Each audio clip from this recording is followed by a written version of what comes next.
pipe. I don't want this. Someone from that Tuesday constant. Me not a monster, bonkers, lobster, stompers, conscious, conquers. That's all like that. Big bounce and man, he got ball like that. If I give a girl need this, call right back. 2 phones, don't call my gaff with a ball pipe. I don't want this. Someone from that Tuesday constant. Me not a monster, bonkers, lobster, stompers, conscious, conquers. That's all like that. Big bounce and man, he got ball like that. If I give a girl need this, call right back. 2 phones, don't call my gaff with a ball pipe.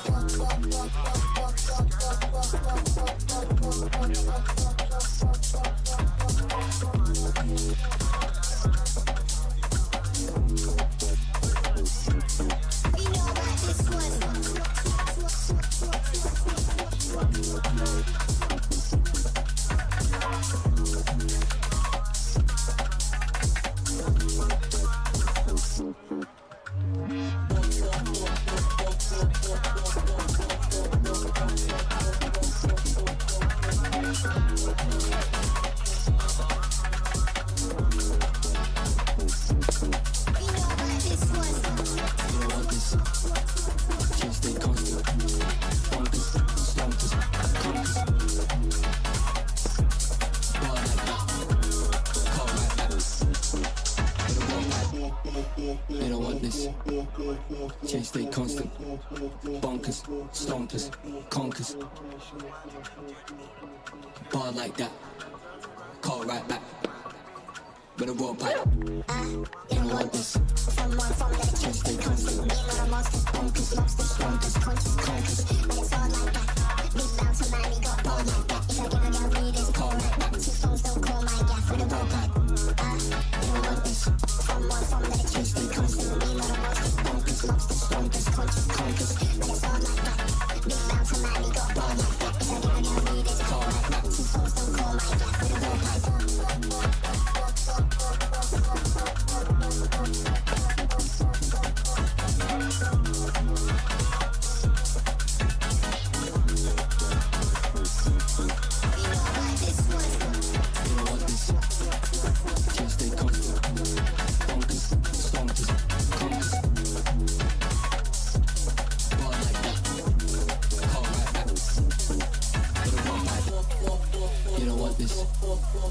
Chase stay constant.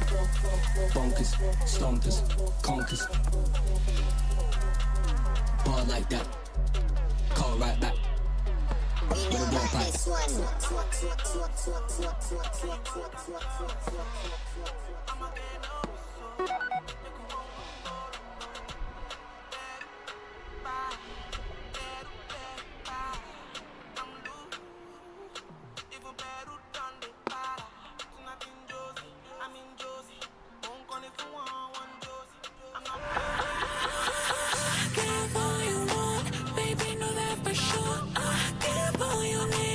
Shit that comes for free. I give all you want. You're making me uptight. I know you know for sure. So tell me.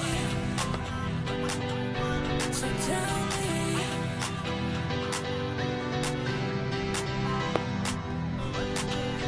So tell me.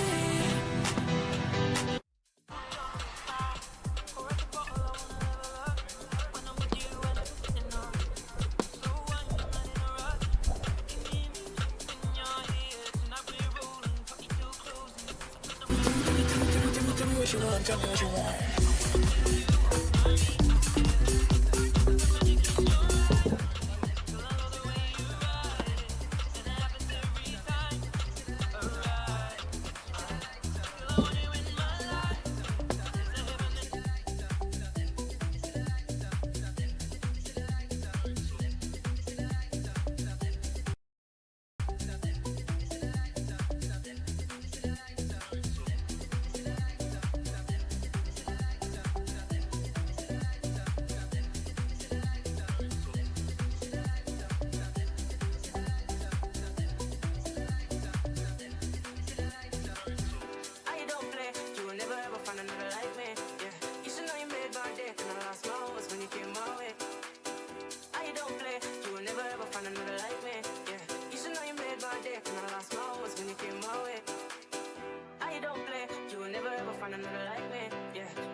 Well, good morning, everybody. It's a beautiful day in North City, Tawa, Porirua, the local community, Whitby.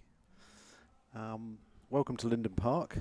We have a fantastic day's cricket ahead of us. Top of the table clash, North City versus Wainuiomata. These two teams have been neck and neck for most of the season, both in the one-day competition and in the overall competition as well. They are currently 1 and 2, North City, Wainui respectively. The toss has been done, and Wainui are bowling first, so it should be interesting. Interesting to see what the Wicket's going to do first up. Teams are just finishing their warm-up. We'll have a little bit more on the lineups soon. Steve Dransfield there walking at the side of the wicket, one of the Wainui coaches, I believe. It's a shot there of the changing rooms. And the North City boys doing a little bit of practice. One of the openers there, Russell Hughes, captain. has been all season. I'm sure getting ready to face a rather quick bowler in Ryan, one of the competition's fastest, if not the fastest bowler in the competition.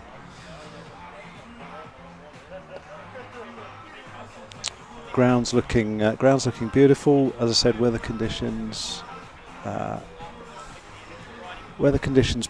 almost perfect for cricket. I say almost because there's a raging southerly blowing at the moment, so into the wind bowlers are going to be tested in the extreme. Nice if you're bowling with the wind, which will be with the southerly from the top end of the ground.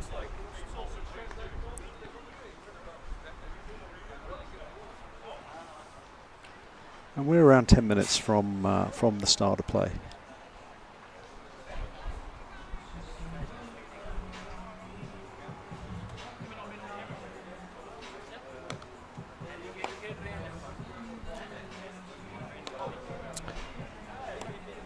The game today will have no impact in terms of who is going to be in the one-day competition, the 50-over competition tomorrow.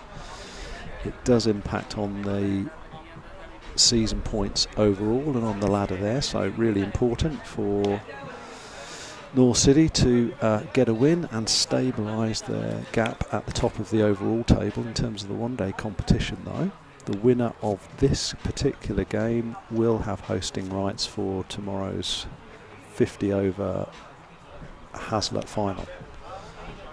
So lots to play for today. North City would love to host the final, and it should be fantastic days, well, 2 days of cricket, today and tomorrow.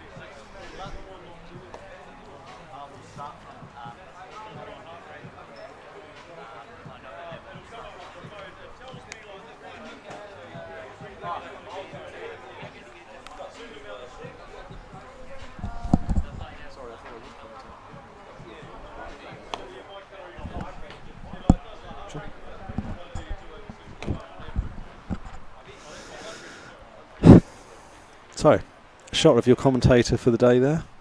My name's Sean McHale. I've been in Tower lived in Tower for, 27 years now. You might detect by the slight English twang. I was actually born in the UK, played my cricket in the UK. Retired once I started having, retired from cricket once I started having kids, which was 27 years ago. And I've been associated with North City Cricket Club pretty much since my two boys started playing cricket. So one of them is in the first 11 today, Fraser McHale. He's played for the club since he was 4.5, at every single age grade. And there's one or two of the players in the team today who have come up through the ranks. One there that the camera is on, that's Ruben, I believe. So Ruben again came through the junior ranks at North City and is now in the first team. So some great longevity there.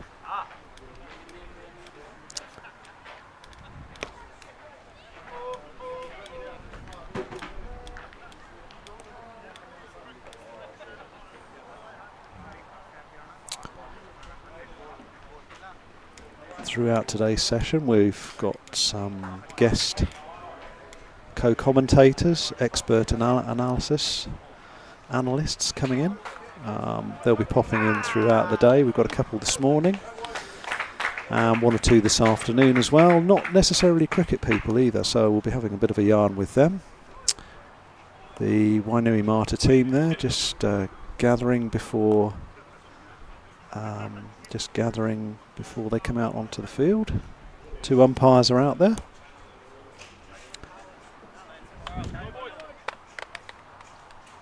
Your umpires today are C. Ranasinghe and N. Wickramarge. Experienced umpires. I hope they're well wrapped up because that southerly really is starting to kick in as the North City batsman make their way to the wicket.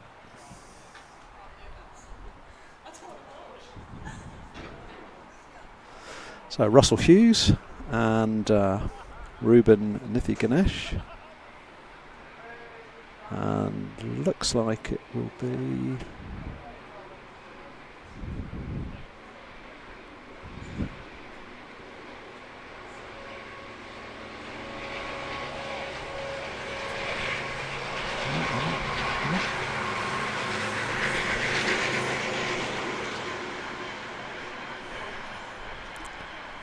it'll be Russell Hughes facing.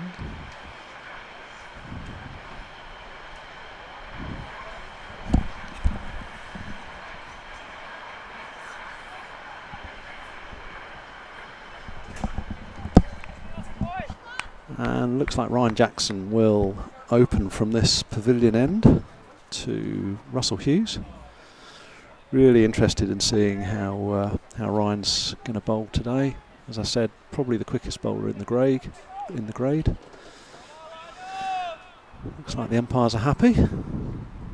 We've got, at least in camera shot, we've got 2 slips here for Russell. And first ball of the day coming up.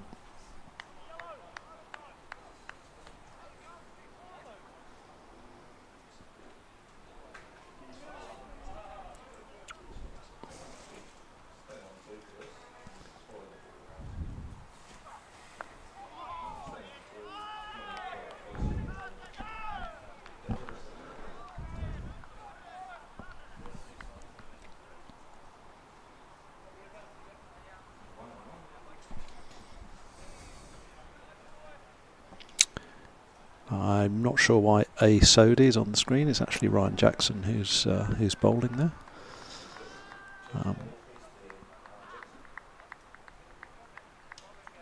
Anyway, second ball.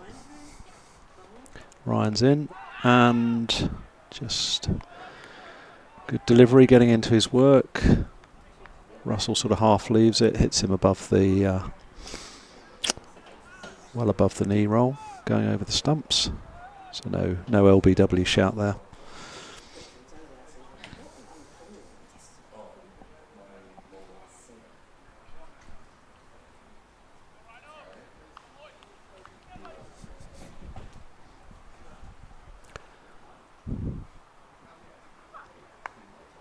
And nicely played by Russell Hughes. Just outside off stump and into the covers. No run.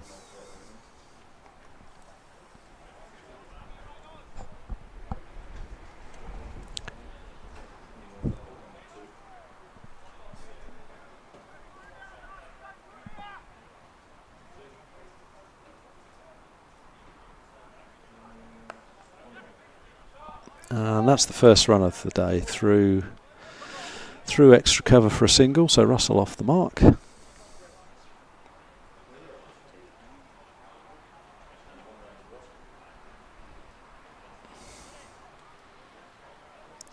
And might be a slight change of field here for the right-hander, Ruben Nithiganesh.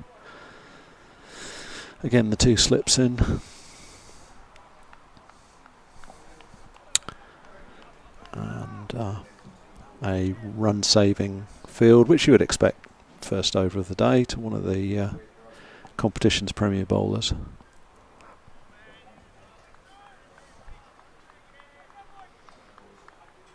So Jackson in. Nice and tight to the stumps, bang on middle and off, but nicely worked through the leg side for a single, and good to see Ruben off the mark.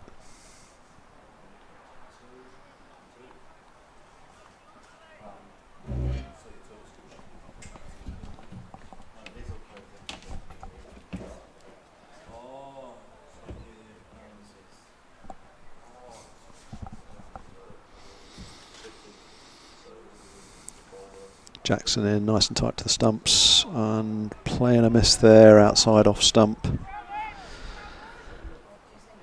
And that is over. That's 2 off the over. North City 2 for none. Now I'm just looking at my one of my other screens. I'm very excited at the moment. I'm a big UK football supporter, Derby County supporter since I was well, certainly in terms of 2 or 3 years old, and they are currently 4-0 up at Bristol City, which means it's a live game. It's the only live game in the Championship. Actually in the UK at the moment. It's a Friday evening with the time difference. 4-0 up, which currently means they are for the first time in at least 10 years now in the playoffs, in the Championship playoff position. If this game stays the same, they will be in 6th position, which is amazing for a club that went into administration a few years ago.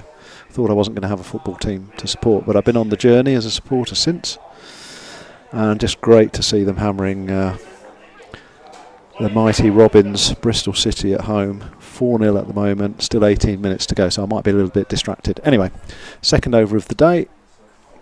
Ruben facing to a spinner, and that's a wide.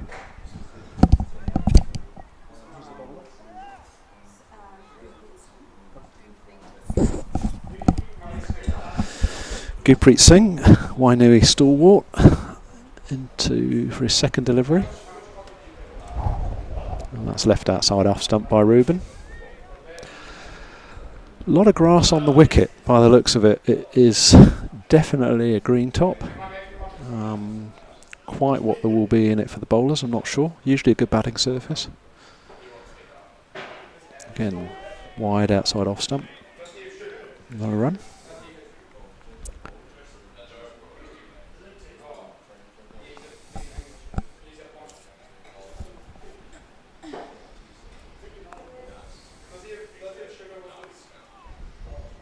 And worked into the offside there through the covers for a single.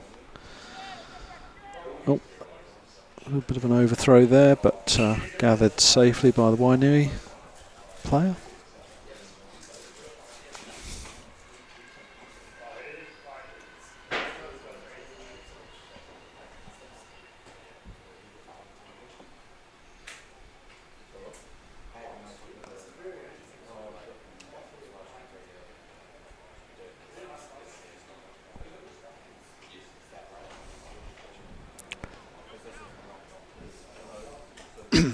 First time Russell Hughes, the left-hander, has faced Singh in this game. Interesting to see his strategy here. So Singh into bowl round the wicket, leaves that outside off stump. Good leave there. Not really threatening the stumps. Russell's got quite a wide open stance. Let's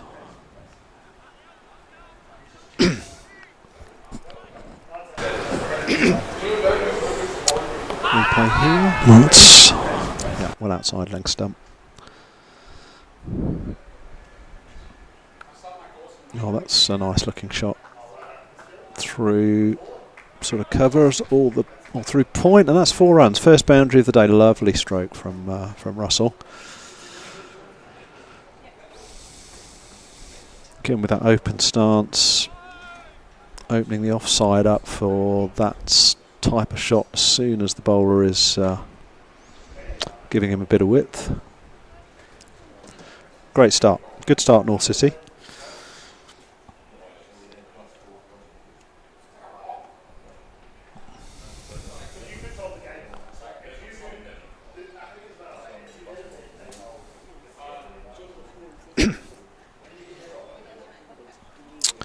So Ryan Jackson, second over from the pavilion end.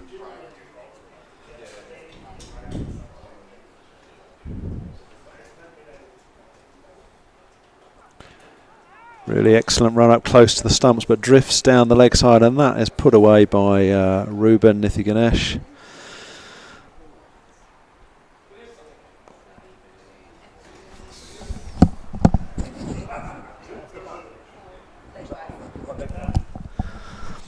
Sorry, correction there. That was a leg by. Got a little bit carried away with myself there, but looked like a good shot, but actually off the pads. But pretty full from Ryan, that one. I wonder what the next one is. That's bang on the money. Off stump, just outside. Defended away nicely by Ruben.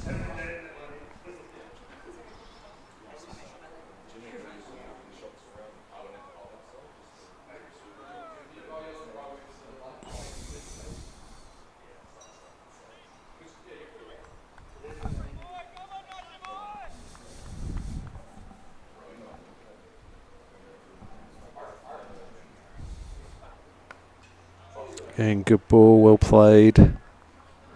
Bang on the money from Ryan. Solid defence by Ruben.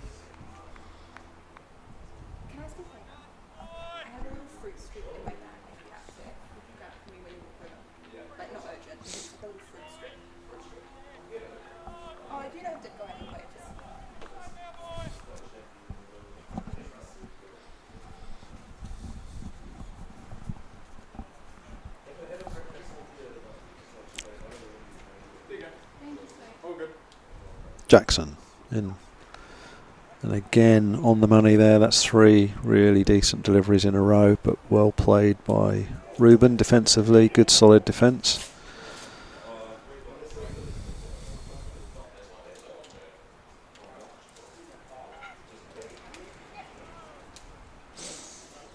I think with any fast bowler, and certainly when you're at the top of your game like Ryan is, if you as a batsman, if you can get through their first 3 or 4 overs without losing wickets, it's going to build a pretty good platform on.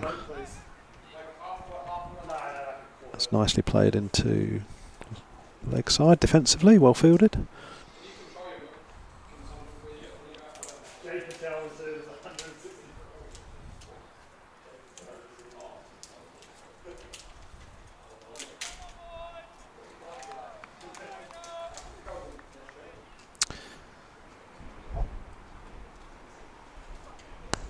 Yeah, and again, well bowled, well played. Ryan creating a bit of pressure in that over. And well negotiated by the North City batsman. That wind really kicking up across the ground now. A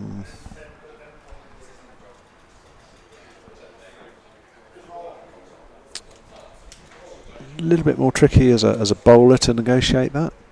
Particularly if you're bowling into the wind. Anyway, update on Derby County's game. 79 minutes gone, 4-0 up. Looking like a dead certainty, 3 points in the bag and 6th position in the championship for Derby County. One of the great teams in the English Football League, 2 times Old Division 1 Premier League winners. Last won the FA Cup in 1946. Anyway, singing from the Kiwi Laminates end. Nicely steered to a sort of a backward point by Russell.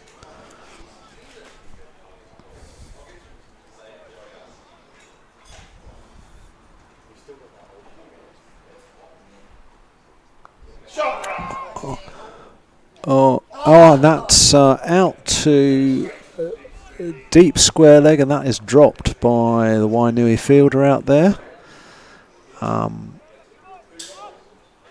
That's a single to Russell, but that's the first chance of the game down. Looked like a regulation chance straight into the breadbasket, but that was spilled and really should have been taken at this level. We might get a little bit of a replay on that one in a ball or two's time.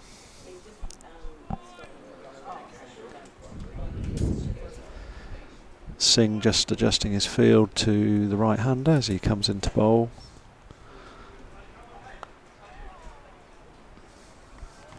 Again, pretty solid defence by Ruben. Defence looks like it's working well at the moment.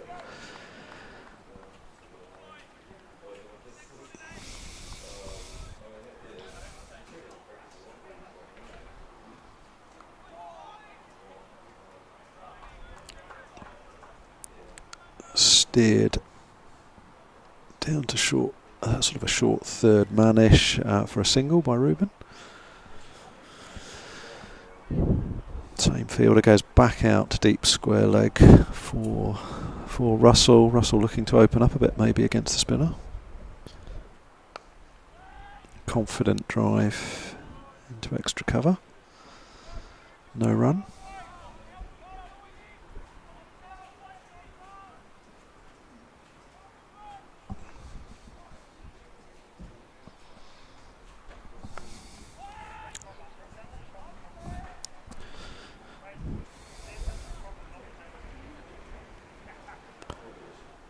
And that's the end of the over.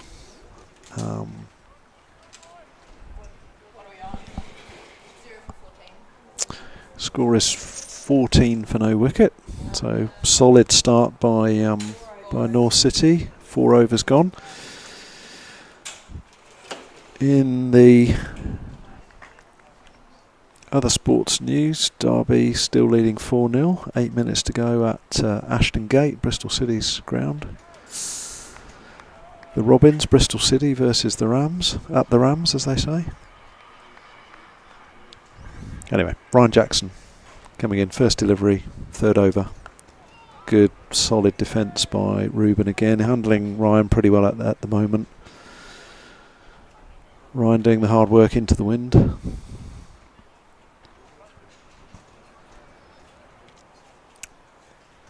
And that into the wind in bowling, so important, not just in Wellington, but particularly at Linden Park.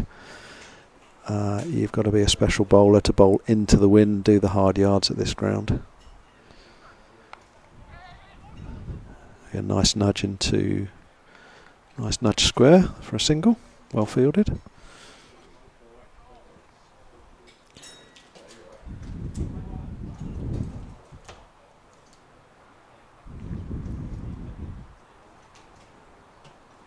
Again, downwind at Linden sometimes is not the better end to bowl. You can kind of bowl a little bit too quickly, overshoot your bowling run up, not get your line and length right. Into the wind is and that's 4. I think that's 4 byes. Yes, indeed, 4 byes.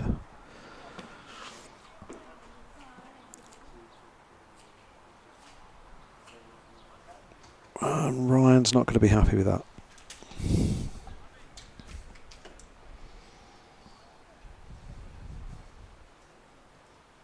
Probably should have been picked up by the slips or the keeper there.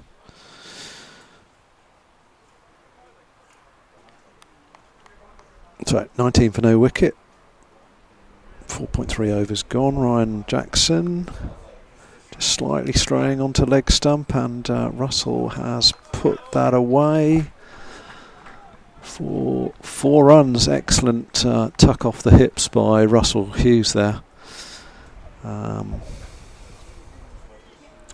really like the way these two batsmen have approached the start of their innings. Russell looked to play his shots. Ruben, solid defence. Has faced the majority of balls to Ryan, but now it's Russell now having a few sighters for Ryan. Oh, that's a tremendous extra cover drive there for 4 runs, 2 consecutive 4s. Superb shot by Russell Hughes. He really is motoring now. And I guess first indications are it's looking like a great wicket to bat on. That green top perhaps a bit deceptive, or maybe the bowlers haven't quite got their lengths right at the moment. So important up here with a quick outfield. Well, that's full, and full toss there, not put away, but well fielded at cover.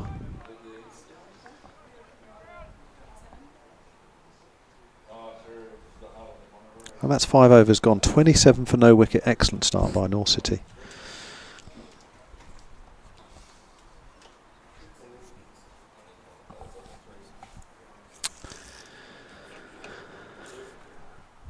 Quarter to 11 now. We've got our first special guest coming in at for an 11 o'clock slot. the clue that I can give you is he is from one of the club sponsors. Very successful local businessman, young guy.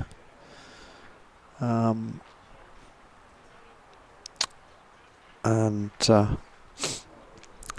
well, looking forward to having a chat with him as Derby miss an open goal to go 5-0 up. So Singh in for his first ball of his 6th over. That's a nice nudge for a single by Ruben.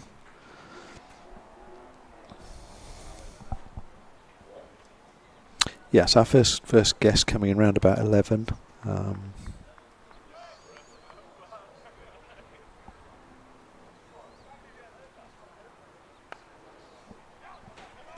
That's another nice single through sort of a wide mid-off.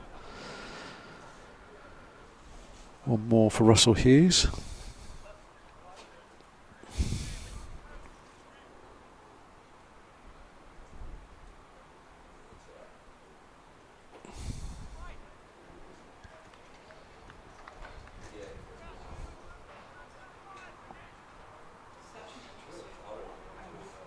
Singh coming in.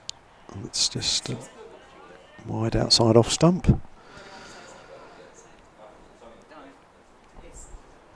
And Derby have just made it 5 against Bristol City. This is an absolute thrashing. Singh in. Ooh, that could be close. Probably a good appeal. Interesting. This is an absolute thrashing. Not out. Got a little bit of play here. Ooh, that could be maybe height an issue there. Close. Probably. Anyway, Ruben survives.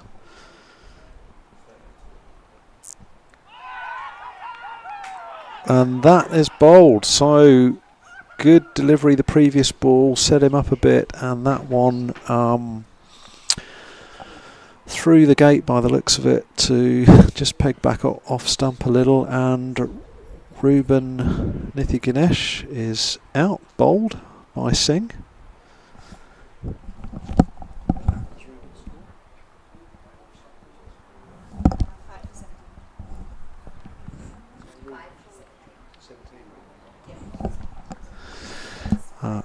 Ruben out for 17.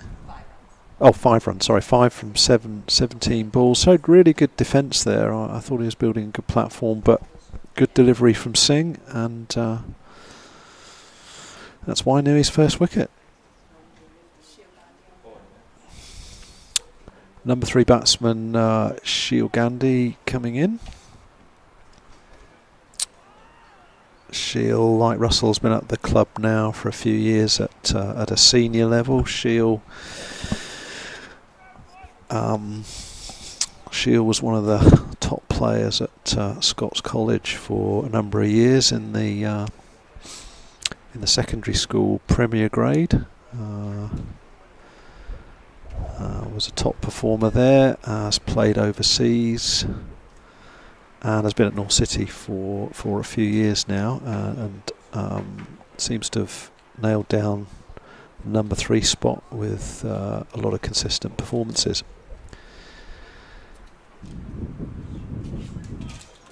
So he's got one delivery to.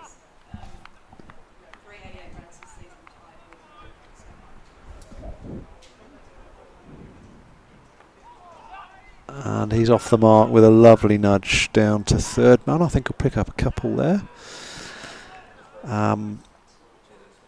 Sheel's now scored 390 runs this season, so he must be pretty much near the top of the. So him and Ryan Jackson, interestingly, I've been informed, are at the top of the league's run scoring table, so could be a good battle here between Sheel and Ryan when when Shields down the other end to face Ryan, but at the moment it's Russell Hughes going well. Derby County still leading 5-0. We're now in injury time, 4 minutes of injury time, so we really have nailed the 3 points down here. It's a great performance.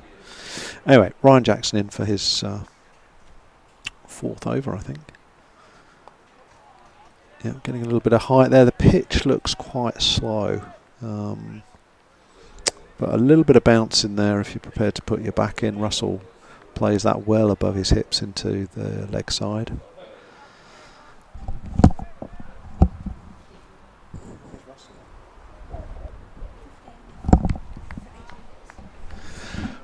Russell Hughes on 15 off 18 balls, so a really good strike rate so early in his innings.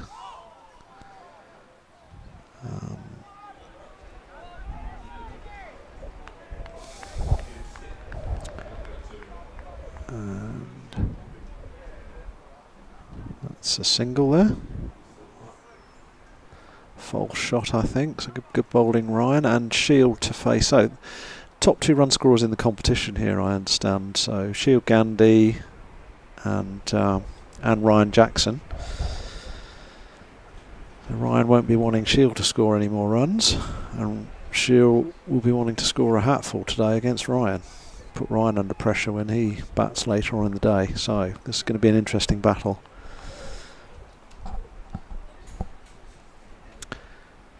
Ryan into Shield. Good solid defence there, pushed out into the offside.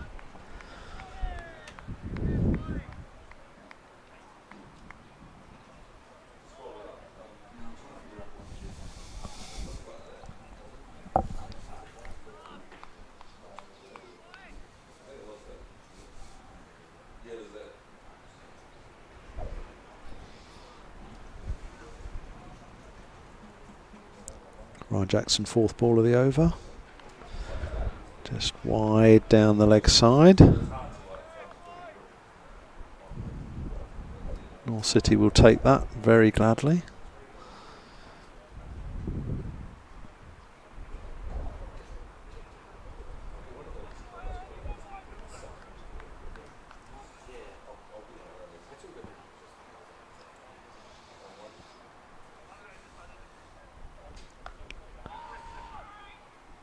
Shield nudges that into point.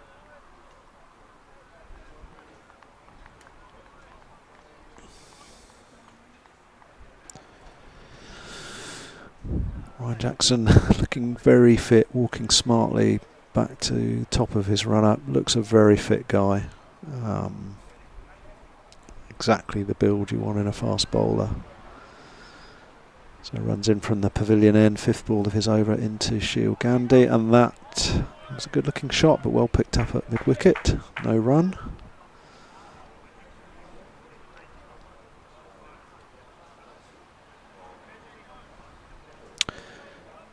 Ryan played in the Silverstream, St Pat's Silverstream first 11 team that I managed and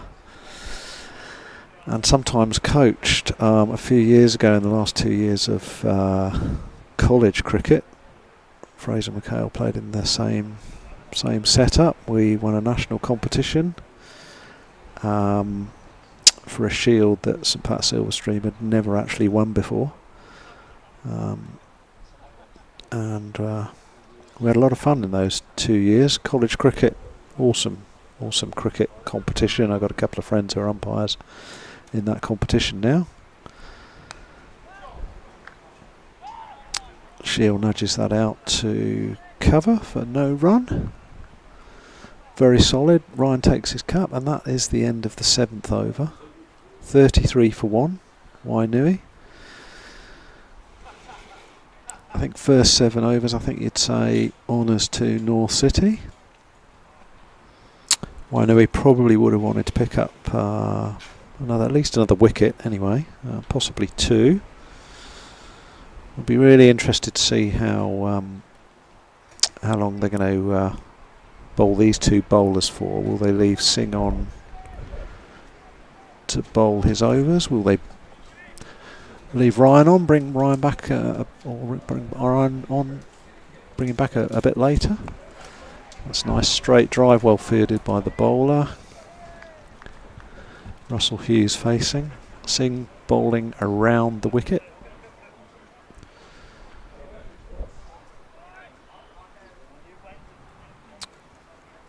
Singh in. Russell looking really confident actually, obviously out there to play his shots. That's the role he has today.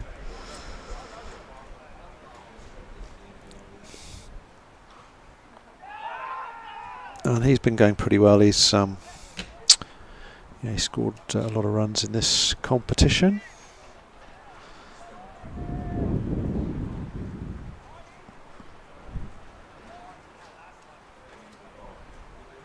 Singh into Hughes. Bit of width outside off stump. Russell nudges it into down to point. No run.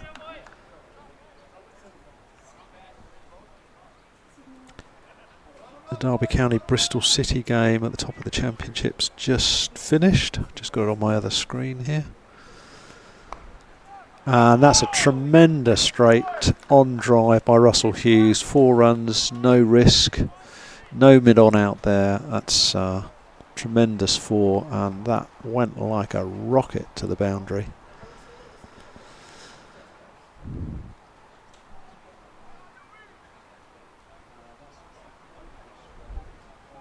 Really getting into his work now. Singh into Hughes. Final ball of the over. Oh! That's a reverse sweep, and I'm not sure that was a shot he should have been playing, and he's gone LBW. Interesting decision from the umpire. I'm not too sure about that, but Hughes has gone there. Obviously, a little bit of conjecture.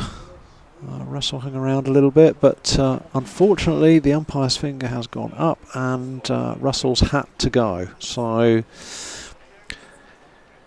solid start. Russell Hughes made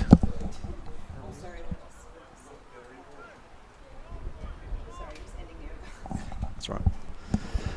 Well, North City 37 for 2 off 8 overs. That's the end of the over. Sorry. Russell made 25, so good start. I was hoping he was going to go on there and score a few more runs in the just giving you that final Derby County Bristol City score. 5-0, yes, a 5-0 away win. I'm pretty sure that's Derby's largest away win for decades, and that basically puts us in the 6th place in the Championship. So I'm going to turn my other screen off now, because the last thing you want is more football commentary from me on my team.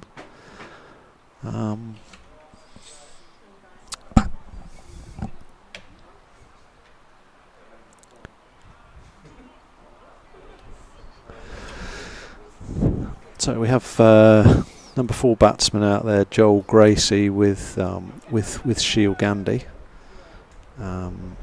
Joel's recently come into the team, young chap. Be looking to establish a solid platform to get away, because with North City 37 for 2 off 8 overs, 50 over game, top of the table clash.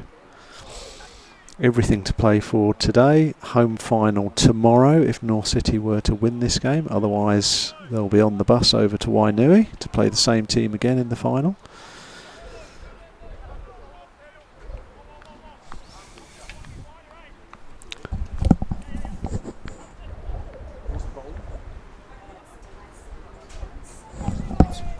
So we've got a change of bowler. We've got Tyson Thomas from the pavilion end into Shiel Gandhi.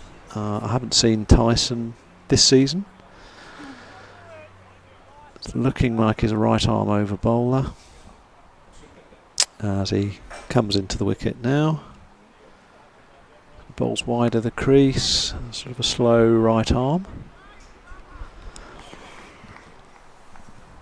I'm going to welcome our first guest of the day into a bit of co-commentary at the end of this over. We've got 5 balls. We've got 5 balls left. I'll introduce him just at the end of this over. Thomas in. That's a solid on drive, no run down to mid on.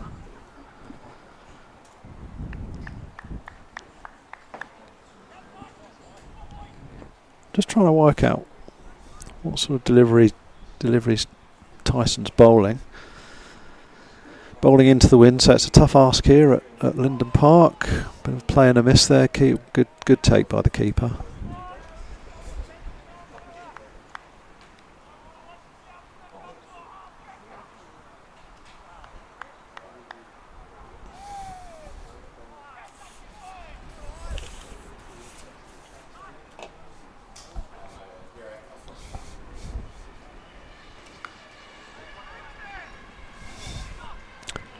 Defensively into the offside there, no run. So quiet start to this over. I think North City really need to establish a little bit of a platform now. Plenty of overs to go. We're looking at hopefully one or two big partnerships. Of course, I don't know what a good score on this wicket is. You never know until the side batting second's batted.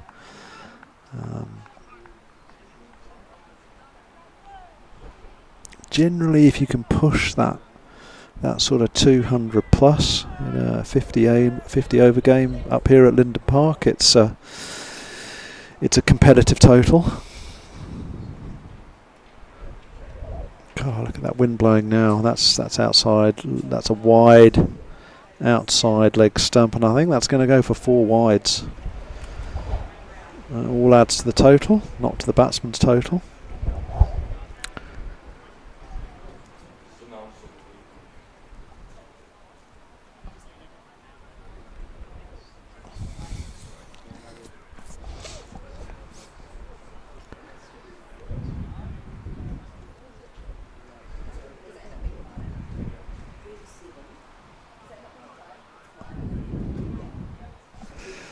So Thomas into bowl.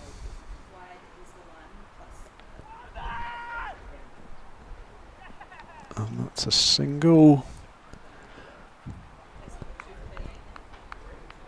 to finish the over. That's 38 for 2. And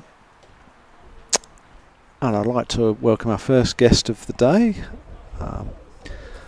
Mark Munkitrick. Somebody else just shaken my hand here I used to coach with. We'll have him in the commentary box before the end of the day. One of the Wainui coaches, I think. But welcome, Mark. Good to see you on a nice sunny day here. Before Mark introduces himself, I'd like to say I've known Mark for a number of years. He's the owner of Mexstead Motors in Tawa, and is also a sponsor of the club as well. So it gives me, it's a great privilege to have Mark in the commentary box as that's almost a wide outside off stump. Welcome, Mark. How are you? Not bad. Thank you for having me this morning. You're welcome. My guess, this is probably your first go at cricket commentary, as it is mine. I wasn't nervous until I listened to you for the last half an hour, and I thought, man, that's actually pretty good.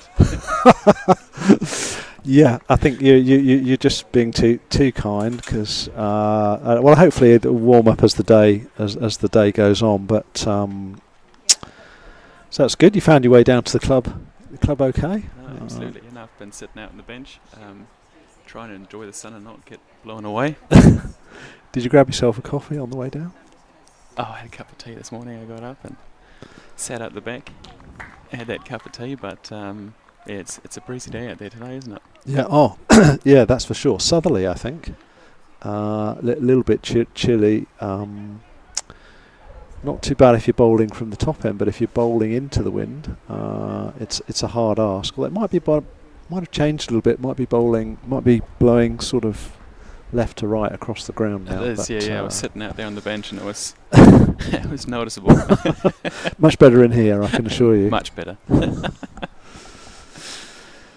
So, Singh, he's got the first 2 wickets of the North City innings. He's currently 2 for 19 off 4.3 over, so an excellent opening spell. Joel Gracie, 2 not out.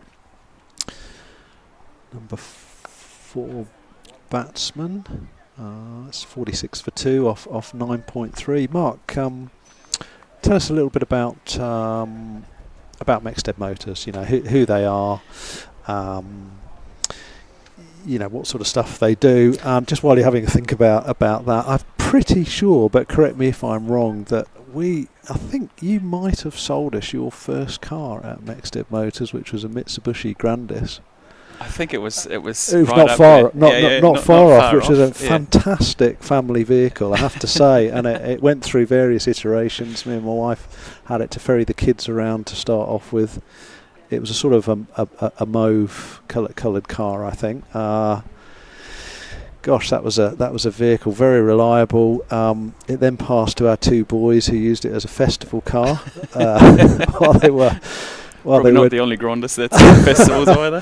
Which they were driving around. I think then our cricket playing son, who's playing today. Yeah, I saw him on the list. He might even be batting next. That was his first car, so he'd take that over to St Pat's Silverstream, where he was boarding during the week in his last 2 years of secondary school. And we then donated it to Tower Anglican Church Youth Group, who kind of drove it into the ground, I think, from that point. And they were very, very pleased with it. But it lasted a long time. I'm not sure whether it's still kicking around, but it was a great. It was a great purchase. So, Mark, tell us a bit. I'm waffling on. Tell us a bit about Mexted Motors and how you've got to this point as as the owner there. I think I think the Mexted name doesn't need much introduction in the Tawa area. It's actually our 100-year anniversary this year. Oh wow! Being in Tawa. Okay. So the Mexted family started in 1920. Oh, that's. I think he was almost a run out, but he's back home. So obviously the Mexted's been here for a long time. And I myself, I've been in Tawa and at the company since 2015. So this is my 11th year. Been around for a wee while, as you've just mentioned yourself. And I mean, we had the opportunity to purchase the business off the Mexteds 4 years ago. Yeah. December 21. 4 years ago? Is it really that it's long? Been, Gosh. It's been. Wow. It goes pretty quick. Wow. And obviously we've made a few changes since, a couple of upgrades. Obviously we've expanded our footprint, upgraded the showrooms, things like that.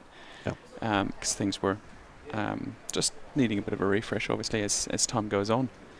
And look, we consider ourselves part of the Tawa community, which is why we do try and engage with the local community. We sponsor obviously the Cricket Club, the rugby, the netball. Yeah. Spring into Tawa, we're one of the main sponsor. So if the community gives us their custom, we want to give back to the community in the same way if we can. That's a lovely nudge through the offside by Shield there. 2 runs. Tyson Thomas running into bowl. Yes, Mexted Motors do an awful lot for the community, as you say, Mark. Lots of input, lots of investment, sponsorship into different community events and organisations. As Gandhi and chips it through, and that's 4 there. runs through the onside. That's a great shot, lovely shot by Shield Gandhi. Number 3 batsman for North City, 54 for 2, North City. Yes, so I think that's really important. I think for local businesses when they're able to support and get involved with the local community. Something that the club North City are trying to sort of encourage local businesses to do and have input towards. Final ball of the over, that's sort of nudged for a single through mid-on. North City go to 55 for 2 off 11 overs. So good start, good platform now for the rest of the innings. 39 overs to go. We're definitely going to get all the overs in today. No threat of rain, I don't think. So it's going to be a full day of cricket. Yeah, so Russell Hughes looked pretty comfortable out there as well before he got out, so I think it's important that these two stick around for a while. Yeah, I agree. You know, solid base, you know, to work from. Looks like we've got a change of bowler now. We'll find out who that is at the moment. A change of bowler from the Porirua end. I don't like to call it the Kiwi Laminates end because they're not actually a sponsor of the club. So so the North City Porirua end. So we've got to change a bowler, and the bowler's name is? That's Ryan. So Ryan Jackson back from with the win pretty much with him, but he'll be assisting his outswing, bowling downhill, fastest bowler in the competition. I'd imagine he'll be getting up to 150 clicks plus. It must be a strong wind. Yeah, and that's a lovely nudge, and that's the issue with the fast bowlers from the top end. Batsman can steer that down through third man, which Shield has done rather expertly for another 4 runs. Nicely guided down, absolutely. Yeah, Ryan's got to be right on the money here. Only with one slip now, and pretty much a run-saving field. He'll probably need to live third man down there because it's either 1 or 4 today. Down this end of the ground.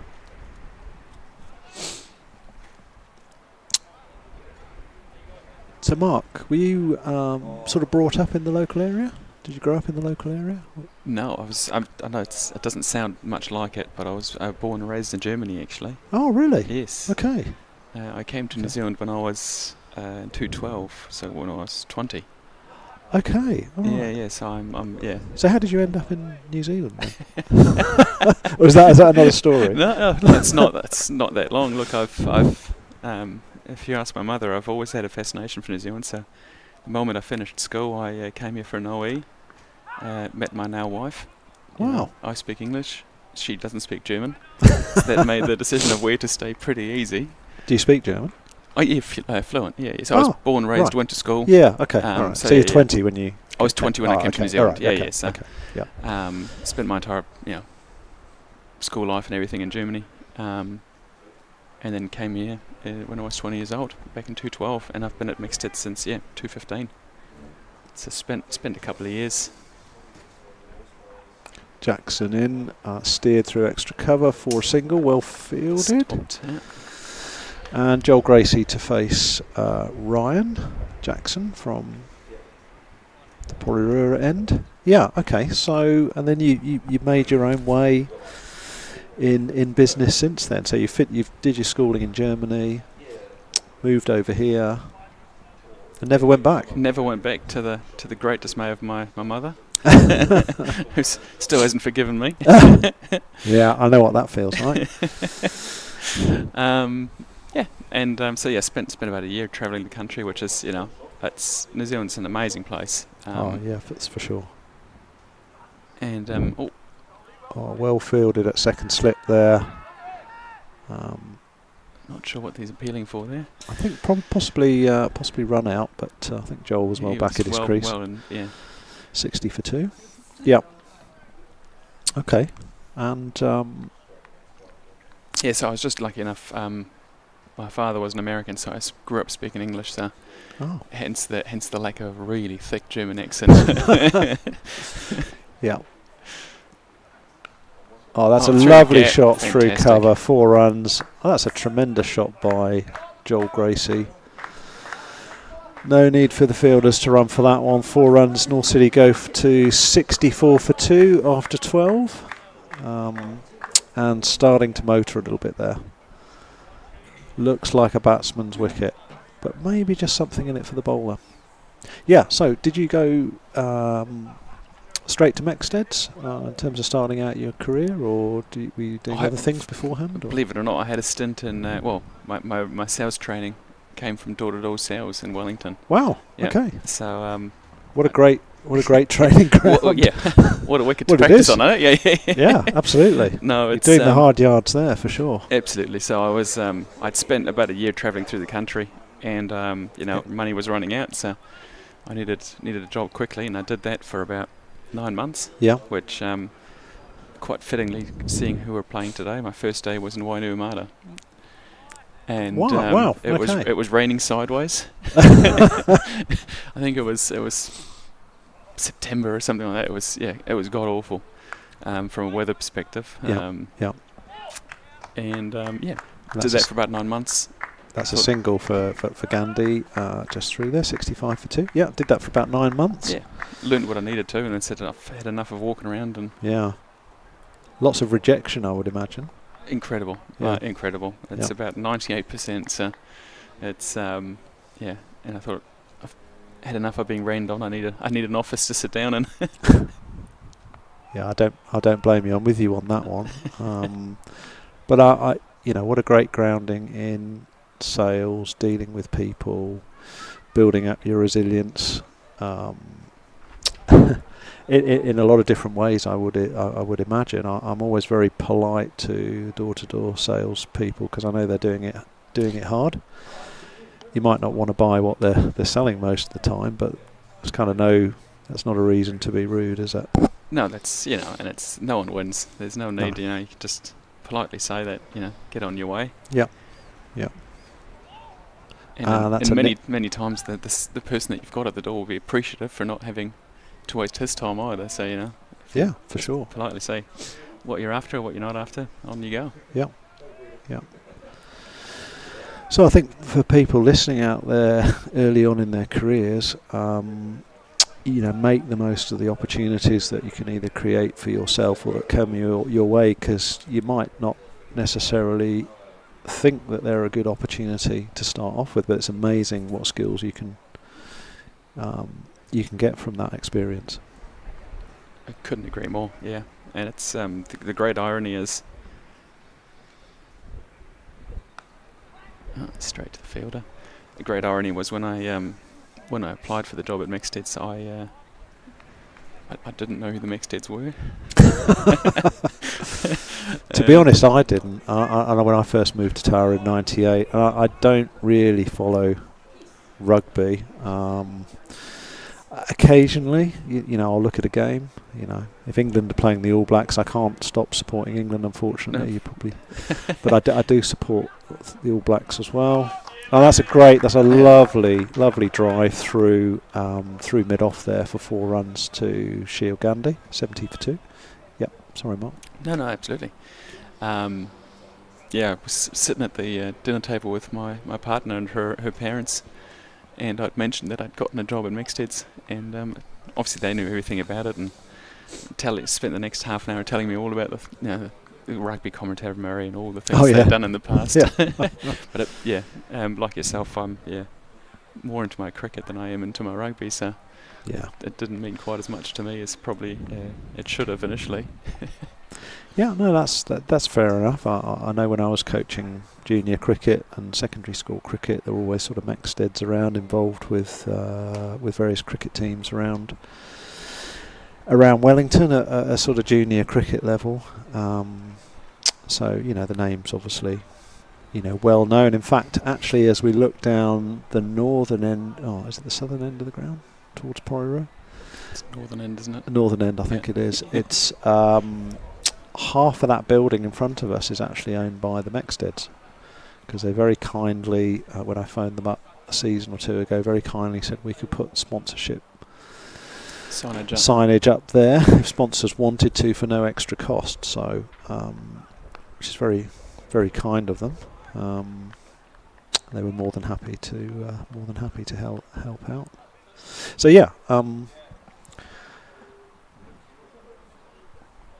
interesting, the longevity of certain names. So how did you get into cricket then? Because I don't think Germany's got a big cricket community. I think there are cricket clubs there. Non-existent. Oh, so okay. Right. There might be these days, but I'd never seen a second of cricket before I left Germany in 20 years. But I remember I was during my travels, I had I'd spent about 3-4 weeks in a hostel in, I believe it was Nelson. Yeah. And it was the 2013 Ashes. And at the time I was sort of travelling with a couple of guys from the UK who were into their cricket. So basically that's what we did for 3 weeks. Right. We just watched the Ashes, which it was, and you learned there's worse things to do, I guess. And you learnt all the terminology. Well, it's a great series to watch your first cricket game, and it's the only one I'm really interested in, to be honest. I remember I was watching the. It still sticks with me today. I was watching the Perth Test, and there was inch wide cracks in the wicket, and the ball was just doing all sorts of things that it wasn't meant to do. Yep. And no doubt England were losing. I wasn't going to go there. Oh, that's a tremendous extra cover drive by Joel Gracie. Looking at really promising young batsman here. He moves up to 11 or 14. Great extra cover drive there. Lovely technique. Sorry, Mark. No, that's right. No. I've been a fan ever since. I've already booked my tickets for Melbourne for next year. For this Christmas, to watch the boxing their match against Australia with Black Caps. Brilliant. So I'm really looking forward to that, being able to go to the MCG. Yeah, I understand it's a great event. Solid defence by Gracie there to Ryan Jackson. Ryan's got one more ball left in this over, building up ahead of pace, downwind, or pretty much downwind. I think the relative speeds of him bowling at the pavilion end and at the top end, the Porirua end, are chalk and cheese. That Melbourne trip would be something you'd be looking forward to. Oh, pretty special stuff. Especially ever. I spent. That's a bouncer, but Joel obviously keen to hook that. That's probably the one for the over. And that is the end of the over. 74 for 2 after 14. I think they'll be having a drinks break somewhere around about over 17, 18. Not sure exactly where. Yeah, it's always a sellout Boxing Day test, isn't it? Oh, look, absolutely. Especially, having watched the Boxing Day or the whole Ashes series last month was some pretty good watching. Not from your perspective, probably. More from an Australian perspective. Yeah, you're 100% spot on there. I wasn't going to go there, but now you've mentioned it. Yeah, no, it was a galling experience watching it on TV over here. But look, there was some good cricket. It was, watching cricket like that, and having a crowd like that piling into the MCG at 95,000 people. It's pretty special stuff. So yeah. As we know now, most recent Ashes series finished 4-1 to Australia. It was actually touch and go. It was really only turned on 2 of those sessions in 2 of the Test matches, and could quite easily have been 2-2 going into the final Test match. But always a great atmosphere. Great experience for fans and players. The Barmy Army were out there in force. Through the so that's a beautiful 4-through cover from Shield. Tremendous 4 there. 78 for 2. Shield Gandhi goes to 31 off 27. So tremendous strike rate, 114. Anything around kind of 90 plus a strike rate in the 50 over competition is a batsman shows a batsman looking to score runs. So Thomas into Gandhi. It's just nudged away into the offside defensively for no run. Yeah, so you support the Black Caps, Mark? Yes, yeah. In lack of a German cricket team, it's pretty straightforward. I'd love to I'm going to have to do a bit of research in one of the breaks as to whether there is cricket in Germany. I know there is in Holland. Yes. And the Netherlands. They've got pretty thriving cricket culture there at club level and at national level, and they're often in the T20 and 50 over World Cup competitions. I've often wondered, and I believe it's just because of the because none of the other mainland European nations play cricket, whether it's France or Spain or Italy or Germany. Yeah. And with Holland or the Netherlands, I believe it's just because of the closeness and the ties to the UK. Yeah, you're probably right. There've been some very good Dutch cricketers over the years who've played professional cricket in the UK. In their and then there's a potential competition. South African tie-up as well, obviously. Yes, yeah, absolutely, yeah. So, do you follow any domestic professional cricket at all? Do you follow Wellington? Yeah, or? no, I mean, I've enjoyed watching the Super Smash. Yeah. Especially we were back at work on the 5th, so we didn't have quite the longest break, but you come home from work and you put it on, and obviously we've got the last game. Yeah, is it finals weekend this weekend? Yes, it is, isn't it? Yep. For men's and women's competition. Correct. Yeah. So they'll be done and dusted. Yeah, we'll have to. I'll have to get the games up on the other monitor. We've got one of our fantastic technical people out there on the boundary. If you just saw her, giving us a different sort of camera angle, camera shot. In fact, the guys and girls here on the camera equipment are just doing a tremendous job here. We're very lucky to have them associated with North City. We've got several camera angles. We've got the technical people in front of a bank of monitors just up the other end of the pavilion. They're doing a fantastic job here, just making it very easy for us to commentate. And the quality of the feed's brilliant. Outstanding, yeah.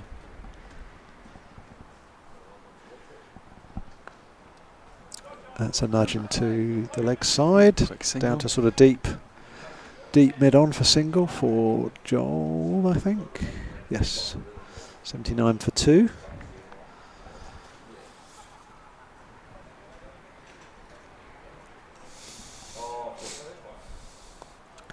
So that's interesting that you enjoy watching cricket, Mark, and you've never played. Have you actually played cricket yourself? Have you ever been invited to a sort of social game, or has anybody ever said to you, come and put on all the protective equipment, helmets, come down to training one night, we'll fire a few rockets at you?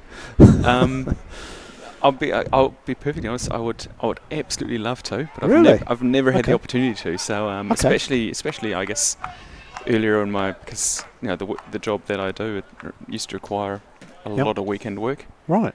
Which obviously made that whole thing quite inhibitive. Yeah. I've got a bit more freedom these days when it comes to that sort of stuff. But it's always tempted me. I'm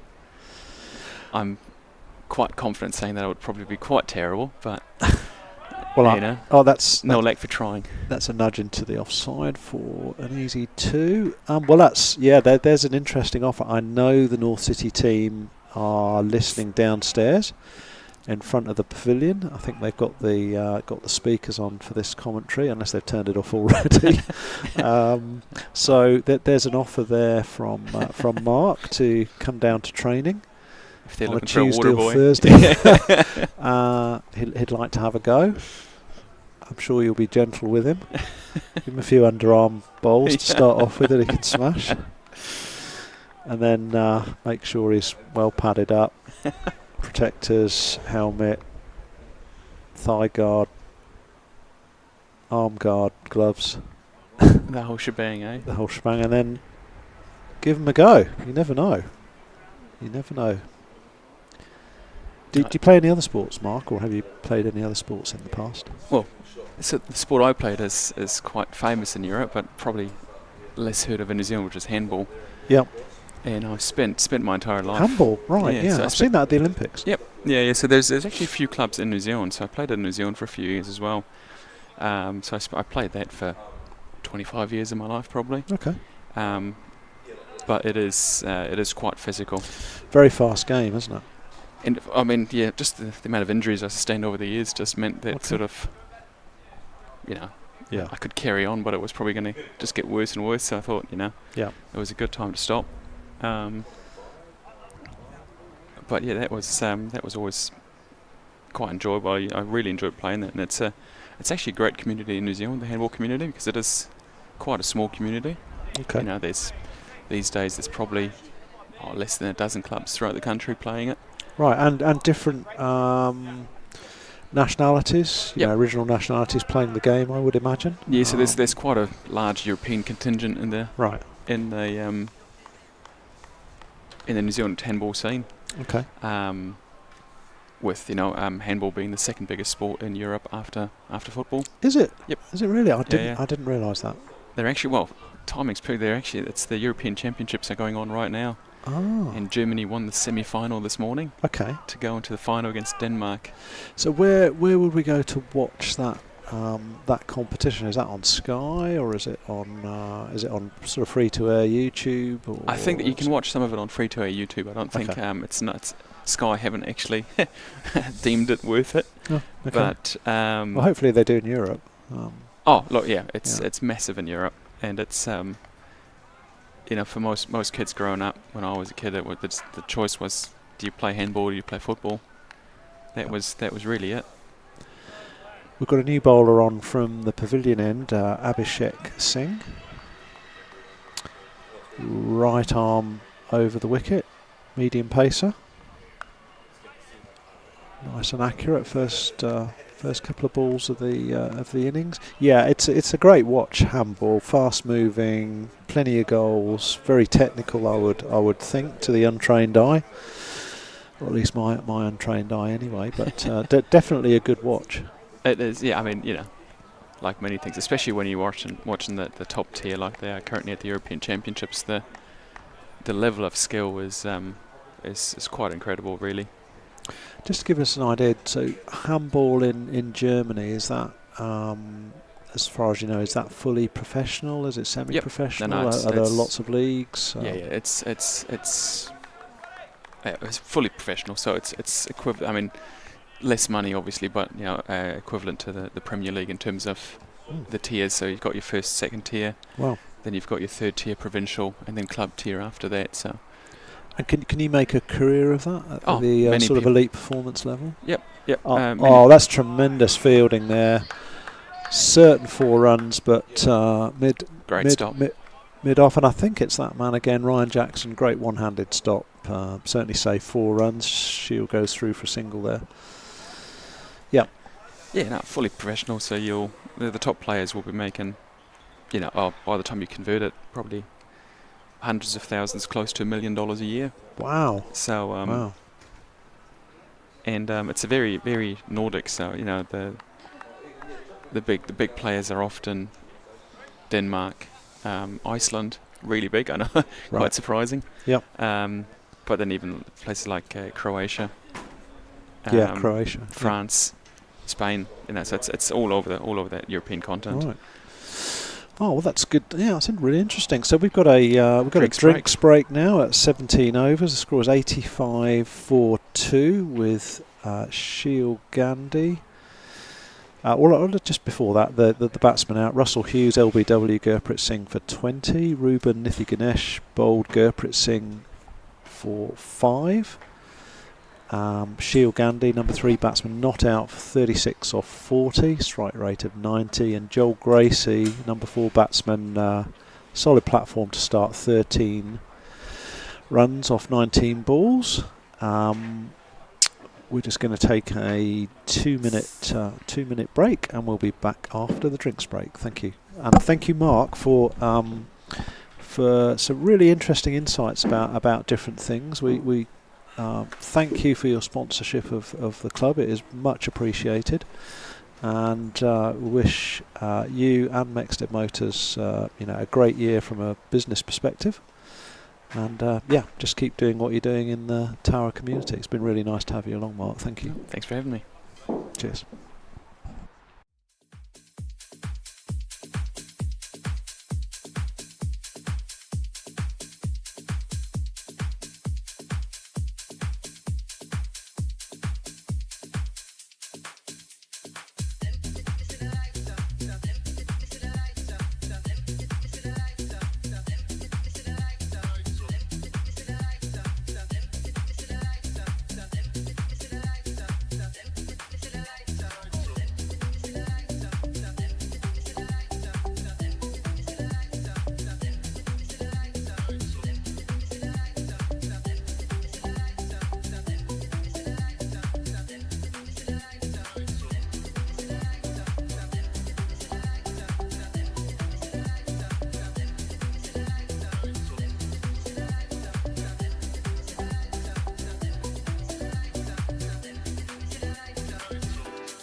So we're back on commentary after the break, and in fact, my first guest of the day, that was Mark Munkittrick. What a nice guy. He enjoyed it so much. He wants to do a few more. He wants to do a few more minutes. So he's just making a cup of tea or coffee, and he'll be back on the mic in a couple of minutes. So after the break, North City and Wainui have resumed 85 for 2 off 17.5 overs. We've got Gurpreet Singh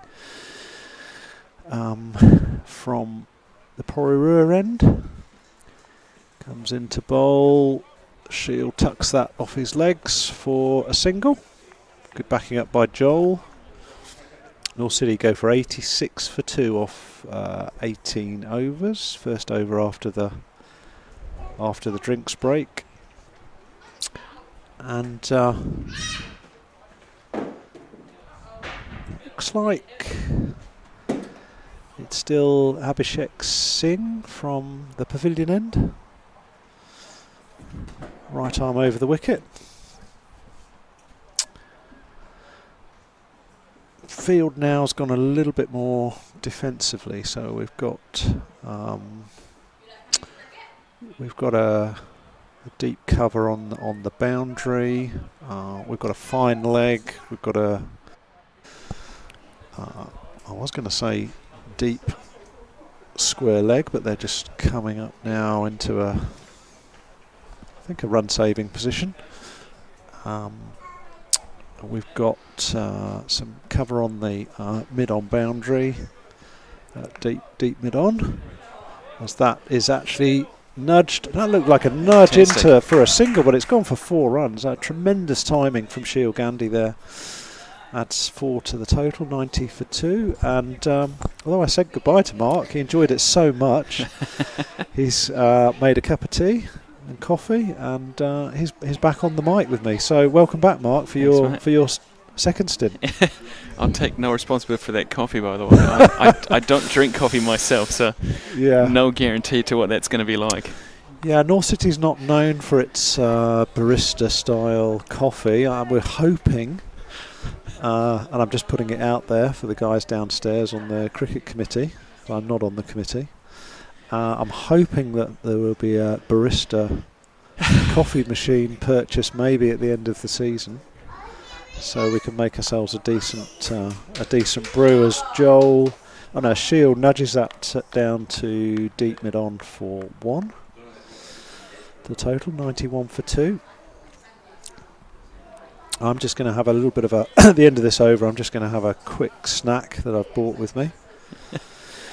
Protein bar, keep my energy up for this very long day of commentary. So I'm going to be handing over the mic to Mark for at least an over while I have a drink. And he doesn't really, in my hands. I've just dropped him right into this. So hopefully he's okay with that. He did such a good job in that first stint. As Singh comes in to bowl, 5th ball of the over. Again, Gracie nudges that. Yep, protection out there. Nudges that down to the long on boundary for another single. That's been quite a productive area for these two batsmen. But you've got to protect it out there because it's either 1 or 4. And again, gets through again. Another single. And that's the end of the over. 93 for 2. Singh finishes his second over. We'll just wait to see who's bowling from the other end. Yeah. From the other end. You've got you'll be able to. So I'm going to hand over to Mark. I'll leave you in his capable hands for an over or 2. Cheers, Mark. No worries. That's far too much praise, but I'll do what I can.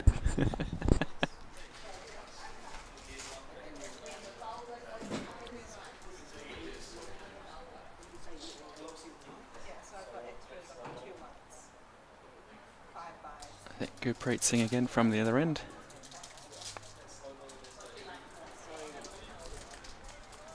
Defensive shot forward for no run.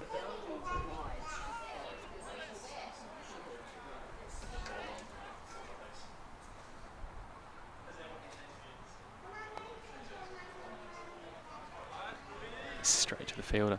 Now, fair to say, this is my first time coming to the local cricket like this, and it's been an enjoyable day so far.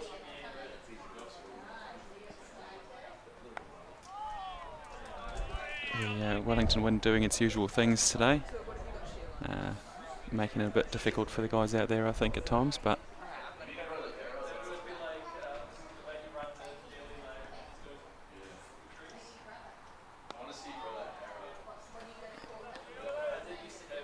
there we go.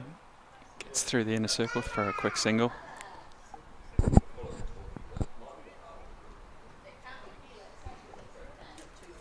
And Singh getting through his over pretty quickly here.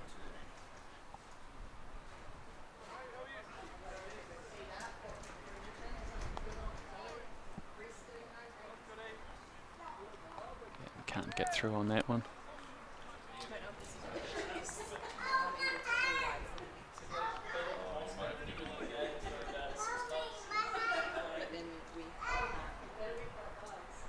And last ball of the over. Oh! Onto the pads, but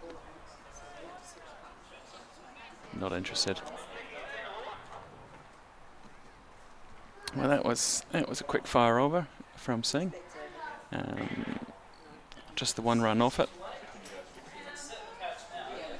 and we're switching back to the other end. I think we have got Abhishek Singh from the other end.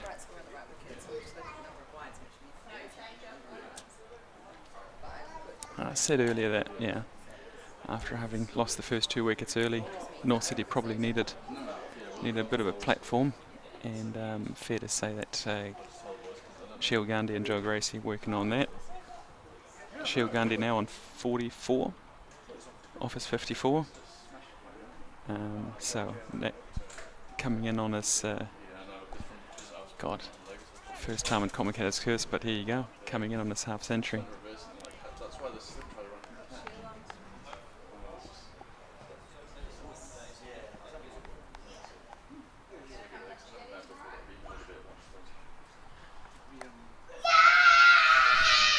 Oh, somebody's very excited. I don't know if that came through on the mic.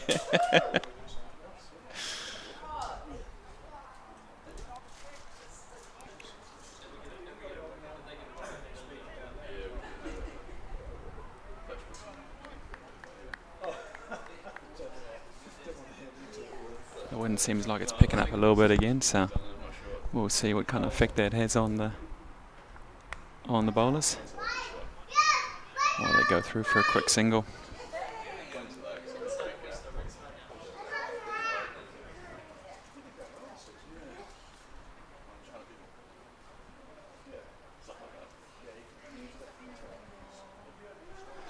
Now Shiel Gandhi on 45.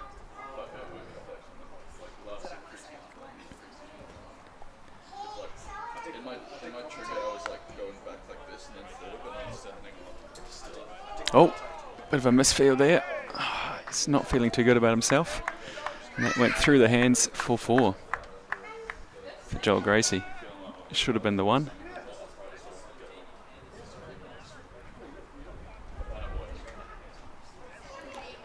Let's see what he can do to follow this one up.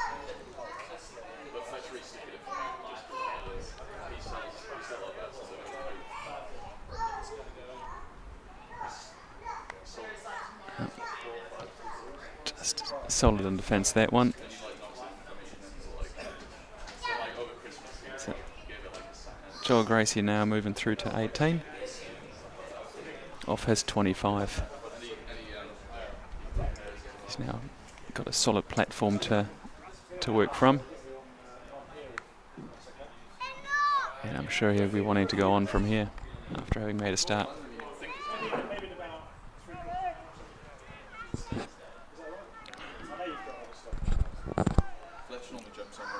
Oh, and the sun's finally coming back as well. It's getting a bit chilly out there. Will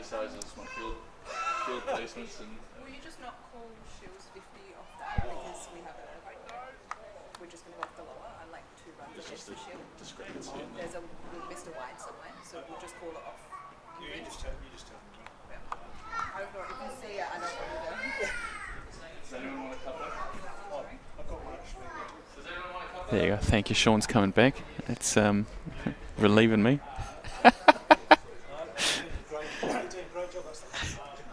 It is the 100 runs up.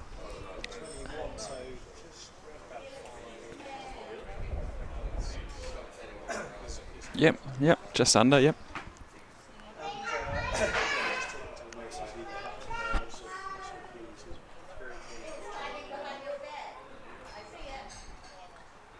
I think he's just making himself a cup of tea, so It's a great thing to have. it is. So we've got, I think this is still, is this Gurpreet Singh, I think? Yes, I believe so, yep. So he'll be into his 9th over now. So looking obviously to bowl him out early. Yeah, looks like they're going to bowl him through, doesn't it? I think he had a short break in the middle, but yeah.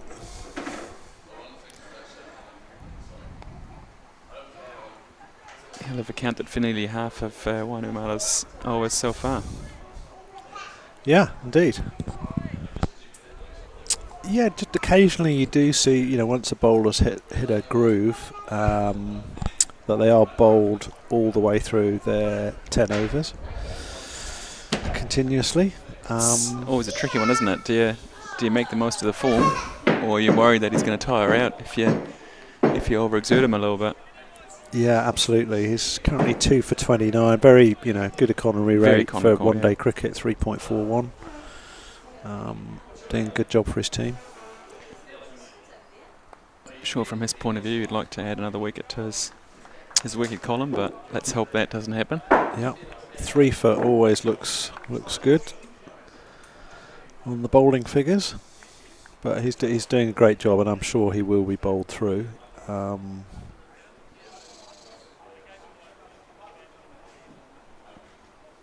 That's a wide one. Thick edge. Oh, and he's gotten through. That's gone for 4 runs. Yeah, thick edge down to 3rd man. Just avoids the fielder stationed down there to pick up the singles, but that went fine. 4 runs.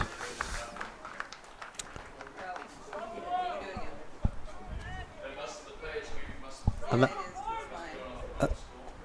that's 4 runs to Sheel Gandhi and 50 for Sheel. Wasn't quite sure if everyone had counted correctly there, but it does look like it's 50. Yep. Tremendous innings so far. Looking very solid. 50 from 58, strike rate of 86. And that's the end of the over. 107 for 2. Sheel and Joel establishing a really good basis from which North City will be aiming to get hopefully a really big total here. I can only imagine with that, I mean, significant crosswind, that spin bowling must make it a bit tricky for the batsmen to preempt. So yeah, quite impressive for that. Yeah, very good. Been impressed with both these 2 batsmen. I was just talking to the captain, North City side, Russell Hughes, just about his dismissal. I think it actually smashed into his hand, and was a little bit high, so we're a bit surprised that was given LBW. But that's the way the umpire saw it. They're calling the rules out there. They're calling the shots. As Gracie drives that into the offside through extra cover for 2 runs. Great fielding by Wainui fielder down there. And he moves through. Jackson again, isn't it? Yeah, moves through to 23.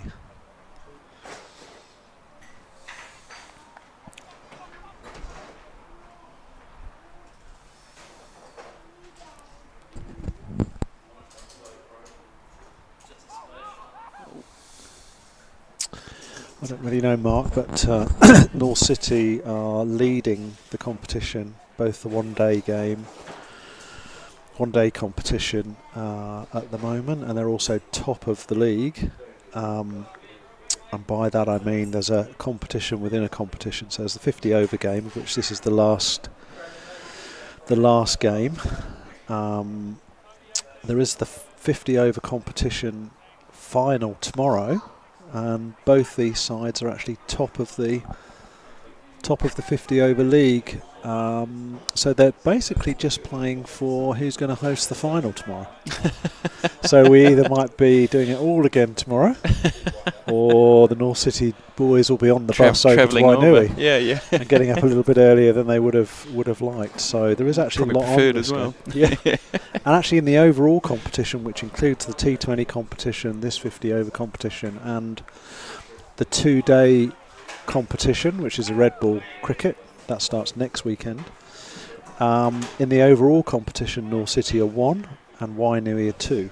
So you're looking at the 2 best teams in the competition at the moment, closely followed by Johnsonville. And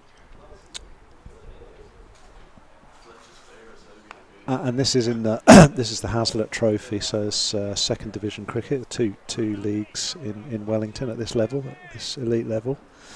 So there's promotion to play for as well. Okay. At the end of the season, North City haven't been in the top league for a few years now. So that's played out a bit off. So yeah, anyway, bit of insight there into the sort of ins and outs of the current competition in this game, where there's a lot on it. As far as the promotion goes, would that be a separate playoff then against the bottom team out of Division 1? Is that correct, or how would that work? No, I think the top team in this automatic league is automatic promotion at the end of the season. And there is one side relegated from the league above. All to play for then? Yep, and also there's relegation from this league as well to Div 3. Yep. So, yep, it's good to always have something on it. Currently, I think North City in the overall league are 5 or 6 points clear, so that's a win and a half from Wainui, and then Johnsonville are very close by, maybe a point behind Wainuiomata. Yeah. So I think we've got to change a bowler actually. Yeah, a bit of a stop and play here, changing the field around. Yeah, so I thought Singh would be bowled out, but we've got to change a bowler. Looks like another spinner. As he comes into bowl, we'll just get you his name in a minute. Looks pretty tidy. I wonder, the wind looks like it's changed a bit. I wonder if they're wanting to play Singh from the other end potentially. Quite possibly, yeah. So if we can get the bowler's name, new bowler's name. Craig Foster. Comes in for his second delivery, nice and accurate. Just Joel having a bit of a look there. Solid forward defence. He looks right on the money, doesn't he? He does. No width on offer there. No.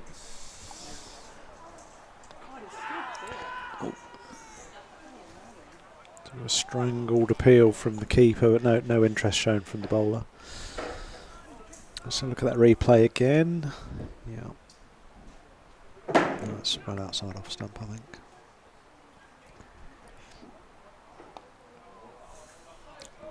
It's single out there to cow corner. It's fair to say that was the first opportunity out in that over for a score. Do you know all the field placings, Mark? I thought I might. It was going so well, Nye, to bring that up. Well, it's it's commentary, but it's also educative. Yeah. Always an educative session. That's a wide there. Yeah. If I said, okay, where is mid wicket? Where would you point? Where would you point? Well, so that's the mid wicket is on the leg side, so it's that way. The guy just clapping his hands now. Oh, yeah, that would be a sort of a short mid wicket. As we end the over on 112 for 2. If I said where's mid on, where would you? That would be on the onside, so it'd be yep. And it would be obviously on the onside halfway. So it would be as we're facing up towards the umpire and hanger left. Yep. Where the can't see it on the screen, but where the guy is just to the left of the Kiwi laminates sign. So that's mid on. Now, if it's a left-hander, that would be mid-off. So that would be reverse, and that would be the offside. Yeah. Cricket fielding is, you know the obvious ones. You know your gully, your slips, your silly point, all those kind of things. But it's the plethora of fielding positions is mind-boggling. I know, and then you get a left-hander and a right-hander, and the whole thing switches around. Time. Yeah, that's right. And then you've got a bowler. They're changing the sides of the wicket. Yeah, it can get a bit confusing. And it's it's fair to say that when you're seeing it, all the positions make perfect sense. It's just you wish that you wish whoever had come up with the names had to spend a bit more time on. Yeah, there must be. Well, I know there is quite a lot of history behind field placing names and how they. And how they originated, but I'm sorry, I'm not up with the play on that. During the Ashes, I was watching this guy from England, who has a cricket TikTok channel, and there's protection down there. Yeah, that's a nice nudge for a single through to mid-on from Shiel Gandhi, or a long-on. We call that a long-on, so the mid-on is the shorter run-saving fielding position, and then you go directly back to where this chap is down here on the boundary, and that's a long-on. So mid-on and long-on. On the onside, two different field positions. Oh, he was back in the crease. Yeah. But yeah, so he spends his time. He's obviously thoroughly into his cricket, but he spends his time interviewing himself of how cricket terms came to be and how ridiculous a lot of it is. Right. It's quite good watching, actually. Yeah, it would be. Have to look out for that. That's a single down to long off on the offside, long off. If he was up saving a single in diagonally the same position, that would be a mid-off. So mid-off and long off.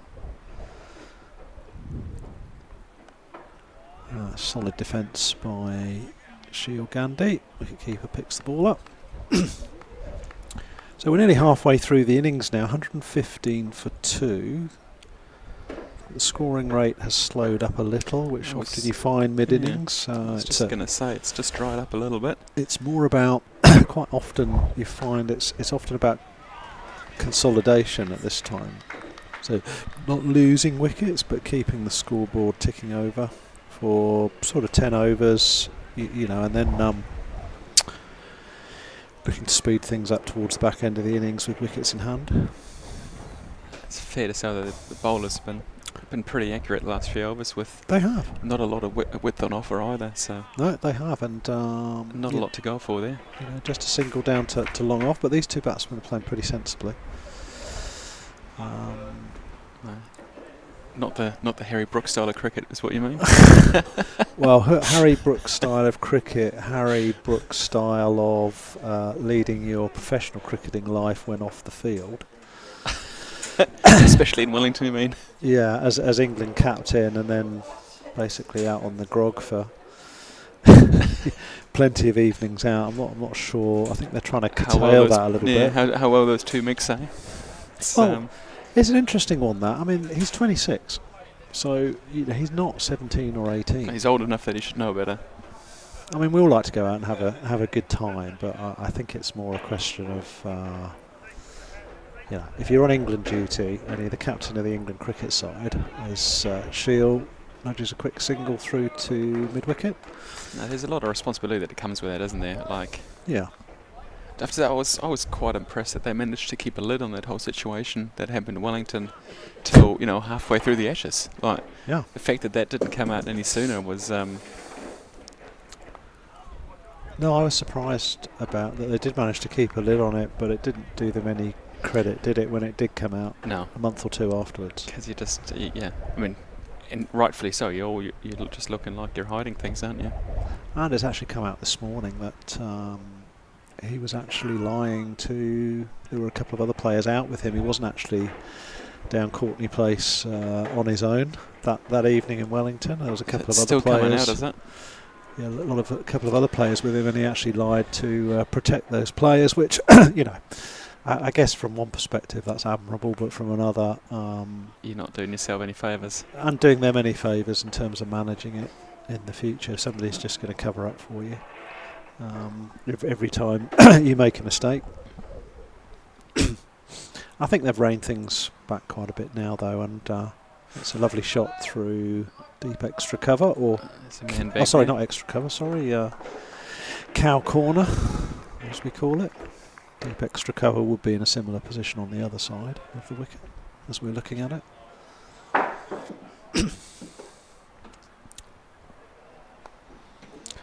And that's again another quick single there. I do know that the North City cricket team, very professionally coached, driven. They've got a very early curfew after match on the Fridays before the game, and obviously on game days as well. I think by the time they get to the end of the day, they're pretty knackered. Proper professionals is what you're saying? Yeah, well, I think they aspire to that. Well, I do know that to be the case. And I think that's that's one of a number of factors which has seen a sort of uptick in results this season and performances. I've been really impressed with the whole setup, really, at the club. First team, the second 11 now is a lot stronger than it has been in a number of years, and that's great. There's a bit of fluidity between first and second team players. That's allowing first team players that either aren't taking wickets or scoring runs to occasionally step down a bit. Yep, step down to the second 11. Get their performance levels back up, and then come back into the first 11. Yeah. Yep. It gives the second 11 players or aspiring younger players the opportunity to play first team cricket as well. So I think you need a depth, don't you? It's a squad game. I follow football a lot, and now at every level in the English Football League, Premier League, Championship, League One, League Two, it's about the squad and the depth of the squad, and the teams with the deeper squad are the ones that are there or thereabouts at the end of the season. It's a nice nudge to backward square for a single to Shield. Shield goes to 56, Joel 27 not out.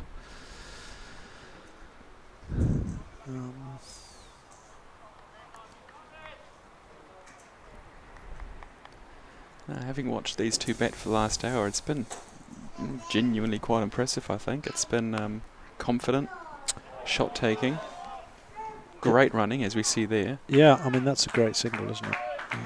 They say never field off a mistake, but not sure I agree with that. I think if there's a run there, there's a run there. Don't hesitate, that's the main issue. Otherwise you end up dancing in the middle. That's right. And working out who's going to be out. They say there's a good leave and a bad leave, and the same probably applies to a run, isn't it? Indeed. Oh, that's steered nicely away, no run. But there we go. Bit of a misfield, and they go through for a quick one. Well done.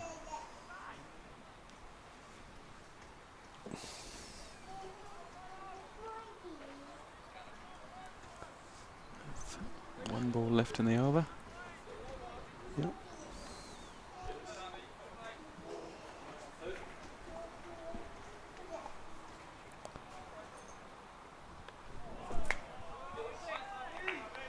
No run off that one. Defended away.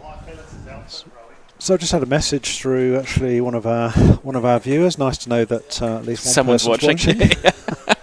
Said and look, thank you for reminding me of this. But the North City Premier women's team today are playing in the they're playing in the T20 final. In the Wellington Women's Premier Cricket League on the 15th of February. So that's coming up in a couple of weeks' time. So it'd be good to get a good crowd down here, because the women have been going great guns this season. The women's team women's team the past few years pretty much been a feeder for the feeder for the White Ferns. Sophie Devine, Amelia Kerr, other players, and a feeder for the Wellington team as well. And very, very strong, very well coached. So yeah, get down to the game on the 15th of February, T20 final, regional final, Wellington final, down at Linden. So hopefully, we're going to get a good day of weather and a good crowd down here, and another prestigious trophy in the cabinet here at North City. And what better thing to do than on a Sunday afternoon? Indeed, yeah. That's a Sunday, yeah. Okay, it's a Sunday. Good stuff. Thank you, caller. I won't name and shame. I won't name it. But hasten to say it is somebody who has put an awful lot of time into North City cricket. Has been on the committee, has been the scorer here for a number of years. Some of you will now realise who that is. And has been a great supporter of the club, so thank you, that person. You do a great job for not just the first 11 for the club, and long may that continue. So Craig Foster comes in, 2 balls left in this over. Oh, that's close. Close, didn't it? Close. We had the two arms pointing at the umpire there. He was fairly confident in that delivery. Here's the replay. Oh, just outside leg stump, I think. Going down leg. A bit difficult to tell from the wrong angle. Yeah, from this end. 123 for 2. Craig's final ball. That's a full toss. That's a big hit. Is that? Oh, that's 6 runs. Maximum. First 6 of the innings, I think. I believe so. Tremendous hit by Joel. It had some height on it too. It did. Cleared the boundary, and that I don't know which way the wind's blowing now. Is it blowing left or right? It might even be north to south. North to south, yes. Could well be, isn't it? Anyway, good hit. Tremendous 6, rather ruined Craig's figures. 3 overs, 0 for 13, but it's early on in his spell, I would imagine. North City 129 for 2. I think the fielder down there was hoping he might be in with a chance for about 3-4 seconds. It looked like it, didn't it? And it just drifted over. Yeah, got carried over, didn't it? Yeah.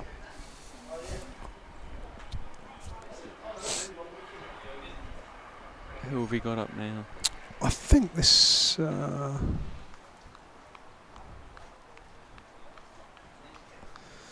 we'll check with the scorers who's bowling here. Is it still Tyson? Abhishek Singh. It's Abhishek Singh, okay, coming in for his 7th over. Been pretty tidy, 6 overs, 0 for 23 so far. Which is good tidy spell from the right arm medium pacer.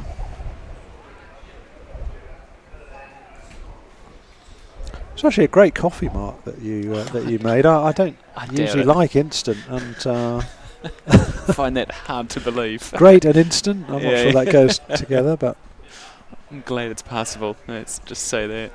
I'm trying to talk it up. I'm trying to milk this one for the powers that be to actually get a coffee machine here. maybe for next season, to see what the budget's like. So Shield Gandhi putting together a very impressive innings. 58 not out from 81 balls, strike rate of 71.6. Again, open stance with Shield, and he. Oh, that's through the gap. Tremendous through the fielder. Strike. Yep, through the fielder, and that fast outfield. You get full value for your runs here today at Linden Park. That's another 4 to Shield's total, and to North City. Shield goes to 62 for not out. 62 not out, and North City 133 for 2 off 28.4. It's fair to say Joel's been pretty consistent throughout his innings. His run rate's not really gone up or down, so he's been pretty steady while he's been out there. Yeah. And that's another single through deep extra cover for 1. Mark, holidays. Are you? Where's your favourite place to go? We just come off the back end of January. I guess a lot of people have had their holidays, but do you tend to take yours at different times of year, or? Well, I try and take a couple of weeks in the winter to go to the Northern Hemisphere to get out of the Yeah. the unfortunate coldness and weather. But Yeah, I'm with you on that one. it's we try and spend Christmas time going somewhere in New Zealand. Yeah. We always pick a different. We've just spent Christmas at the Hibiscus Coast. Oh, I love that. It's nice up there, isn't it? It's stunning. I hadn't been for about since I first came to New Zealand, actually, about 12, 13 years, and it's just a stunning area. Beautiful. So we always try and go to a different area of New Zealand for a week or two over Christmas. Yeah.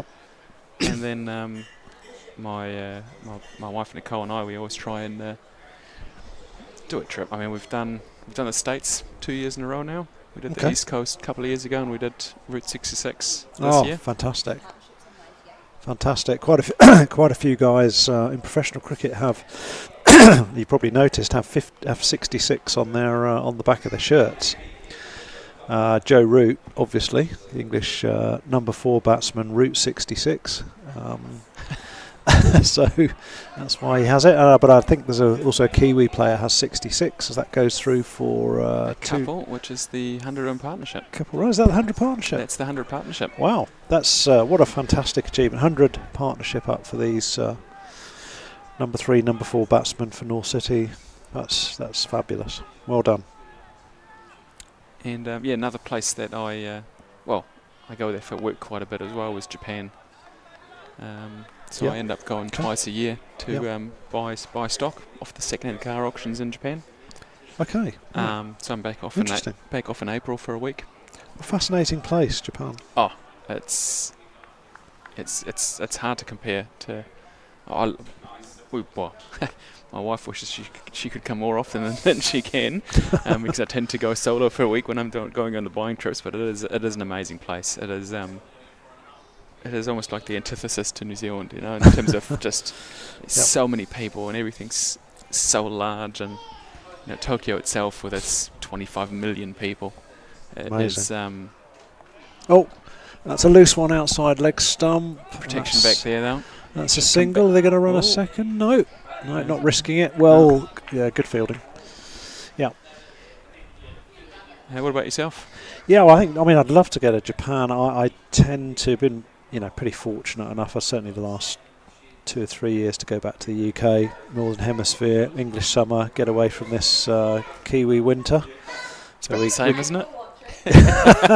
Well, actually, I think that's global warming has made the English summer actually very warm and more bearable 3 out of 4 summers, and we seem to always get the nice ones.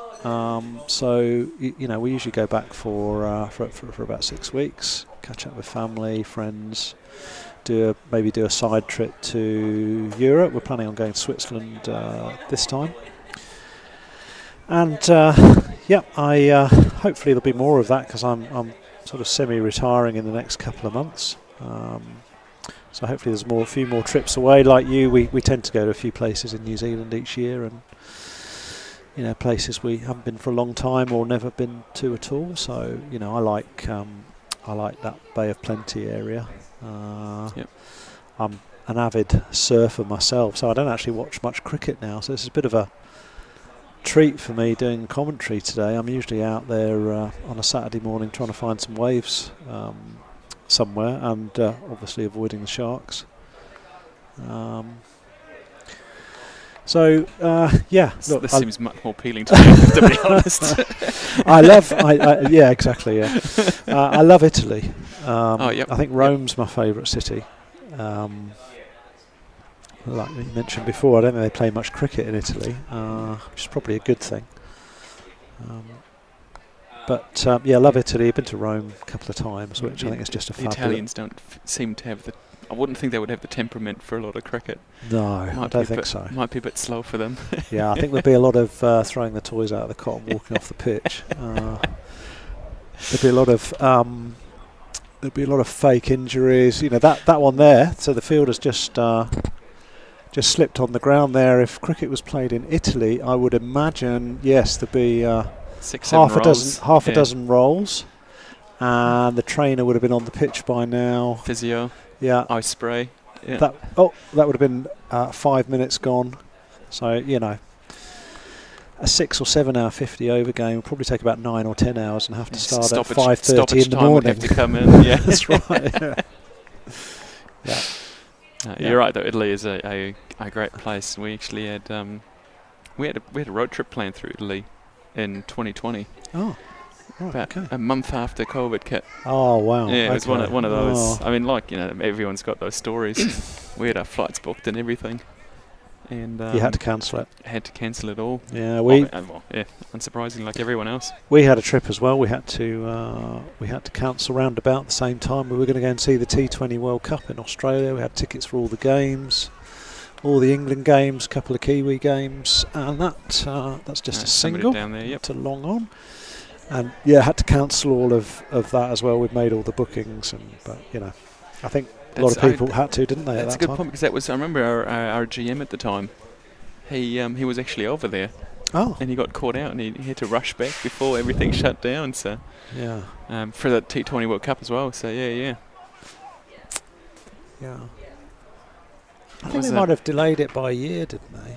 I think, or did they have it but with restricted crowds? I can't remember now. I want to say they had it, but Yeah. I think with exclusion of crowds.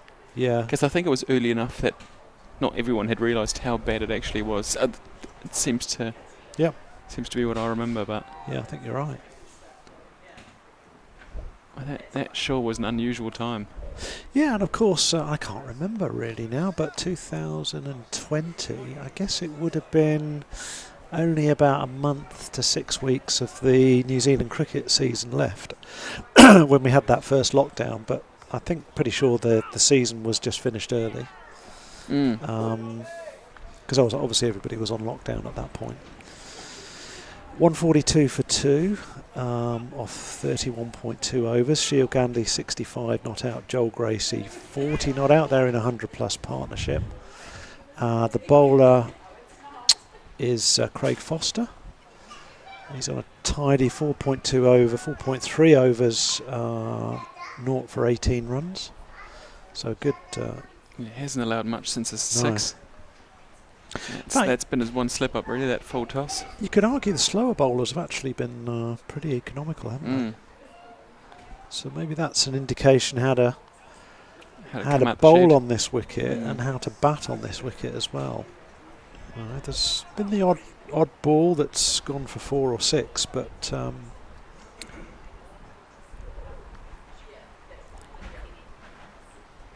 good news for that's gone fine. Not going to go for 4.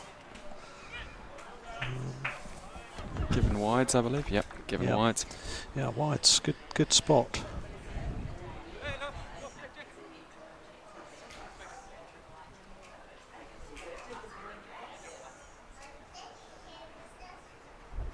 And the good news for North City, obviously, plenty of wickets in hand. Yes, plenty of wickets in hand, and this is, as we were talking about before, that middle of the innings is about, excuse me, about accumulation. Keeping it together.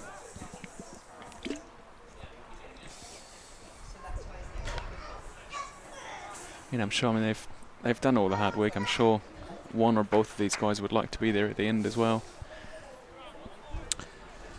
Yes, I imagine that would be the case. You'd have to say there's a reasonable chance of that.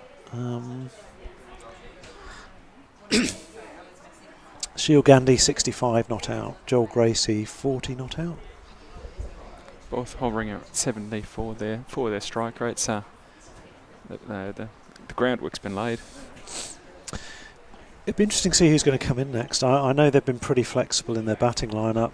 At the moment it's listed as Fraser McHale, DVS as they call him, Daniel van Straten.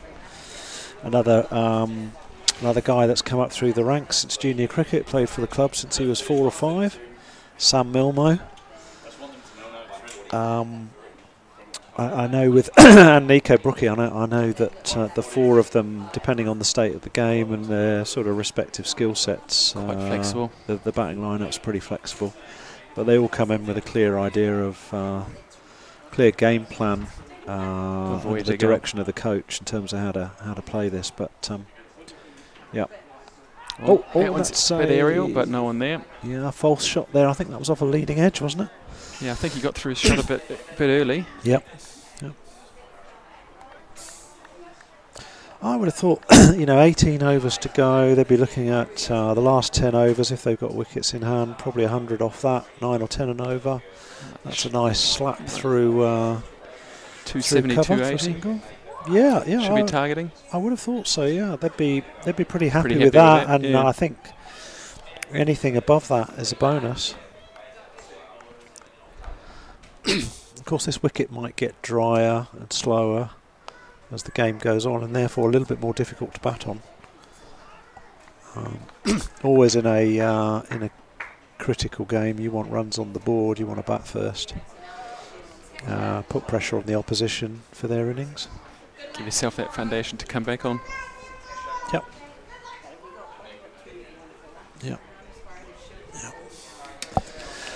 It's really very impressive innings at the moment, making commentary very easy, as that's driven up to long on by Sheel Gandhi for a single.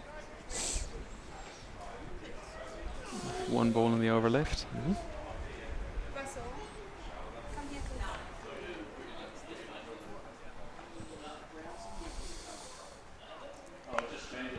There you go. Yep, good backing Finds up the there fielder, by the but fielder. Much more confident shot than his last one. Indeed.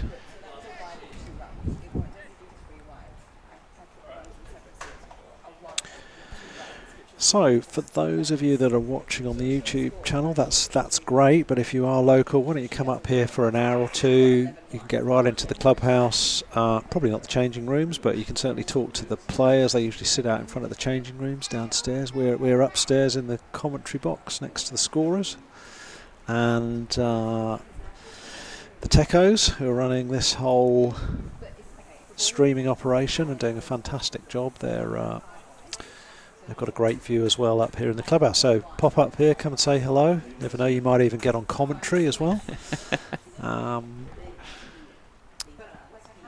We've got a few people sort of lined up throughout the day,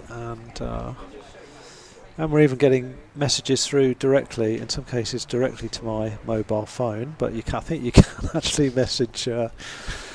The stream you itself. can actually Yeah. mention the stream. Oh, this could be. No, he's not interested. Yeah, so that's an interesting one. So, Shield, batsman at this end, hit the ball. It cannoned off, I think it's Craig. Yep. Cannoned off Craig's hand onto the stumps.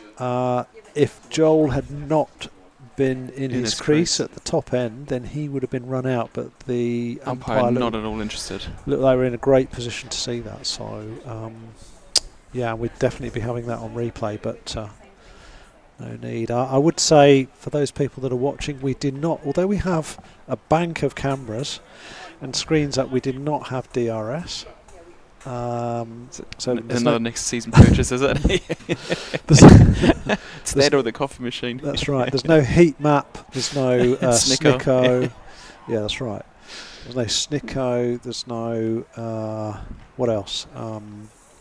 Ultra Edge. Yeah. There's no reviews. There's no team reviews. Yeah, Ultra Edge. That's it. That's what phrase I was looking for. Yeah, as in possibly an addition next season.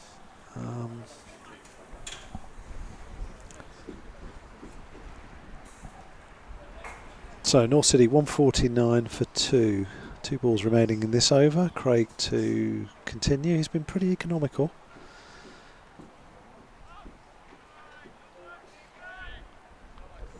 That's another dot ball.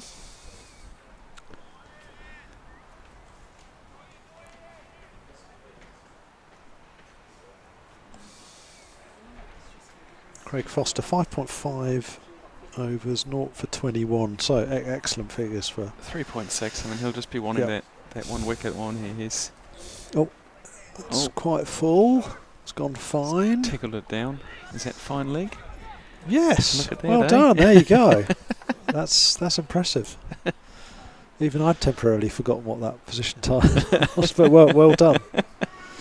And that's the end of Craig's over. So tickle down to fine leg. Picked up the occasional thing. Pretty hot work out there. So there's a drink being run out. Not sure. And I think he's just dropped, I don't know if you noticed, but he's dropped his phone on the pitch, I believe. Just dropped his phone. Oh, that's a drinks break. So so we're 34 overs. So yeah, second drinks break. We're just going to have a 2-minute comfort stop, and we'll be right back. Cheers.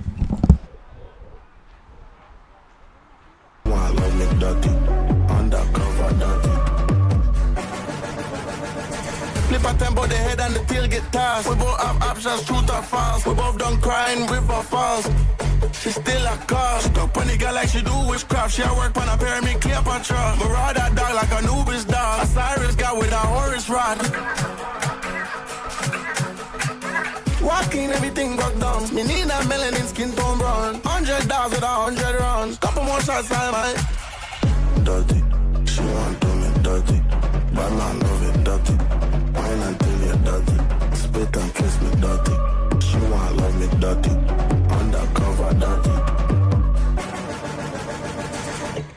Stinking monkey, more grease than a 12-piece Kentucky. I'ma shoot up me club with him bucky. Leave pussy dead, thumb pum pum dopey. Dopey shit get yucky, like glass them very wet and muddy. I must profess I'm in love with the body. Clump up my hair, turn this girl nutty. Dirty. I cannot get enough run at my battery like I was a Tesla. Choking and slamming like I was a wrestler. Till I be busting just like a Beretta does. Dirty. Grab me as ever cause I will play the E like I was a pig in my minute man. Cause when I was the minimum I am insatiable. Get at ya really rough. Dirty. She want to me dirty. But man love it dirty. Wine until you're dirty. Spit and kiss me dirty. She want love me dirty. Undercover dirty. Dirty. She want to me dirty. But man love it dirty. Wine until you're dirty. Spit and kiss me dirty. She want love me dirty. Undercover dirty. Never know what you did to me, baby. When I walk away, what you did to me, baby. Never know what you did to me, baby. When I walk away, what you did to me,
welcome back. Welcome back to us. So at the moment,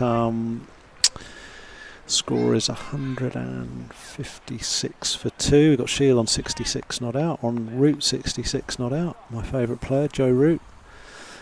Joel Gracie 45 not out. Did a quiet accumulation there. As another single goes through mid-on.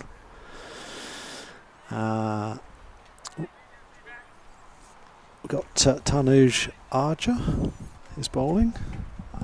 He's halfway through his third over, 0 for 12 as he comes in, right arm over the wicket. It's a full toss.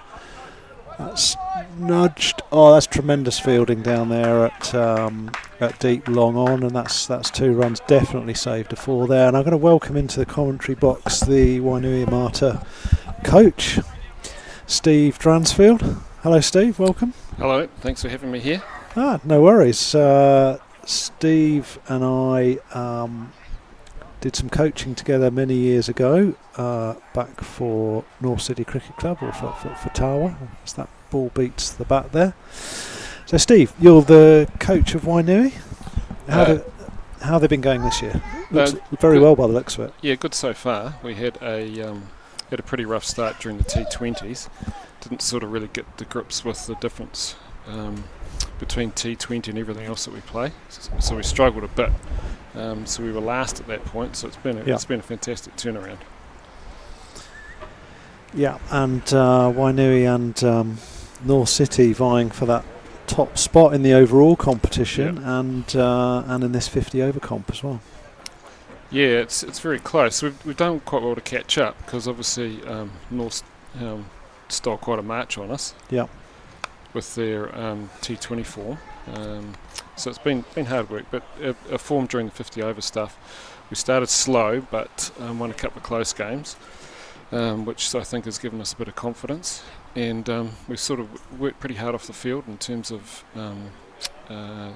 lifting the quality of our practices, lifting the intensity of it, and working hard on teamwork. And it's sort of come into play. We've seen recently with a couple of really good wins our last 2 games. So, we're pretty happy with where we're sitting right now. Excellent. And I'm sure these 2 teams plus Johnsonville are going to be there or thereabouts, right until the end of the 2-day ball competition, I would have thought, wouldn't you? Well, it would appear so. If you look at the points, good fielding there. Oh, well, hello. Good fielding there. Good backing up. If you look at the points table, yes, there's really very little between the us, Johnsonville, and Norths. Yeah. So you would expect that would continue. It's not, however, we've had some very close games with, in particular, collegians. Mm-hmm. 2 very close games. We won one by 1 wicket. Wow. And the other one by 2 wickets. Wow. And they've been pretty good. And obviously the Sri Lankans beat us in the T20s and pushed us pretty close in one of the one-dayers. So those 2 teams have really come up and, I think, grabbed their opportunity. Yeah. With the new grade structure, and there's certainly some good players amongst them. So I wouldn't go so far as to say it's a dead cert. Yeah. You just never know, do you?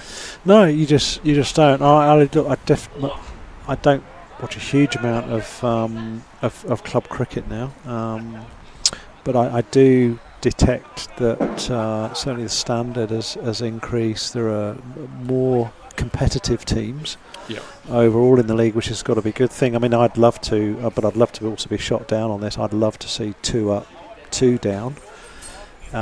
Between Div 1 and Div 2. Whether the larger clubs in Wellington would ever go for that, I have my doubts. So you don't have to comment on that. You might get a fine. But I just think that would add a bit extra to the competition as well. But yeah, certainly been impressed with what I've seen from these 2 teams so far today.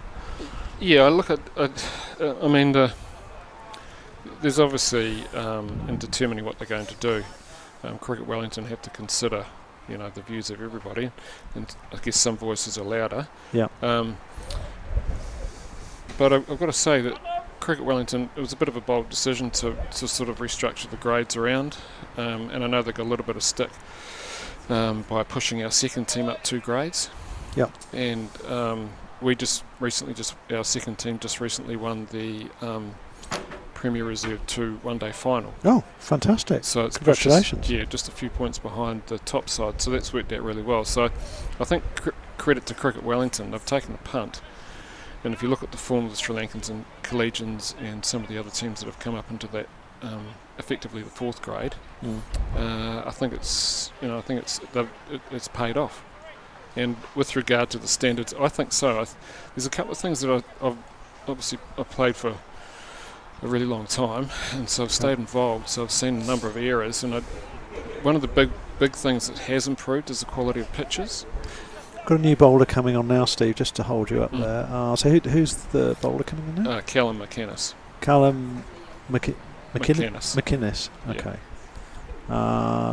Left arm over? Left arm over, yep. Left arm over. I love left arm bowlers. I know your son was a left arm over. You hate them, do you? What, to face, presumably?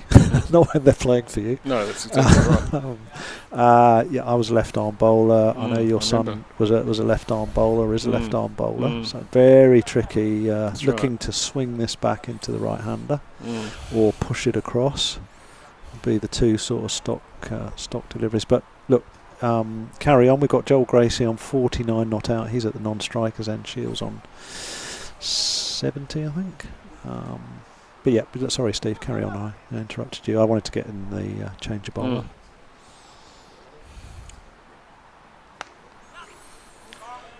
Yeah, well, the standard of pitches has definitely improved. Right.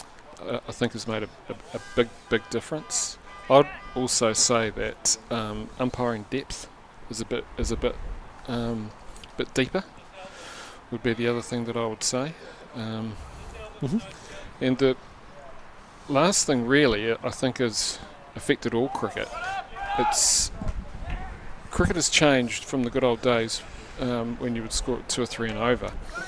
And that's Joel's 50. Just to interrupt you there, Steve. Joel Gracie, lovely 50. Now 51 not out after 69 balls. Strike rate of just a shade under 74. Well done, Joel. One of our up and coming young batsmen. Great that he's got an opportunity here, and an opportunity to go on a bit further today as well. Hopefully not, but he's certainly made the opportunity for himself and did very well. For sure, yeah. So Callum in, nice delivery. No runs there.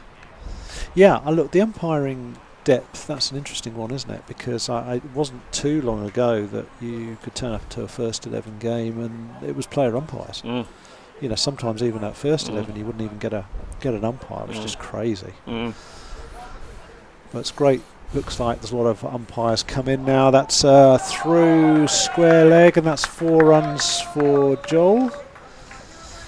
He goes to 55. Bowler dropped that a little bit short there, but the batsman right onto that. Yeah. So yeah, umpiring depth is something that's improved, is it, Steve? Well, I think so. Yeah, I think so. Look, for my money, Cricket Wellington over the last few years have done a pretty good job in understanding what the issues are around club cricket and progressively worked to improve them. So we're sort of seeing that. And that's a nice 4 runs. Just sorry, Steve, just down through third man there. Our fielder might have been a little bit too far, a little bit too close. So again, another guided for Joel Gracie. Probably needs to just adjust their length a little bit on here, I would say. But you know, it's his first over, so you know, hopefully he will be able to do that. Yep, Steve. Yeah, and look, I think the last thing is that with cricket, all cricket, it's player attitude. So the attitude now is to score runs and score runs quickly. Yep. And the bats are just incredible now. They've got very big middles, haven't they? Enormous middles. It's just steered out through through point, deep point for a single. That's the end of Callum McInnes is over. 176 for 2. So Wainuiomata is I would say, is a club on the up and up. You know, the last few years. Is that an accurate observation, Steve? And what's been the reason for? Or I imagine there's a number of reasons. What's been the reason for that? Reasons for that? Yeah, it's been a gradual thing. We've just chipped away, I think, in terms of the number of teams we've got. We've now got a couple of women's teams, and we're up to nine teams, 9 Saturday teams, and we've got 5 junior teams, which is so it's been quite a steady, slow progression. We've just sort of built year by year. Yeah. There's a few key individuals that have really helped. But I'd say at the moment, it's a single through mid wicket to Joel Gracie. I'd say at the moment it feels like we have the right people in the right place. We've got quite a supportive chairman who used to play many years for our top seed team, so he understands, you know, what's important, what's needed. A good playing base and a good support base, so I think just a series of good decisions, steady decisions, sensible decisions, adding teams, right people in the right places is starting to add up for us, I think. Okay.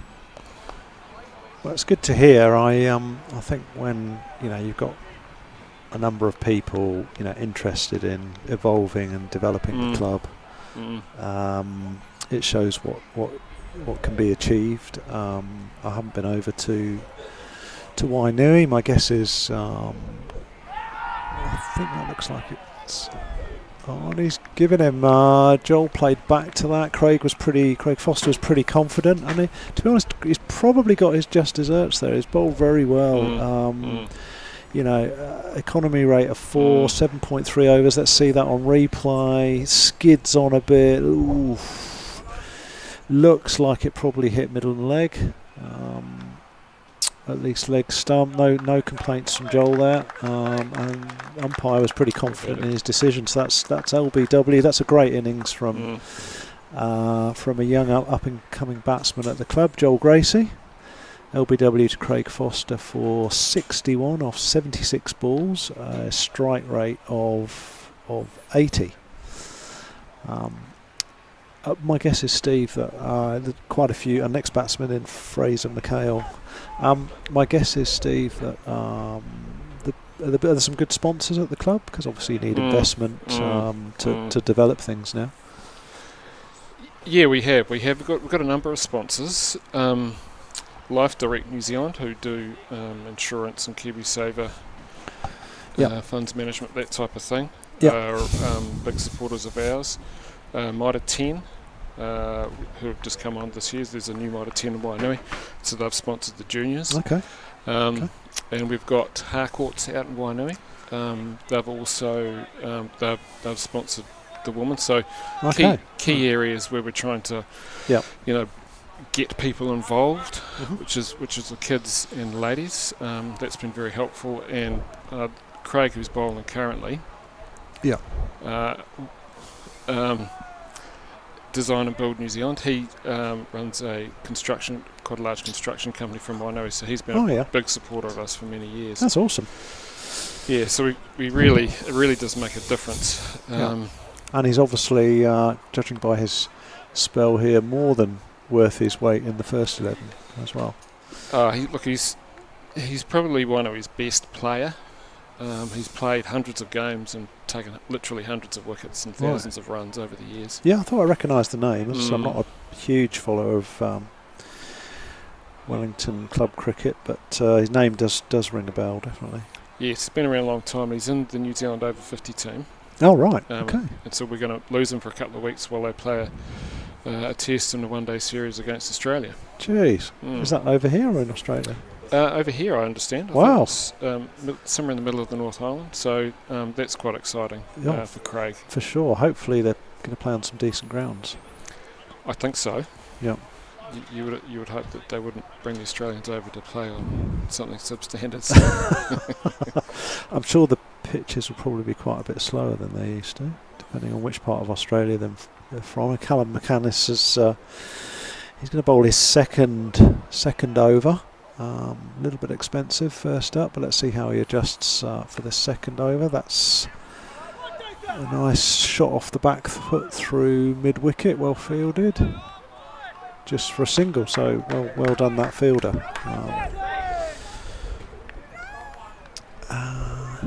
So that's Fraser McHale at the top end, about to face his first ball from Callum. Well, that's good, isn't it? When sounds like you've got a good mix of experienced people and younger guys.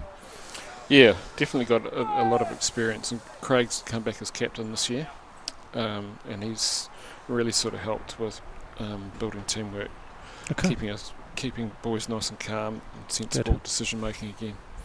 So he's made a big impact this year. So McManus in left arm over the wicket to McHale, slaps that through mid off for a single, and Fraser's off the mark. Yeah, well, that's good to hear the Wainuiomata Cricket Club's on the up and up. Also a nice golf course over there. Beautiful golf course as well, which I've played in the past, not for a few years. I'm sure it's improved even more since I played last time, but it was lovely when I played it a few years ago. And that's a lovely shot through backward point, guided through there for 4 runs for Shiel, and he goes to 77. Not out from 108. Hasn't really increased his strike rate. He's just been very steady, punished the bad ball. Strike rate's 71, so nothing to write home about. But he's just been accumulating and playing that anchor role, I think. That's a nice drive through mid off for a single. So I've got no idea what a good score is on this wicket, Steve. As we were talking with Mark Munkitrick, who's one of the club sponsors from Mexted Motors, earlier on, and he that's another single there, and he was saying that he thought anything above 270, 280 would be a bonus on this track. The wicket doesn't look like it's doing much. Of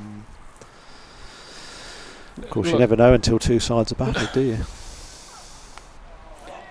To me, it's a very good track and it's a very fast outfield. Yeah, you get full value, don't you, for shots? shots? So look, I for me, the position that North have got themselves into, that's the sort of score they'll be looking to get, possibly even more. It's quite a critical. This is really the critical point, I think. Having built a really good base, you would imagine that North would want to sort of pick up the scoring a bit from here and push towards 300. Yeah.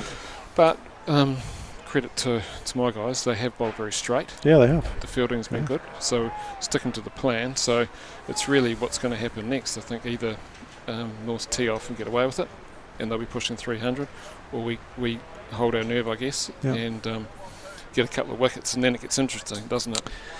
Yeah, look, at the end of the day, it's 39 overs, 186 for 3. We have 11 overs left, including this one. So, I think that's a pretty accurate assessment of where things are, where things are at. Certainly you've got a shortish boundary as we look at it over on the leg side. The wind is a bit of an issue too. It's either 1 or 4, and that's a 4, as you can see there. Yeah, the wind is a bit of an issue. In days gone by, and that was a 4 for Gandhi there.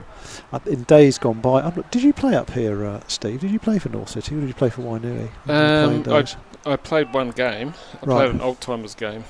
Oh, okay. Out here. Okay. Some cockle dragged me into it. Oh, I might have even played 2 games. I think I played in that game you as well. Probably did. I got my only first-class wicket in that game. I think Dwayne Bowden was batting. Is that right? I think he'd had 2 or 3 though before he came out to bat. Yes, he typically did have 2 or 3.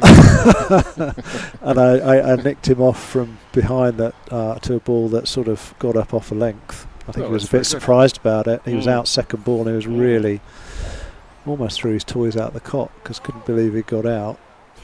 Asked whether he could stayed in, so I pointed him to the pavilion. Nice. Robbie Nice. Kerr came up from deep mid wicket and said, "Oh, well done, that's your first class wicket." And I said, "That's my only first class wicket." First and last. That's right, yeah, and it was. And this is an unexpected comeback. Yeah. Yeah, so where were we? So it's anyway, what I was going to say was the boundary on the leg side as you look at it. I'm not sure whether we can get a camera angle over there, but the boundary was only about 5 or 6 metres in from the edge there. It used to be a really long boundary. As Mikhail nudges that down to deep backward square for a single. So it's always a nice ground to play on. I've played here a few times Yeah. before Wainui. Ball comes on. Yeah, it's good batting. Yeah, ball comes on, Good batting which track. is perfect for cricket, really. Yeah, I Um, mean, you see green wickets up here and you think, oh, it's going to be a bowler's Mm-mm. paradise, and it hardly ever is. Mm. So we've got a power play now. Last 10 overs of the innings, 193 for 3. Shield 83 not out. Fraser McHale 4 not out. We've got Callum continuing, I think, Steve. Yeah. Continuing his spell. Into the wind. Yep. Yeah, into the wind. I was saying earlier on, look, I think actually if we had stats for this, my gut feel tells me bowling into the wind, although harder, is better here. Believe it or not, it's easy. I think it's a bit easier to take wickets rather than bowling downhill with the wind. Yes, it comes through at a lick, but you've only got to kind of nudge it, And it goes. and it's gone for 4. Yeah. Yeah. Well, there has been a lot of runs. Yep. Just behind the wicket. square. Yeah, both absolutely. sides. Yeah. Yeah. Yeah. So it's a good point. It's Down here, really important to protect the wicket down towards the pavilion. It's either 1 or 4, basically. That's a nice looking shot to sort of a deep point for a single.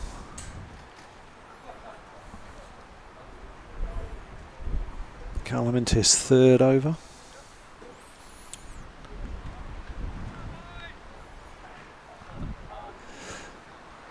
Who's your captain, Steve? Is that Ryan? Oh, and that's 6 runs. That's Fraser McHale. 6 runs over long on. They probably don't want to be bowling too many of those to him. He's been hitting a lot of few sixes. recently, but Yep. look, you never know. Next ball sometimes is out. But anyway, looks like they'll be looking Ball's gone down the road. But for the ball. Yeah. So 6 runs there. So maybe the acceleration is starting to come now with Yeah, you think so? 9.5 overs left, 201. As I said, I the more I think about it now, I'd say 270 is par. Yeah. 270 is par. Anything above that is a bonus. Wicket's the key, really. Yeah, absolutely. That'll Yeah. be the determinant. If we chip away and pick up regular wickets, it'll slow things down considerably. Yep. If Yep. we don't, then you're right, basically. No, that's good. Good point. Yeah. Certainly looking at the batting lineup, Gandhi, Michaela at the moment, but Van Straten, Sam Milmo, Nico Brookie, Joey Todd, they're all capable with the bat. They've all scored runs this season, but High strike rates too. yeah, nice strike rates. But you know, as you say, last 10 overs, if you're chipping away, getting regular wickets, that will slow up even good players. Yeah, well, that's the key. I mean, you guys are established, so we've just got to stick to a plan. Bowl straight, one side of the wicket. Yeah. Back it up in the field, and there's little else to be done really. We'll see what happens.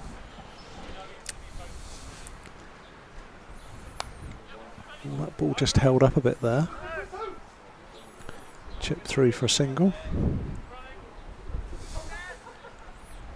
What will you be happy chasing here? I mean, obviously anything, Steve, but I mean, 260, 270? You'd be happy? But at this point in Chase 'em time, up. if we end up chasing 265 or something like that, then I'd be very happy. Yeah. But it's a big score, but it's certainly gettable. That's well fielded. A tight single, and that's a direct hit. Is that out? Not out, says the umpire, but great fielding there. Sorry to interrupt, Steve. A really good piece of fielding there. It was. So, I mean, we scored There's a 300 against Johnsonville. Just on replay here. Okay. So Shield running across the wicket. Be comfortable. Yeah, wouldn't be allowed in Test cricket, of course. They'd have got a warning for that. Yeah. So we bat deep, so we'll be confident whatever we've got to chase. But anything under 270, I think we'll be pretty good at this point in time. Okay. Certainly going to set it up for a pretty competitive second innings, I think. Well, I hope so. All right. I'll All leave right. it to it. Thanks very much. Thanks, Good to see you Steve. again. Really appreciate your time. Great to hear about development of Wainuiomata Cricket Club a bit, and all the best in your season. Biased though I am, I still like to see a good game, but and we're going to do it all again tomorrow anyway, irrespective of the result exactly today. Right. Hopefully in Wainuiomata, but potentially here. We'll see. We'll see. Thanks, Okay, Steve. all right, Cheers. goodbye. Thanks.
Well, sorry about that. North City are 204 for 3 off 41 overs.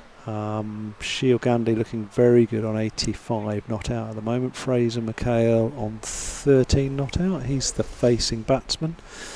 The very accurate Craig Foster is in his last over. He's 9 overs, 1 for 37. Superb spell from the veteran. Co-commentator just joined me, and very welcome she is as well, is Tamsin Davidson. She's from works for one of our sponsors. She's a sponsor through One Agency, real estate agency of North City Cricket Club, and has been for a number of years, and we're very appreciative of that here. Welcome, Tamsin. Thank you, it's a pleasure to be here. That's good. I know you come down to the club quite often. I think you've had kids come through the junior programme here, is that right? Yes, indeed. My son has been playing for North City since he was 4, so 9 years, but just transferred into the college system, which is all a bit sad, really. Okay, so he's what, year 9? Yes, yeah, that's year right. 9. Is it Tawa? Correct. Tawa College. Okay. Yeah. Is he playing cricket? He is, yep. Their first, I think they're having a warm-up game tomorrow, so he's looking forward to that. All right. He's off to get some new spikes today with Dad. I remember that. Dad, I want the expensive ones. I don't want to know. That's why I'm not there. That's Dad's job. Yeah. Oh, while we're here, can we get a new bat? Mm-hmm. Pads, helmet? That's the one. That's the one. Can be quite expensive, can't it? It can be. I think it was last year. Fraser hits that through, sorry to interrupt you, through square leg, and that's a couple of runs. Good running between the wickets. Fraser goes to 15, I think. Yep.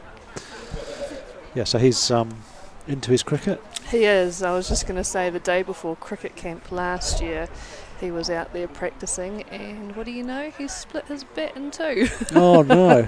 So it was the mad rush to go and get him a new bat for the camp, of course. Right.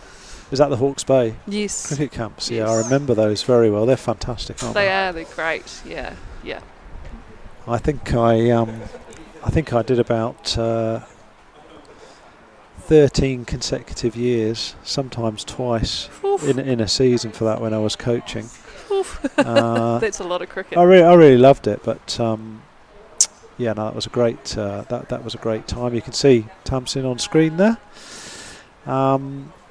Yeah, well, that's great. You've been involved with the club for a long time. Tell us a bit about One Agency. Are you an owner, or do you work for them, or how does that work? Tell us a bit about One Agency anyway. And well, what One do they do? Agency, I guess the brand itself was developed in Australia actually, but please don't hold that against us. We have our own office here in Porirua, and just opened up a new office in Plympton as well. So we've been around now for 10 years. We were, I think, the second One Agency office to open up in New Zealand. Oh, wow. And we now have a number of offices, but they're all owned individually. So recently Alman has taken over the ownership of our office, and he's a fantastic person to be working with. So I'm contracted to them essentially. Okay. But have, like I said before, been with them for 10 years, so know the business well. Yeah, good stuff. And look, judging by the amount of One Agency signs with Tamsin Davidson's name on them there is around in the local community, the business must be pretty good, I would have thought. It is good, yeah. It's been a tough couple of years in terms of a slow market. It's not quite as much fun as a hot market. Okay. But it has been good all the same. I cannot complain, that's for sure. Okay. Always room for more. That's Fraser McHale, just nudges it into the onside there for a single. It goes to 14. Shield on 85, not out. You must meet people from all walks of life in your business. Yeah, absolutely. It's it can be really interesting what you step into. You never quite know what you're gonna get. It's a nice shot through the offside by Shield. Great fielding down there at deep, sort of a deep cover, just for 2. Yep. Yeah, I often sort of have referred to myself as a bit of a chameleon, so you sort of need to change your shade depending on who you're in front of. Yeah, I can imagine. We were talking with Mark Munketrick. I don't know whether you know Mark. Is the owner of Mexted Motors. Right. Earlier on, and he said, he started out his career. He's a young chap. He's only, I think, mid to early 30s. I think, as a door-to-door salesman in New Zealand. So you learn a lot doing that. Yes. And look, hey, now he's the owner of Mexted Motors. That's amazing. That is amazing. Yeah. He thought it was a really good grounding in talking to people. Obviously trying to get them to buy stuff, but he learned a lot of skills through that experience. That was really interesting what he had to say on that. So how did you start out in real estate? Well, I had also always been in sales, and then had a couple of kids, and the sales role that I was in just wasn't sort of appropriate for me to go back to. They wanted me to be full-time, and I kind of wasn't interested in being full-time. So after a lot of scratching around and trying to work out what I could do to make a little bit of money, I came across an ad which was for a real estate salesperson, and I thought, actually, I think I could do that. I've always liked looking at houses. I like working with people. I like developing relationships. So why not explore it? Yeah. Okay. Well, that's good. That's good to hear about that story. And how long have you been working as a real estate agent now? 11 years. So I did my first year with a different company, and then 10 years since with One Agency. Brilliant. Yeah. Brilliant. Good stuff. Sounds like a very enjoyable role. I do. In terms of meeting for people and securing deals and that type of thing. It's certainly got its challenges, but I obviously you've got to like people to be in this job, and I do. Yeah, absolutely. So that certainly helps. So we've got, I think that's Ryan Jackson coming back now from the Porirua end. So Ryan's got a few overs left. He's come back. This will be a pressure situation here for Shield Gandhi. He's on 92 not out, so 8 off his 100, which will be a fabulous 100 if he gets there. Ryan's obviously going to do his best to make sure that doesn't happen. Obviously the Premier fast bowler, or certainly the fastest bowler in the competition. He's 6 overs, 0 for 26. Probably hasn't got his just desserts yet, but he's going to steam in from the Porirua end, probably at 150 plus clicks with the wind. So in he comes for his first delivery. Let's see if it's a loosener. Oh, Shield decides to reverse that one. He was fortunate to get away with that. Just a single down there. Echoes of Joe Root playing that very similar shot here. Anyway, obviously feeling very confident.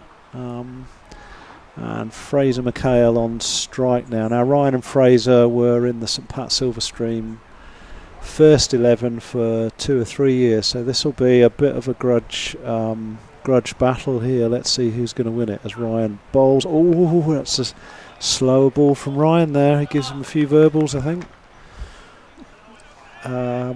If it is knowing those two, it'll be fairly quiet verbals. And I'm sure they're both relishing this little battle within a battle. So Tamsin, you've got a couple of kids, is it? Or 3? Three now. 3 kids, yes. right, okay. Yeah, started with 2 and then third one popped along. Yeah. Yep. So she is often on the cricket sideline watching her big brother. Good stuff. Oh, this could be. Oh, this is gone. This is a reverse. Jeepers. This is a reverse shot, reverse sweep for 6 from Fraser McHale. Ryan Jackson's not going to like that. He's walked immediately back to his mark. I would say bouncer or full delivery here is the next ball. Shields obviously having a little bit of a chat with Fraser. The rest of the fielders are going to look for the ball, which probably will have landed on a car roof just to the side of the clubhouse. They've got the ball back now. Wicketkeeper has a look at it, probably still within shape, and the ball is now back with Ryan Jackson. I interrupted Tamsin there, but that was worth a little bit of extra commentary, and I think this ball will be as well. So, given the room raised to their feet, I think it was worth pausing for. Yeah, indeed. So, really interested to see what Ryan's next delivery is going to be. It's either going to be stumps everywhere, or let's see. Ryan Jackson comes in. It's a slower ball, and he's got a good possibility of a catch there, and he's taken. Well, look at and it's no ball. I can't believe it. Wow, no ball. Fraser takes a run, but he can't take a run off that delivery. So, or can he? Oh, they did run. So they did cross over, I think. Not sure what the rule is here, though. Does he have to go back, or did they cross over? Umpire has ruled they did get the run, so Shield will be facing. So just to recap, Ryan bowled, Fraser went for the big heave, top edged it, it was caught at third man, but it was a no ball. So it's not out, and now Shield Gandhi is facing. Ryan Jackson comes in, and suddenly they've just started trying to put Ryan off his game, playing very creative shots here. Shield's on 93. Good to see it's all about the team and not necessarily knocking it for singles to get your ton. So I really like that. That's obviously a good example of the right attitude within the North City team here. It's about the team, it's not about the individual. So Jackson into Gandhi. Ball's a full ball, and that's steered away at backward point for 4 runs. Shield now on 97, so we might be seeing a century here, Thompson. That's exciting. Yeah. It's quite a watching cricket makes me feel quite anxious sometimes. Especially when it's your own kid. That's right, and yours is out there, so I can only imagine. Yeah, I've been to this rodeo too many times now to get anxious about it. I know a lot of parents do, but I just try and see it for what it is. So Jackson into Gandhi. Oh, that's 4 runs, and that is 100 for Shield Gandhi. Carves it through. Extra cover. That's a fabulous ton from Shield Gandhi. 101 off 125 deliveries.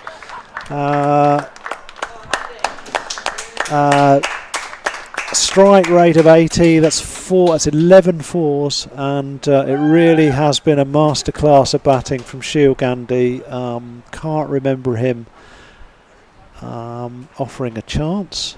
I stand to be corrected there, but that's what a great way to reach 100. Very satisfying. Players, coach, supporters will all be happy with that.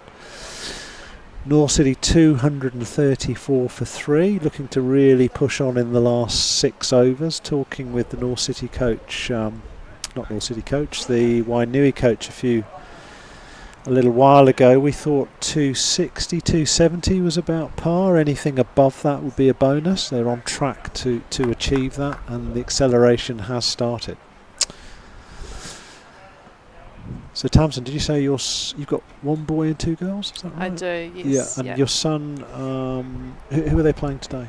No, well, they haven't quite started yet. School's only just gone back last week, so they've got a warm-up tomorrow just for fun. Okay. And then I think the real deal follows the next week. Okay.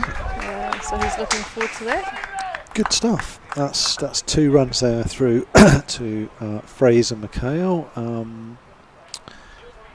The bowler is Abhishek Singh, 8.1 overs, 0 for 38 at the moment, so reasonably economical, as have most of the Wainui bowlers been, on a wicket which probably hasn't offered them too much. Do you tend to go and watch most of the games, Tamsin? I try. Oh, that's 4 runs through deep mid-wicket there for McHale.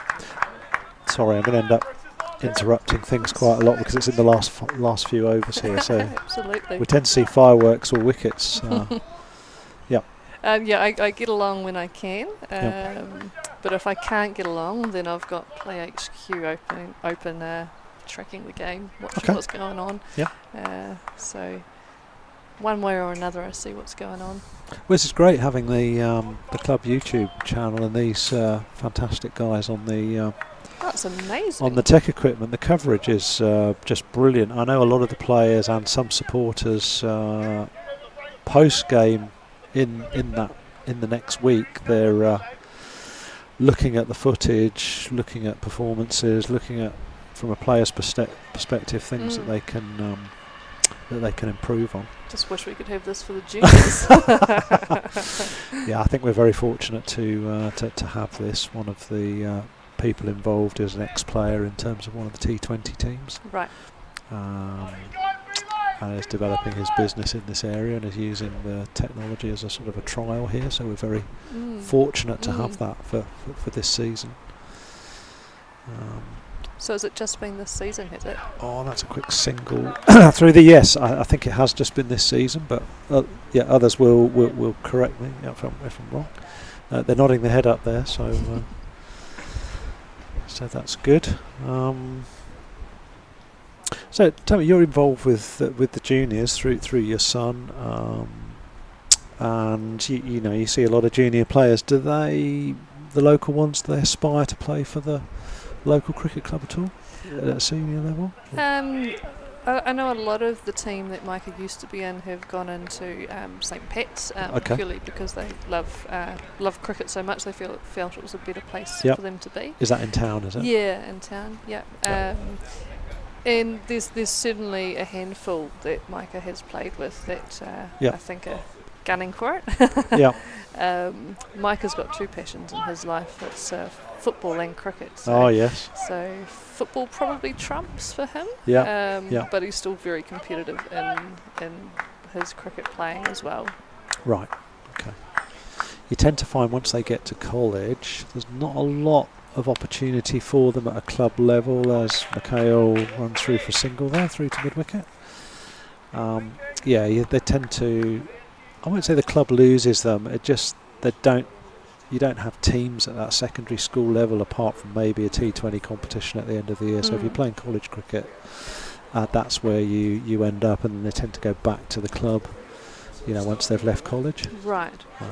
Maybe in that last year at college there might be opportunities to sort of play second 11 cricket or third 11 cricket, but it's always been the case. I don't know why that is. Junior cricket's obviously pretty much all at club level until you're at there's a bit at intermediate school, but not a huge amount. Yeah. No, Mike has been really lucky with his time here at North City. He was very fortunate to have Leon and Kevin, one of our other sponsors, as his coaches. Okay. And they were just amazing.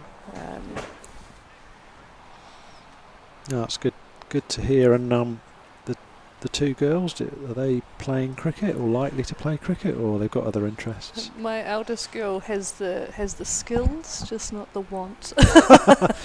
Yeah, my daughter was the same as well.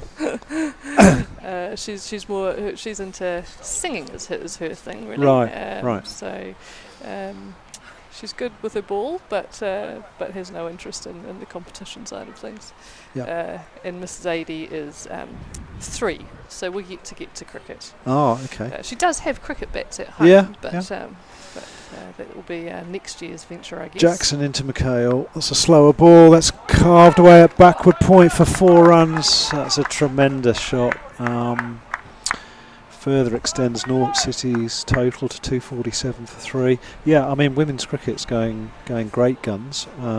Certainly at club level, anyway. Absolutely. Hopefully it is at school and secondary school level. The setup's a little bit different for women's cricket. We've had a lot of good women's cricketers, and world-class ones actually, through North City over the years. Yes, we have. That's a good delivery from Ryan. Completely outfoxed Fraser there. Dot ball. I think early days in my early sponsorship, some of that was put towards the women's development or girls development program, I believe. So that was really cool to know that it was going to something like that. Yeah. So Jackson into Mikhail. Oh, we're going to see some fun here, and that's out, and that is chalked up as a minor victory for Ryan Jackson over his old schoolmate Fraser Mikhail, but good knock by Mikhail. 36 off 26, a strike rate of 138, so certainly up the scoring rate there. This time in the innings, exactly what was needed, with Shield anchoring there on 102. Good catch at short backward square, and Ryan Jackson 100% deserves his first wicket. Maybe we might see a little bit of a cluster of wickets now. So looks like Sam Milmo. Big Sam, look like Sam's going in. Next, he's on his way to the wicket. He'll be relishing this match situation. Shield staying there. North City, we in brackets. I'd like to see Shield there, still in at the end. Looks like he's going to change bat. Another bat out to Shield. That's one of his 27 bats he's got in his bag. So plenty to choose from his armoury. So Ryan will be buoyed by that, and he's got 3 balls left in this over. So do you follow domestic cricket, Tamsin, or the Black Caps, or do you go to any games? I have been to the odd game, but I actually probably enjoy watching it on the TV more, so I can actually see what's happening. I like to really see the game if I'm watching. Yep. That's a single off Sam Milmo. He's off the mark. Out to mid wicket. Yeah, so you follow a bit of cricket. Bit of cricket. I don't have much of an option with a husband and a son. No, it's probably on TV all the time, isn't it? It is.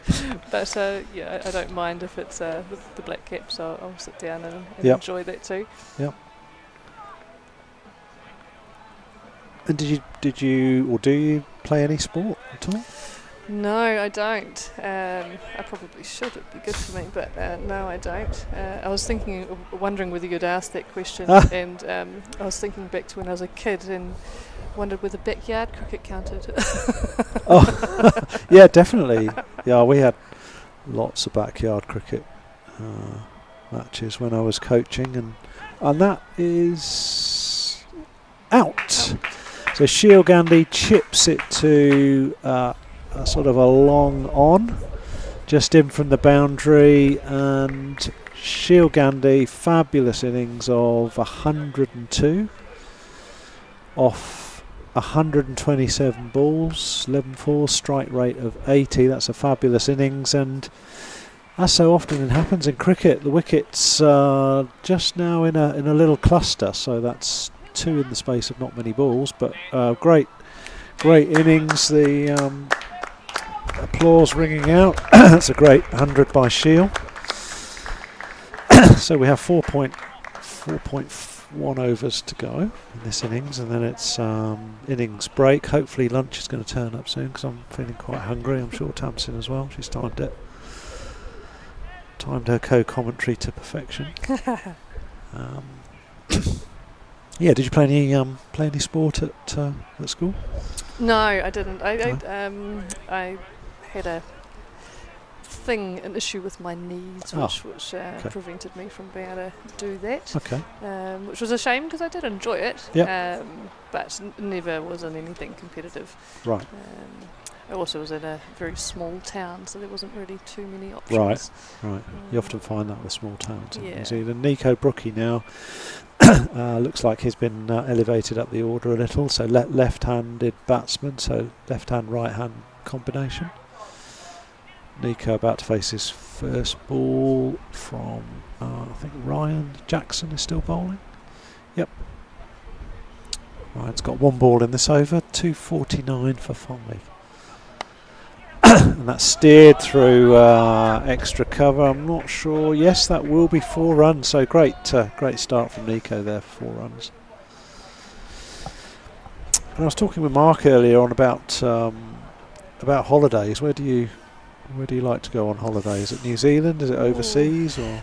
New Zealand beaches, North Island, top of the North Island. Oh yes, yeah. It's where I spent a lot of my teenage years. Up in Northland. Yeah, so you can't beat the beaches up there. Yeah. It's quite a shock moving to Wellington and going to the beach and thinking this is not quite right. The sea's a lot warmer up there, isn't it? It is a lot warmer. The sand's a lot nicer. Yeah, true. Yeah, it is. Yeah, you're right. White beaches. I couldn't quite believe it when I got down here. I thought I loved the beach. I mean, I do love the beach, but they're just very different down here. Yeah, Northland's a great spot. Now this, when we had the Wainui coach on, Steve Dransfield earlier on, this is exactly the match situation that he was talking about. Take wickets in a couple of clumps, which is what Wainui have done. Get 2 new batsmen in, the scoring rate slows up. So it'll be really interesting to see how these 2 batsmen approach this last 4 overs here. Minimum it should be a run a ball. That's a leg by. We're almost up to that par total of about 260, 265, and anything more is a bonus. But I think Wainui will be happy chasing a par total here. It'll make it a very competitive match. Yeah, well, Northland, beautiful spot. It's just such a long drive to get there, isn't it? It is, which is unfortunate, especially if you want to go camping, which over the years we've enjoyed. Yep. But it is a long way to go. Yeah, another single there. Yeah, I used to do a lot of camping when I was a young kid, but unfortunately my wife doesn't like camping, so Oh, we'll have to have a word with So that. that's never never really happened, or the odd occasion took the kids away. But my natural inclination is to go camping, but. So where do you like to holiday? Varies. We've been really, that's a well-fielded single down to Long On from Sam Milner. Well, we've been really lucky the last few years. Now I'm sort of coming up to semi-retirement. We've managed to go back to the UK during the English summer for a few weeks, catch up with family and friends. We've still got both sets of parents alive. We jokingly say they've got one decent set of organs between the four of them. So we're trying to get back every year, so I do like that. That's up in the air. That could well be no, it falls short. Very fortunate there, but this stage in the game you've got to take some risks as a batsman. Yeah, so that's where I like. We've been going over to Australia a little bit for sort of weekend breaks or a week at a time. I like Sunshine Coast, just north of Brisbane. Yeah. Guaranteed decent weather and probably a bit like Northland, decent beaches, warm water. Yep. And it's just really. That's a great shot from Sam Milner, is it? Oh no! Oh, that's tremendous fielding. I thought that was 6. He nudged it back in inside, and that is out. I really hope we can get that on replay because we couldn't get that on replay. It was a standout piece of fielding from the long on fielder there. Ball was chipped up to long on. Wind took it a little bit. Fielder was standing outside of play, but knocked it back into play and then dived forward. 100% legitimate catch there. Well done to that fielder. I don't have his name unfortunately, and that is sorry,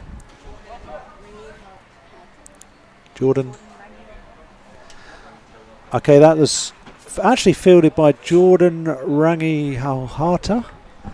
Fantastic fielding by Jordan down there to dismiss Sam Milmo for 2. And the incoming batsman is Daniel van Straten, DVS as he's known by the players. First ball to DVS. And good drive through to Jordan again. He confidently throws that back. And Daniel's off the mark with 1. Well, a lot of action, Tamsin. That was very impressive. It was, wasn't it? Had me out of my seat there. Did you play cricket growing up? I did, yeah. I played in England for my school, secondary school, college, as they call it over here. We call it secondary school. So I played first 11 cricket there for a school called Lutterworth Grammar School, which is quite a posh sounding name, but it's actually just a bog standard comprehensive. But we played a lot of the private schools, but we were very competitive. Really enjoyed it. I played a lot of football as well. First 11 football, and then I actually gave up cricket when I left school, and didn't take it up till a few years later until I met Julia, my wife now, and she was friends with a few girls whose partners were in a village cricket team in Eastbourne on the south coast, which is where she was from. Good delivery there from Ryan. It's no run. So I played village cricket for about 7 years before I came over to New Zealand, and then I stopped playing. But I really enjoyed it. But it was more around the not so much the standard of cricket, but we actually played on some beautiful grounds in Sussex. It was more about the camaraderie, the friends for life. Jackson into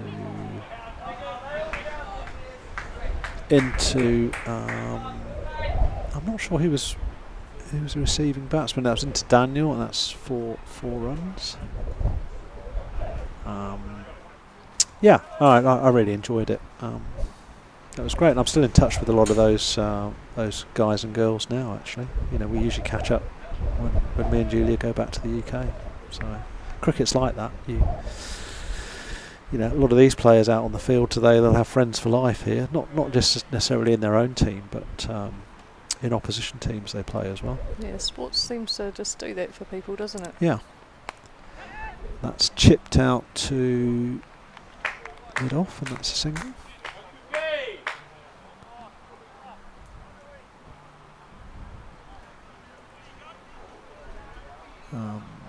To Daniel, and Nico will be the facing batsman, Nico Brookie. He's been overseas for a couple of years playing club cricket there and working, but he's back permanently now in New Zealand.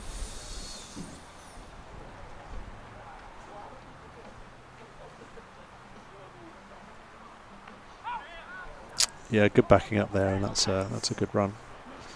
So hopefully we'll see your son up here in the first 11 at some point in the future, Tamsin. Oh, I would hope so. I would say he's a very loyal kid, so I think he'll find his way back. Yep, there's a few of them there. There's at least 2, if not 3 players who came up from when they were 4 or 5 years old who are in the current first 11 at the moment.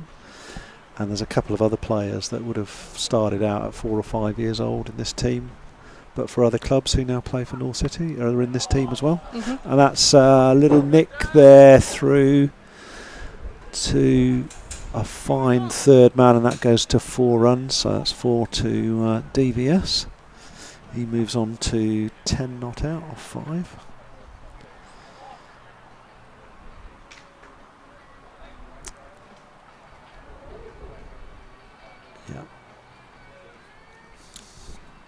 Yeah, so all of those young guys who are now grown men would have sort of worked their way up through the ranks at the club. Yep. That's another single there, and the score 269 for 6, and we've got 2 overs of this innings left before lunch.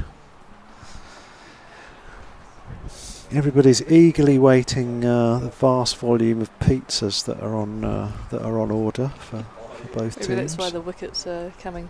That's right. Yeah.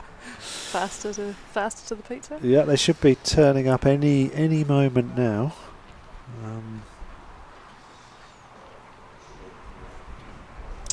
269 for 6. So I think North City are on their par total now. I think anything more is a bonus, so it'll be interesting to see how this next 2 overs go.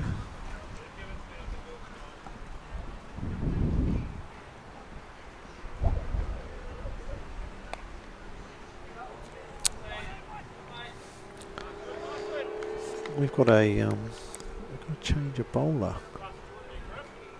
So, no, it's Gurpreet Singh. Yeah, he's already bowled 9 overs, 2 for 34, very tidy spell. He's come back to bowl his last over. But from the pavilion end this time, right arm over the wicket. No run there, good delivery.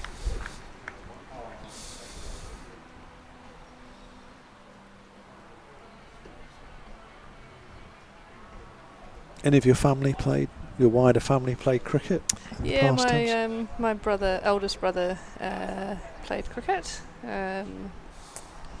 throughout high school. I don't know that he did any outside of high school. That might have been the end of it for him. Okay. So he's 9 years older than me, so I vaguely remember going to the odd game, but I think I was more interested in climbing trees than actually watching him. Where was high school? For him, he was in the Wairuiomata, so... okay. Not too far from here. No. And quite funny, he played with obviously within the team. I ended up working with one of his old teammates, and now one of my really good friends is dating one of his other old teammates. Oh, right, okay, what a small world. It is indeed.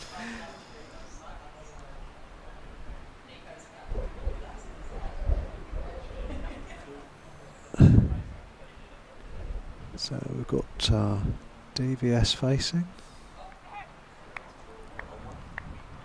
That's a wide. That's another one to the total. So other than that, my first game of cricket that I really watched was when I met my husband, and Oh yeah. I thought the whole thing was quite hilarious. It was a very social team, so there was the barbecue going and all of that, but I could not get my head around what was going on and why everyone kept running in together and slapping each other on the bum, and I was like, what the heck is going on with this? And dutifully waited for his turn to go out there for him to get out on a duck. Yeah. That's the thing about cricket, a very frustrating game. Not just for players, but for spectators as well. So I've learnt a lot since my son has started. That's a nice shot through the offside to deep extra cover. They're going back for the second. Good fielding, but good running between the wickets. 2 runs there.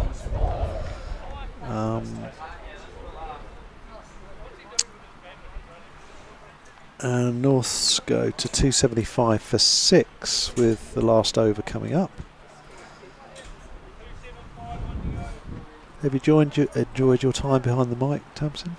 It has been better than I thought it would be. I can't say I ever thought getting into real estate would put me behind a mic with a commentator watching cricket. Yeah. Something new every day. I think you'll probably be back on, but I would imagine by the end of the day I will have been fired until next season.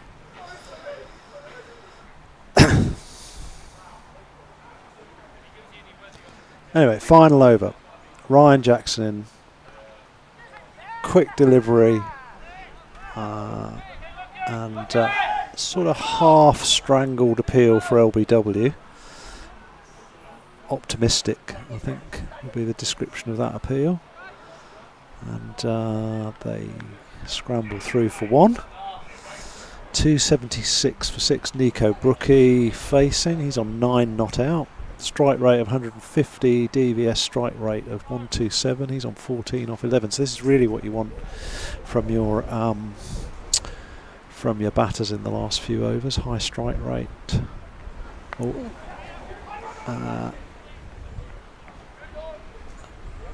So I'm picking, this is not a quick wicket, quite difficult to bat on, I think. The ball's not coming onto the bat. Players might correct me on this. It's a little bit too paced, not particularly high bounce, and you have to work really hard for your runs, but if you get in you can accumulate quite quickly, as Shield and Joel and to a lesser extent Fraser demonstrated in their innings. Ryan Jackson in, that's a great delivery, full delivery.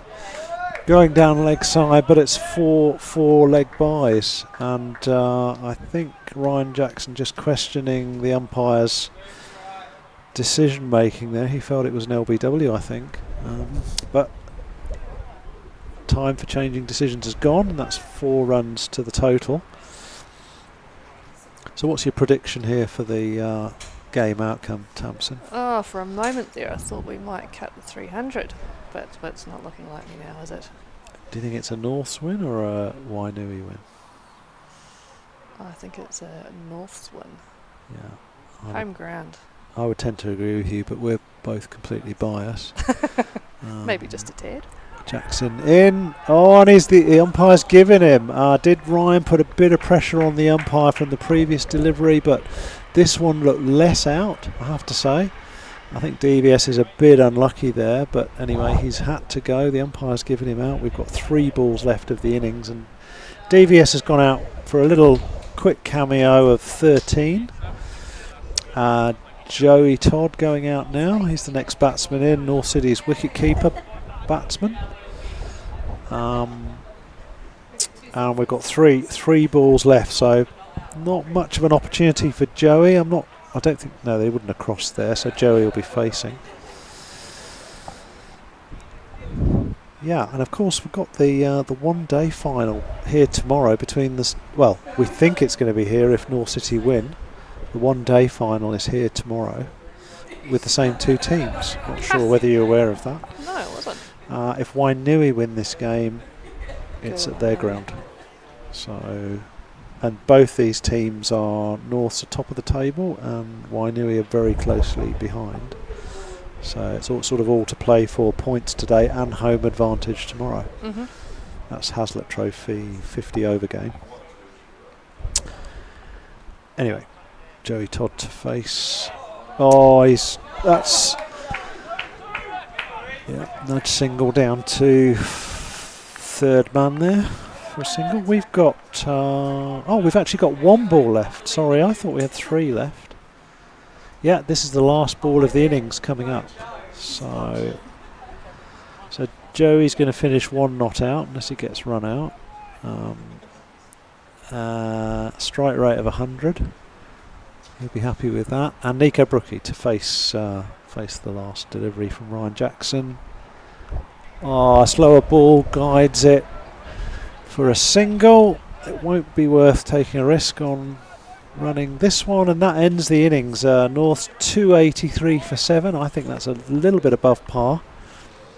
Wainui will have to get off to a good start. The lunch break is taken now. Thank you, Tamsin, for coming in. We really appreciate your support over the years for the club.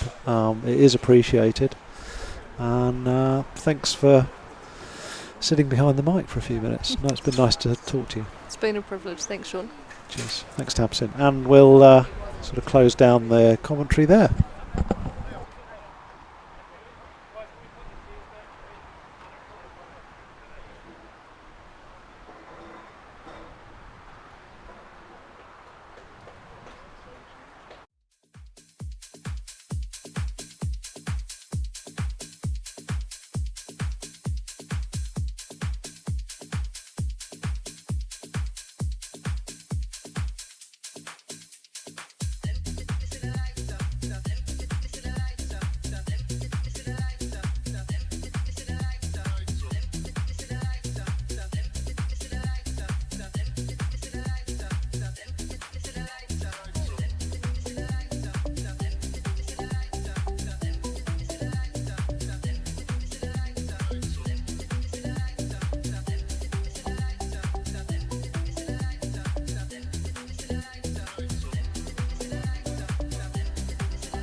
came my way.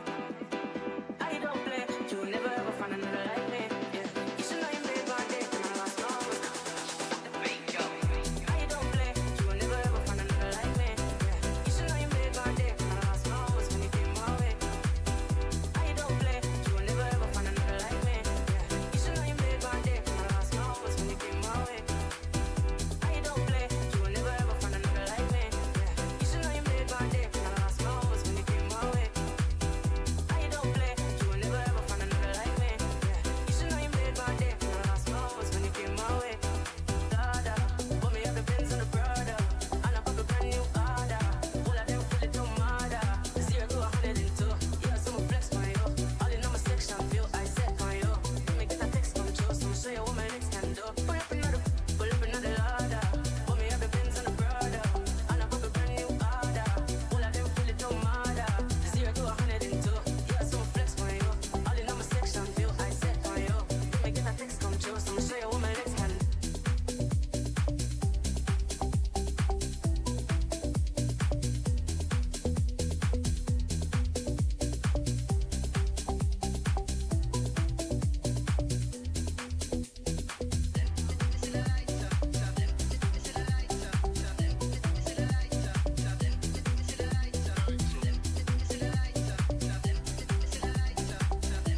find another like me. Yeah, you should know you made my day. And I lost my hopes when you came my way. I don't play, you will never ever find another like me. Yeah, you should know you made my day. And I lost my hopes. I don't play, you will never ever find another like me. Yeah, you should know you made my day. And I lost my hopes when you came my way. I don't play, you will never ever find another like me. Yeah, you should know you made my day. And I lost my hopes when you came my way. I don't play, you will never ever find another like me. Yeah, you should know you made my day. And I lost my hopes when you came my way. I don't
dick, and the last mile was when you came my way.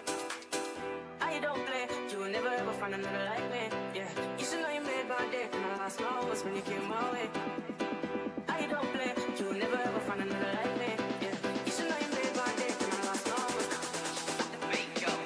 I don't play, you will never ever find another like me. Yeah, you should know you made my day, and the last mile was when you came my way. I don't play, you will never ever find another like me. Yeah, you should know you made my day, and the last mile was when you came my way.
find another like me. Yeah, you should know you made my day. And I lost my hopes when you came my way.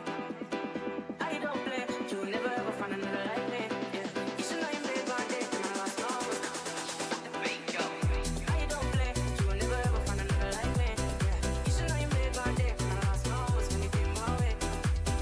I don't play, you will never ever find another like me. Yeah, you should know you made my day. And I lost my hopes when you came my way. I don't play, you will never ever find another like me.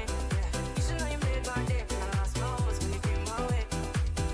I don't play, you will never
Okay, so welcome back. We've had a tremendous lunch, pizzas, courtesy of Hell's Pizzas, from the sponsor of the club, who sponsors the lunches. That's yours truly, Sean McHale. I'm joined in the commentary box by actually by my oldest son, Angus McHale, the non-cricketing of the two brothers. But he's got other skills, experiences, etc., which I'm sure we'll tap into. It's going to be an interesting commentary session as Wainui are about to start their innings with Jordan Rangihikawata and Ryan Jackson, who will be opening the batting. Jordan's at the other end, and actually Fraser McHale will be North City's opening bowler today, a specialist into the wind bowler, and he's about to bowl his first delivery with 2 slips, third man, and pretty regular, fine leg, pretty regulation outfield as he comes in to bowl the first delivery, and that could be. That was a very low bouncing ball there, but going down leg side, I think.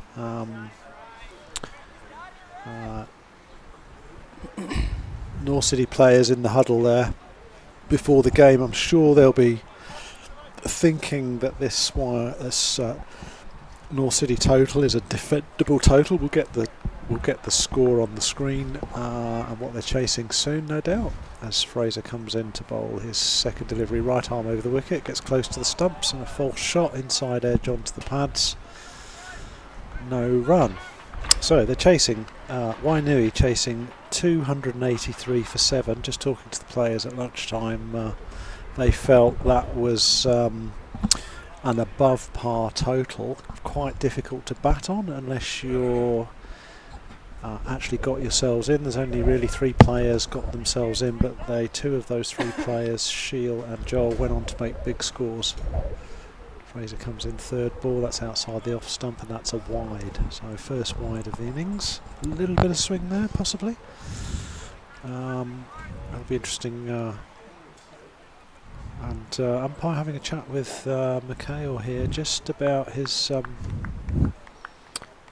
footmarks. Nothing too much to worry about. I'm going to welcome at the end of this over our guest into the commentary box. Just at the end of this over, Fraser comes in. Batsman decides he's not going to play that. Lets that go. 2 balls left in this over.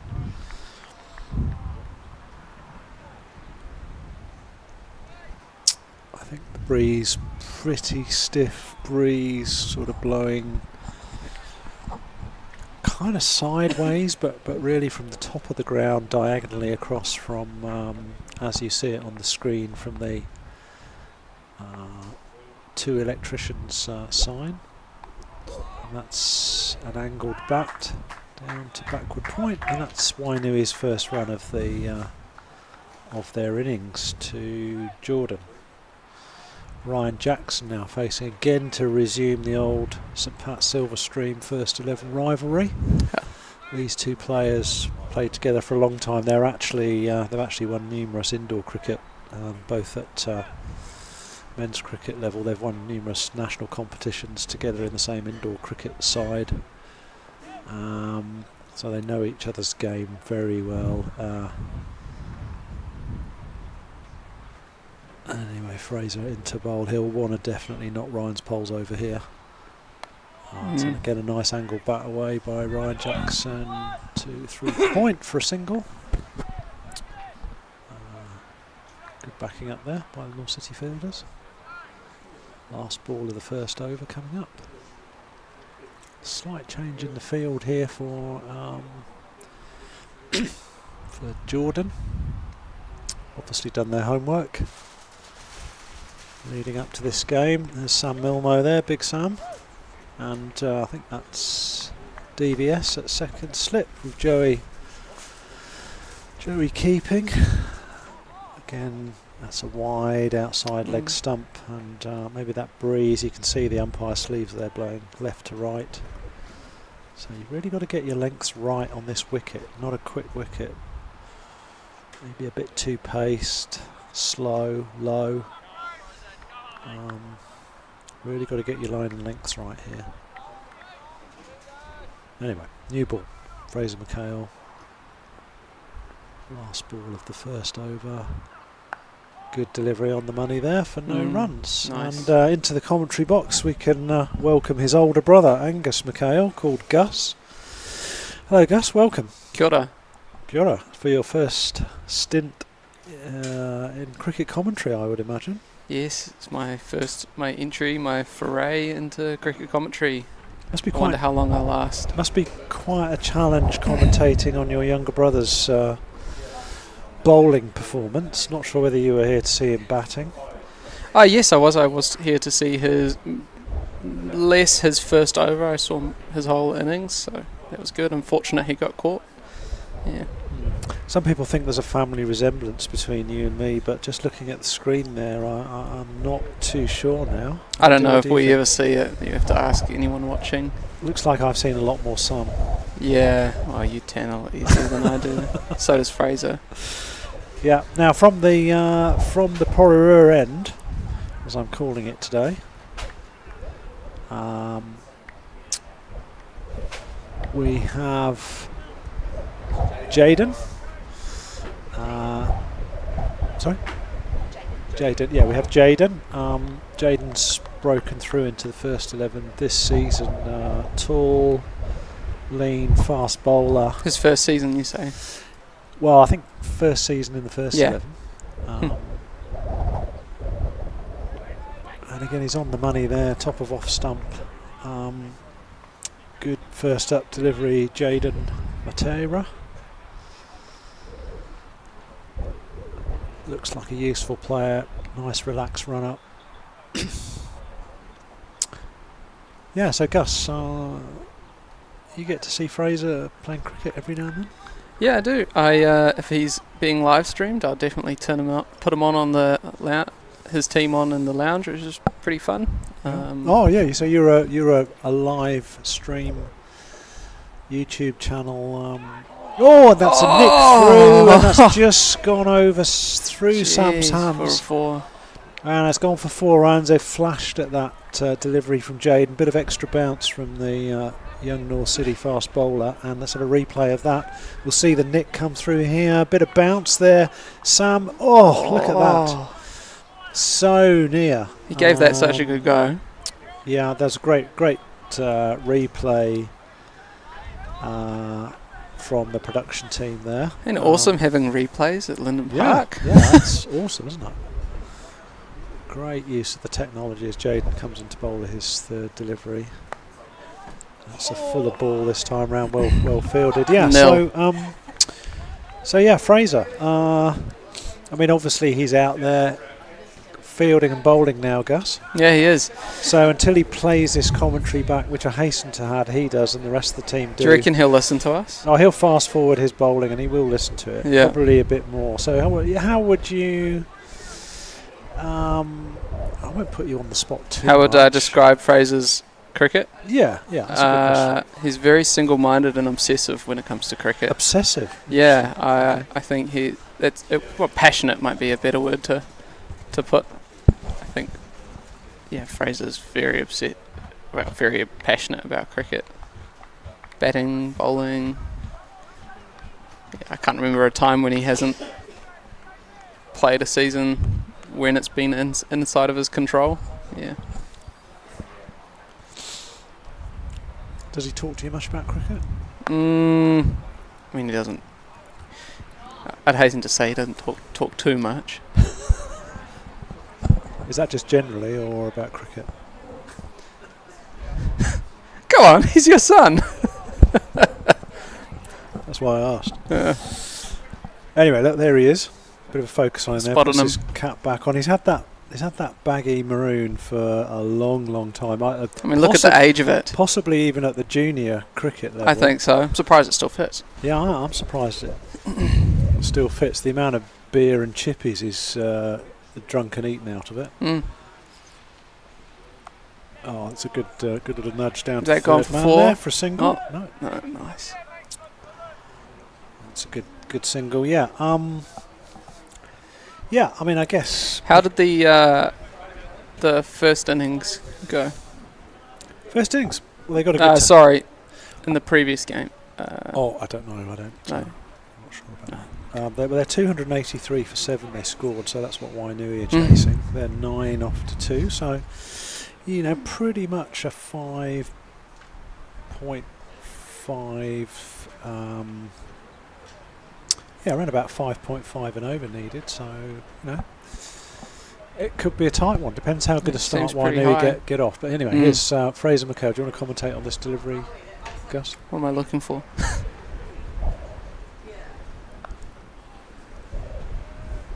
Oh, nice.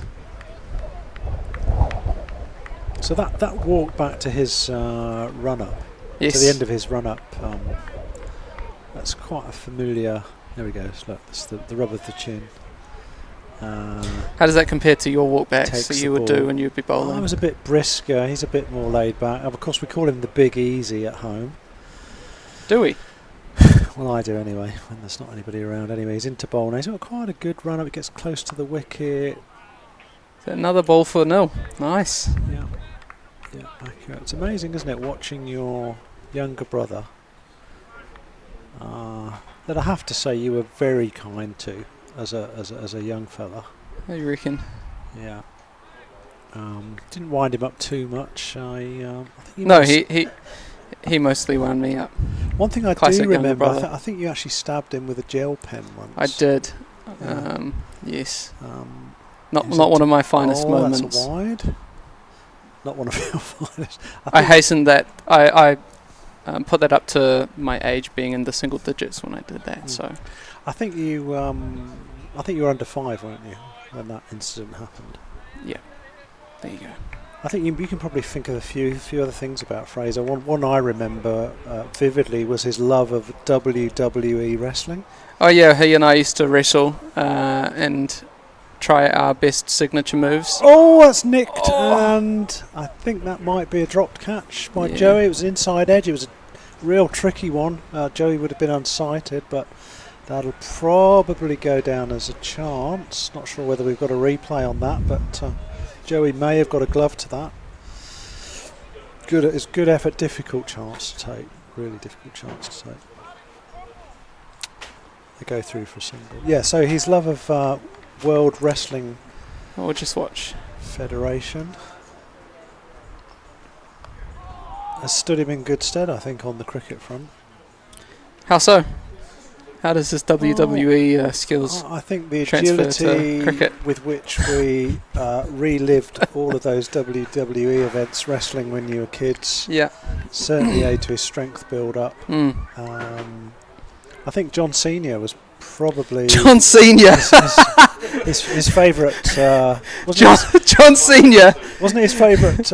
You can see me. John Cena. You can see me. I'm John Senior. Mikhail comes into bowl with the John Cena-like action, and he was interested from it. Yeah, so look, we actually where's the John Junior? I particularly like The Undertaker. I felt there's a bit more theatre about that. John Cena often won. The Undertaker went through a bit of a purple patch, but who was your favourite? I really liked Chris Master. Yeah, he's really? He's pretty cool. He had the Master Lock. Yeah. Oh, the Master Lock. Unbreakable wrestling move. You two always used to try and put me in the Master Lock. We'd also do Rey Mysterio dives off of the couch. Mikhail comes into bowl trying to apply the Master Lock to Wainui's opening batsman. Without success. At the end of this over, they are 11 for no wicket off 3 overs.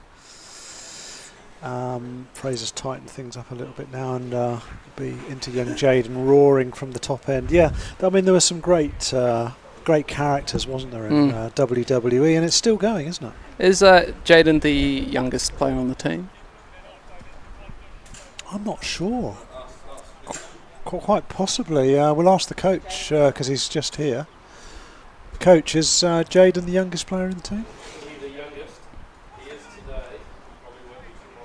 Yeah, Jaden's 18. He's the.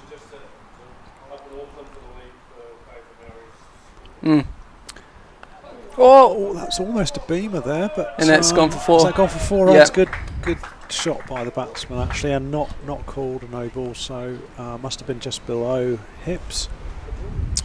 So yeah, the master lock. Tell us a little bit about that, Gus. Well, I haven't touched these memories in a while. You link. Should I show? Should we demonstrate? No. No. Okay. Okay, go on then. Yeah. All right. Turn around quick while they're on the ball. No. Face away from me. Face away from me. It's like this. And then you got to try get out. So try get out. Come on. That's impossible. Come on. That's impossible. Jaden comes in, no run. You're lucky I'm feeling kind and let you out there. Gosh, that takes me back a bit. When you asked me to commentate, I didn't think we'd be talking about WWE during the cricket game. You know, it's just those, talking about Fraser, those memories come back. Anyway, Jaden with a great looking action coming in. Let's see how close he gets to the wicket on this delivery. Runs in quite smooth, a little bit wide of the stumps, and that's just a single through mid-on. Joey Todd walking back to his mark. He's been a regular in the team really since he arrived at North City a few years ago. Very reliable keeper. Interesting to find out who the players' favourite WWE wrestlers are, Gus. I think you should run some interviews with whoever you have on next from the teams. It's not a bad question. So tell me a bit about yourself. You've obviously been my son since you were born. I have indeed, since I was born. Yep. And Fraser and I both went to Silverstream. Unlike Fraser, I didn't go to uni. I went to flight school. I became a pilot. Taught people how to fly for a couple of years. And I lost my flying job during COVID. And now I design the flight procedures and the flight paths that those planes and pilots use, and airline pilots use as well. So that's what I've been doing for coming on 4 years. Yeah. Right. That's what I do, so not quite as sporty as Fraser at all. But you played a bit of sport, didn't you? Yeah, I played cricket when you made me. I remember you taking a tremendous catch over at Mana. That one time. I wish I could remember that. I think you were in a few memorable last wicket stands. But I think you. When I just remember when I was fielding, I tended to be put right on the outside boundary, and I don't think I ever touched the ball. You retired aged about 9. Yep. And then moved on to finished on a high. Moved on to football. Yep. And finished that at about 14. Yeah, and then you really went into triathlons in quite a big way, didn't you? Yeah, I don't know why I enjoyed that more. Yeah. And I think obviously your WWE training on the lounge floor obviously paid dividends at that point, didn't it? Strengthened you up. Oh, maybe perhaps a little, Dad. Yeah, now you do a bit of rock climbing? Yeah, I did. I do rock climbing. I love bouldering. That's pretty fun. I like the challenge, the physical challenge and the puzzle. Yeah. Yeah, good stuff. So, Mikhail here coming in for his 3rd over, battling a blustery breeze. It's out for a single there. There's a shy at the stumps. Hits the better. And, batsman through for a run. Let's look at this action here. Nice smooth run up close to the stumps, a good seam position, and that would have hurt if it was on the back of the legs on the not that would have hurt. Next ball, here it comes. Nice. That's been quite a productive area today, just square of the wicket on the offside or either behind. Might be an indication of how this wicket's playing and where your batsmen are going to score runs, at least singles anyway. So what are any other particular interests, Gus? I have taken up an interest in house renos since my fiancée and I bought our first house last year. So, you know, it's pretty DIY. expensive to get get contractors and people to renovate your house. So instead, I've been doing stuff myself.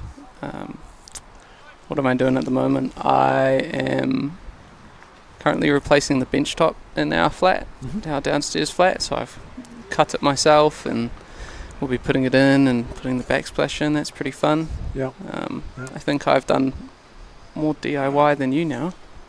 A few of the supporters there down on the boundary. I'm sure they've done a lot of DIY in their time. And that's a good delivery from Mikhail.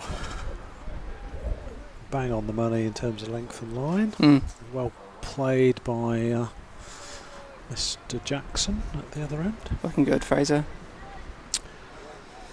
Here he is. He's looking pretty healthy now, isn't he? After his, is. He's done well to get back into. You wouldn't be able to tell. Probably fitter than he was pre his. I think so. Pre his serious illness. Straight into it. Yeah. Oh, well fielded. And oh dear. Okay. That was a great catch. I'd be happy about that. Great stop from Fraser, though. So yeah, Fraser had a serious illness 2.5 years ago. So I'm very well to come back. Coached the team. Since then, yeah, he coached the team during his period of leukemia treatment, which the club were very good to him from that point of view, and that's over mid-on's head for 4 runs. Yep. A little bit too full there, I think. Good shot by... It was a good shot. Jackson. Yeah, and did well to come back, and really he's spent the last, well, at least a year, 18 months trying to get fitter, doing lots of weights, lots of running. I hear he's managing cricket teams at school now. Yeah, so he's a teacher at a local secondary school, and is, I think, coordinating cricket now. But he's obviously been a lifer at North City since brought him and you down here, age 4.5. I was just saying to somebody earlier on, Gus, it's nice to see. There's quite a few players in this team, some from this club, some from other clubs who started their cricket when they were 4 or 5 years old. Oh, and that's an edge! And that's through the slips. Gone all the way. And that's the second edge off Jaden's bowling.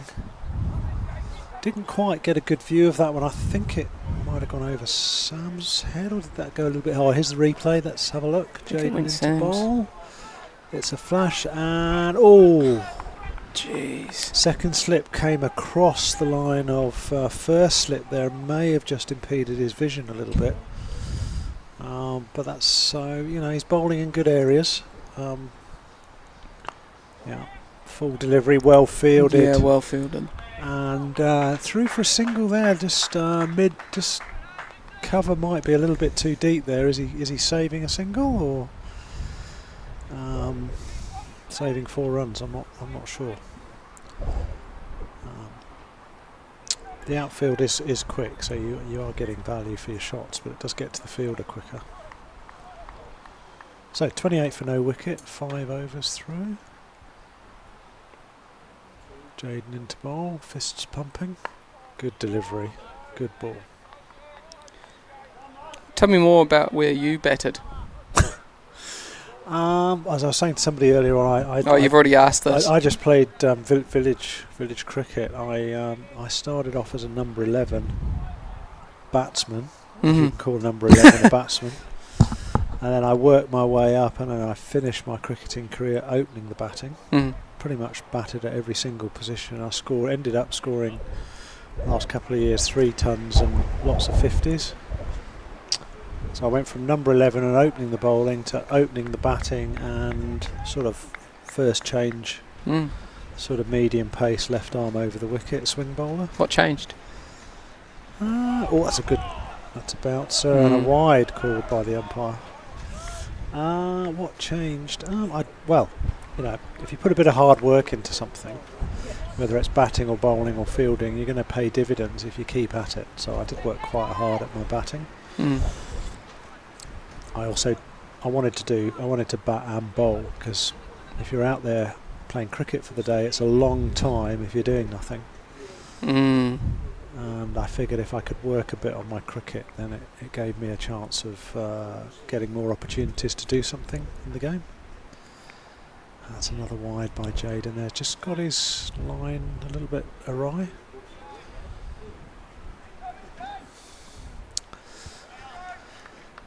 Yeah. So there we go. But nice to see your brother out there, Gus. You're a big support to him in hospital when he was going through that. Of course, he's my brother. Do anything for Tough him. 18 months.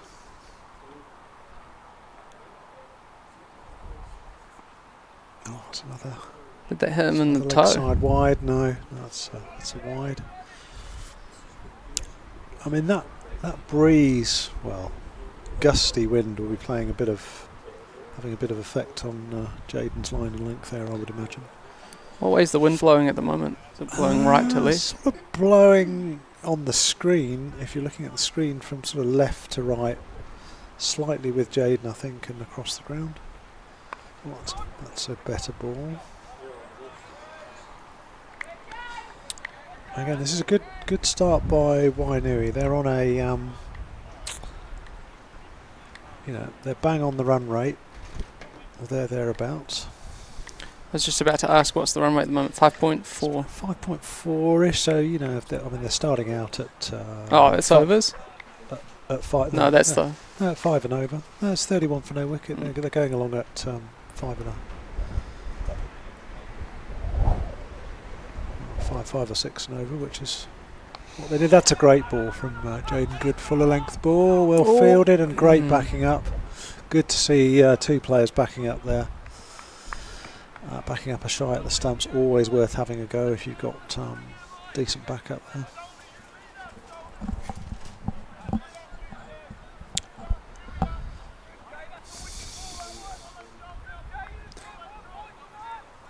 So little cricket test for you, Gus. Oh I God! know you'll love this. You're asking the wrong brother. Cricket's full of terminology. Yes. And I know I'm talking to a non-cricket person as that's glided. Yeah, down I feel like third I man feel a little embarrassed about that, considering we're for one run. That's the end of the over. 32 for no wicket.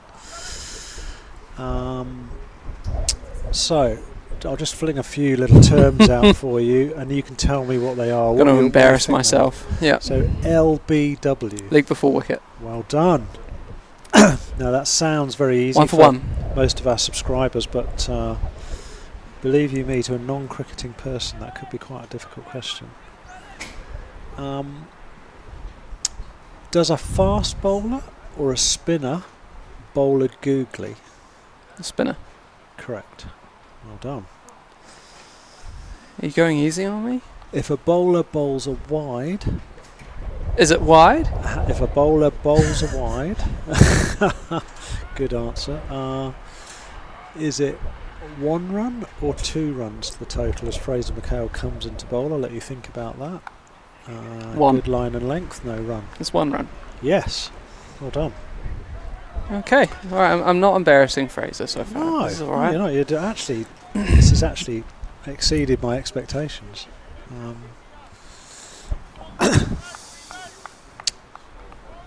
So what's the signal for a 6? An umpire's signal for a 6. We'll just get the camera on you in a minute. No, after hang on. this We're going to delivery. watch his delivery. As Fraser comes in to bowl his second ball of the over. It's a good line and length again, creating a little bit of pressure on the batsman. So if we can get the... There we go. So what's the signal? Do that again. Is this it?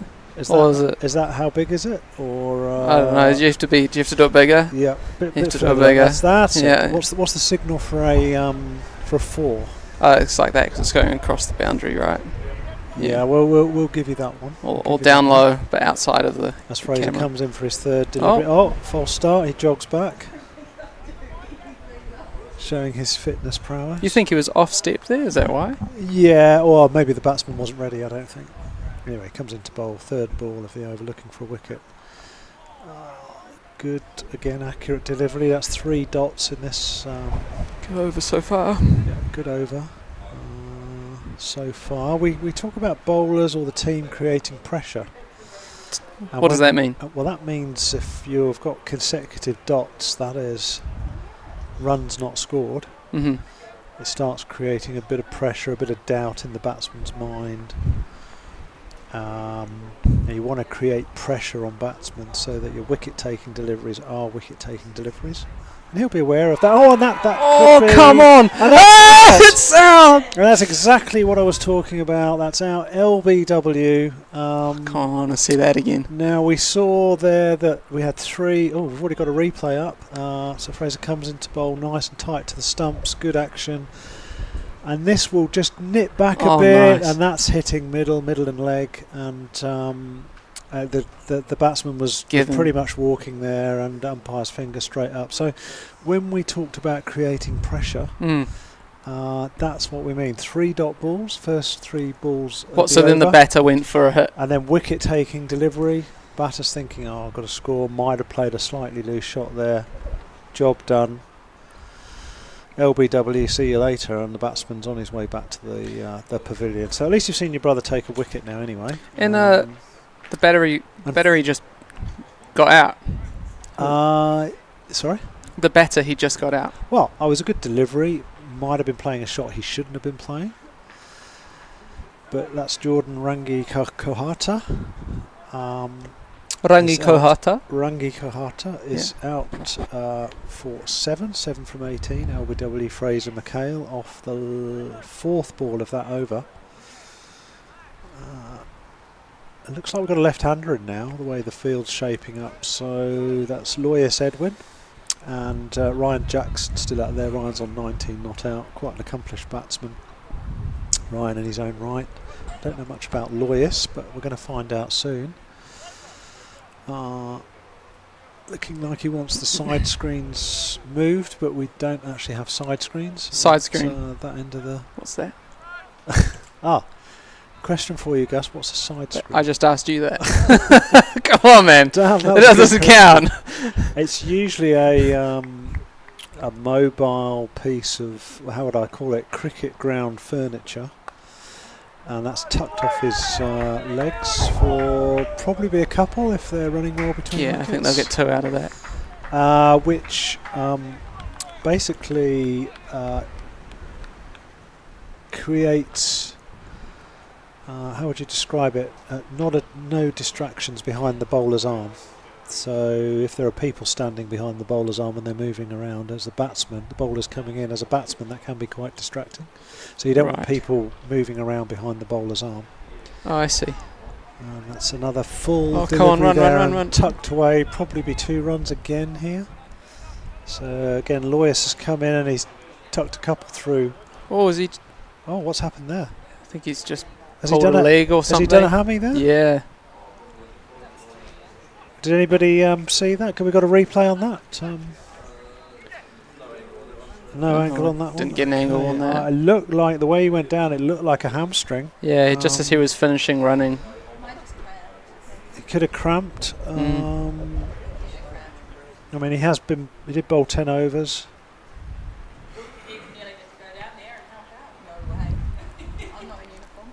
Are you a doc or a nurse? Yes, okay.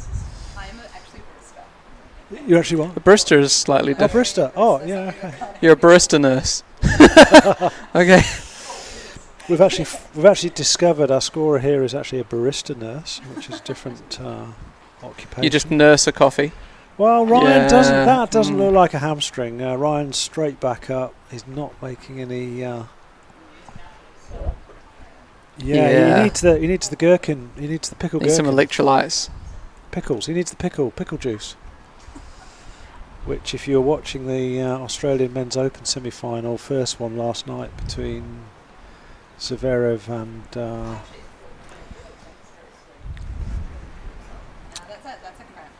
the Spanish. Yeah, looks like it could be cramp, or it might just be the start of a hamstring injury. He's not coming off. It looks like he's gonna.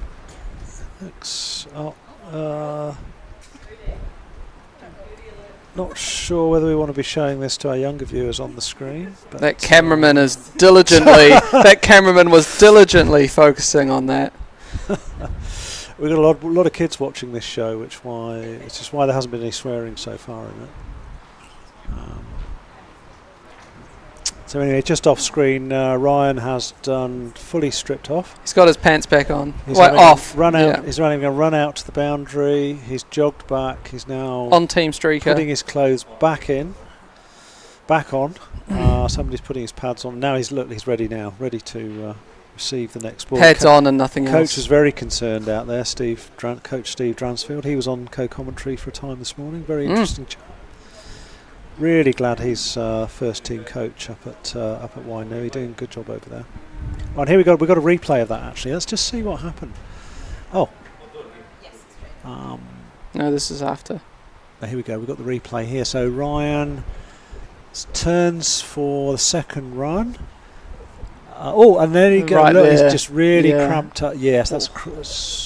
Yes. Yeah, cramped up badly. He's going to have to watch that. And if he doesn't have any pickle juice. I don't think he's been pickled. He hasn't been pickled. He could have problems here. Yeah. It'll be interesting to see how the next couple of quick singles goes for Mr. Jackson. Let's see how we go. Jaden at the top of his run up. It's a very smooth run up, you have to say. And he nicks the first one, and that again didn't carry, I don't think, but it's gone past Sam Milmo. And That was for 4. That's gone for 4 runs. That's 3 nicks through the slips now.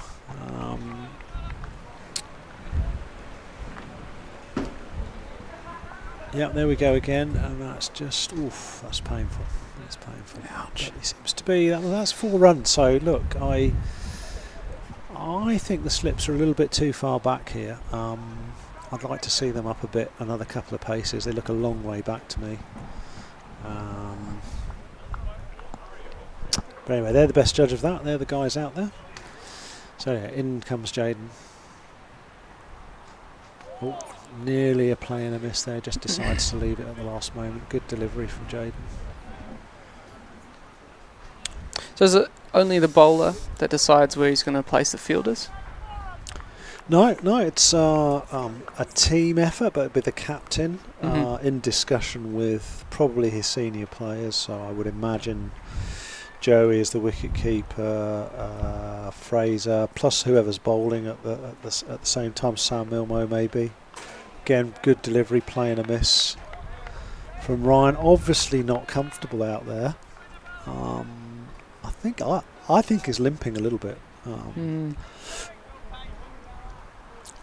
He doesn't look. No, he looks 100% to me. No, looks he's tight. doing a bit of a jig there. I'd be bowling a couple of really full deliveries at this point. Really fast Yorkers. Let's get him moving around. Oh, that's a good delivery. He's tempted to have a nibble at that one. Yeah. We'll try and get the score back on the screen for you soon. There we go. 283 for 7. Wainuiomata 40 for 1. Just slow. Scoring rate slowed down a little as Jaden runs in, and that's defended well by Ryan Jackson, who's 23 not out. He must still be hurting a little. Yeah, he's not moving 100%, is he? He's obviously thinking about it. He's doing a lot of pacing. Yeah, doing a lot of pacing. Yeah, good observation. I'd like to see another this last ball, really full ball. Let's see what. Why is that? Just gets him moving quickly. Gets the batsman moving quickly. Oh, that's a really good delivery. Just close. Nipped away a little bit off the seam there. Good over, very good over from Jaden. So Jaden Mataira. He's 4 overs, 0 for 23. Fraser McHale 4 overs, 0 for 17. We might have a bowling change. Do we have a bowling change? No. It's Fraser to continue. And he'll be bowling to Lois, who's first two deliveries. He's only had 2 deliveries, but he clipped Fraser through mid-wicket for 2 runs on both occasions.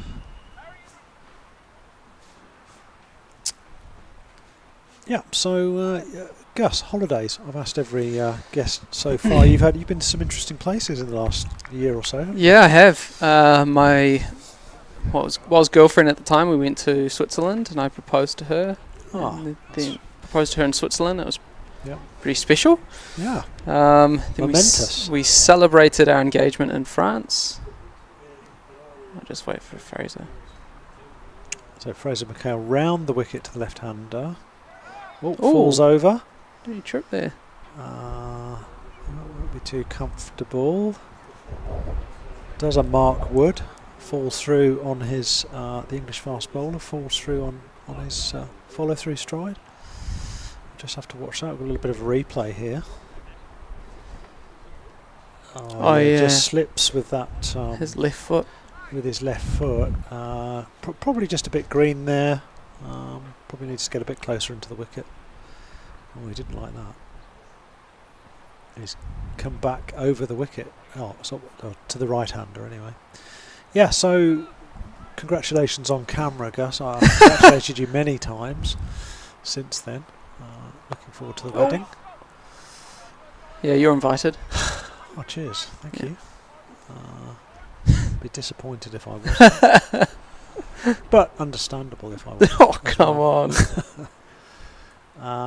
Yeah, so where else have you been on your travels? Where did we go? We went Singapore. We stayed in Singapore for a night. Or did we do a day? I can't remember. Then we did Switzerland for a week. It was amazing. Yeah. And then we went Nice, Marseille, and Paris. And then from Paris we went on the Channel Tunnel. Sarah was expecting like an under the sea tunnel, sea like the ocean and the sea life and all that, and it was just a train and a tunnel to the UK. Yeah. Fraser McHale round the wicket, swinging there. That's gone. That's a tremendous drive through the offside by the number 3 batter for 4 runs. Good shot. And then the year before, you were in a rather interesting place, weren't you? Yeah, we went to Sri Lanka. We went to Sri Lanka for a friend's wedding. The husband is Sri Lankan. He also plays for the Sri Lankan cricket team. Wow. Not Sri Lankan. The Sri Lankan Cricket Club in the Hut. Oh, I forget the name. In this competition. Yeah, in this competition that these guys have played a couple times. McHale in. That's a tremendous take by Joey Todd there. Really quality wicket keeping. Standing up to the stumps. To the faster bowlers, you can see a bit of a bit of off cut, I would say. A little bit of seam there, a little bit of movement. Just needs to pitch it right, but a great take by Joey down the offside. Dangerous batsman by the looks of it. Oh, come on! Edge. That's another edge and a tremendous effort by Big Sam Milmo. A Lovely there. dive. That's 4 nicks now, the opening bowlers, and not one of them caught. They've all been quite difficult chances, but still gettable. Yeah, I mean, he's flashed it that hard, and Sam's done very well. It gets airborne there. What a great replay that is from the production guys. That's really good quality camera work.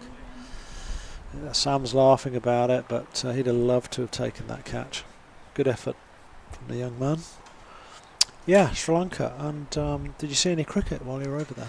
I did not see any cricket. I didn't go out of my way, though, to... Not in the local parks? Watch it. No, we didn't. Saw some elephants in the local parks in the city. Wow. Wow. It's crazy. What, just roaming around in the park? Yep. Wow. Yeah, look, I totally get that, but I didn't see any elephant. Well, I rode an elephant in India, wow. which is probably not a great thing to do from a conservation point of view, but certainly my 2 trips to India were inexperienced to say the least. Here's Jaden into Ryan Jackson. That's no run off that ball. Cloud's just gone in here now, so not sure whether the overheads, I think probably the wind's a bit too strong, but not sure whether the overheads will have an impact. Good shot there, the sky, a few dots of blue. So, quick question I had is, what's stopping you from playing in the Masters? Jaden into bowl, good delivery, and that's a nice drive through extra cover, and You're that's gonna going to get go it. for 4 runs on this outfield. Gone. Batsmen get full value for their shots. Ryan Jackson 4 runs. Moves to 28 not out. Looking dangerous. Probably not alarm bells yet for North City, but they'd want to break this partnership. I do notice you have very deftly avoided my question. We shall have to remind the viewers what that question was again. Oh, good bouncer from. Come no, on. I don't agree with that. That's not a wide as a bouncer. That's. No, sorry, but here's the replay, or maybe. Yeah, maybe the umpire was right and I was wrong. It looked good, but from our angle. Yeah, I think Ryan made that look a little bit higher than it was actually. That was a big duck. Sorry, what was the question, Gus? What's stopping you from playing in a Masters game or team? Let's just see this delivery. Oh! Oof, that was interesting. I don't think Ryan saw that, or did he? That hit his finger? He's in a bit of pain there, I think. So not just the leg, the... Oh, he's got something in his eye. Oh, could be a fly or something. What's stopping me playing Masters cricket? Time, motivation, inclination, interest. There's 4 things, or lack of.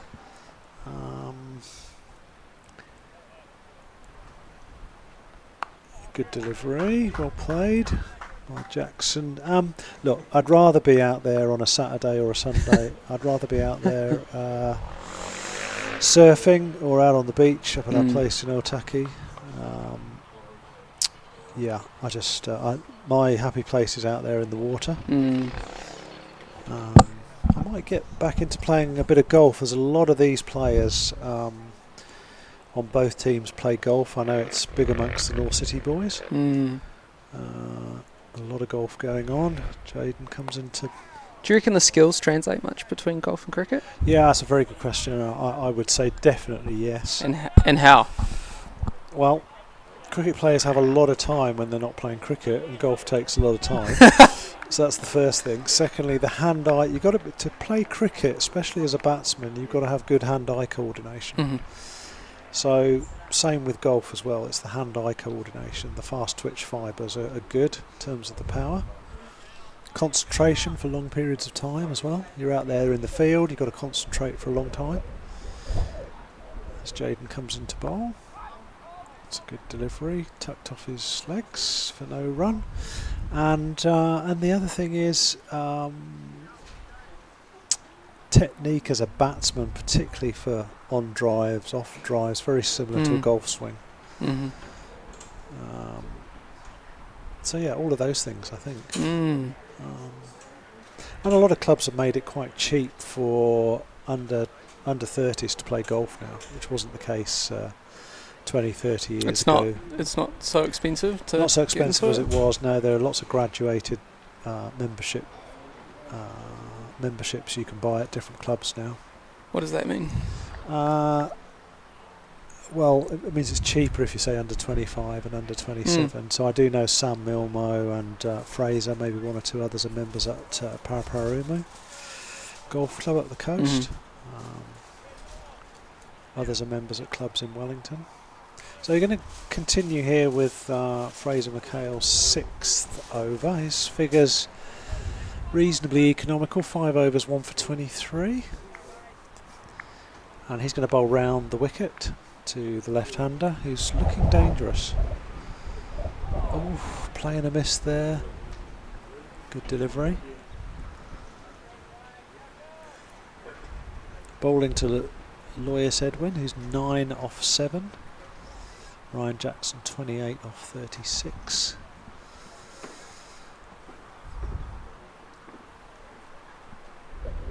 And it's been just great having you commentating on Fraser's bowling, Gus. I like his little skip jog he does right at the start. Try and get that in on the next ball. Gets wide of the crease, and that's going to be 2 runs through point to the left-hander.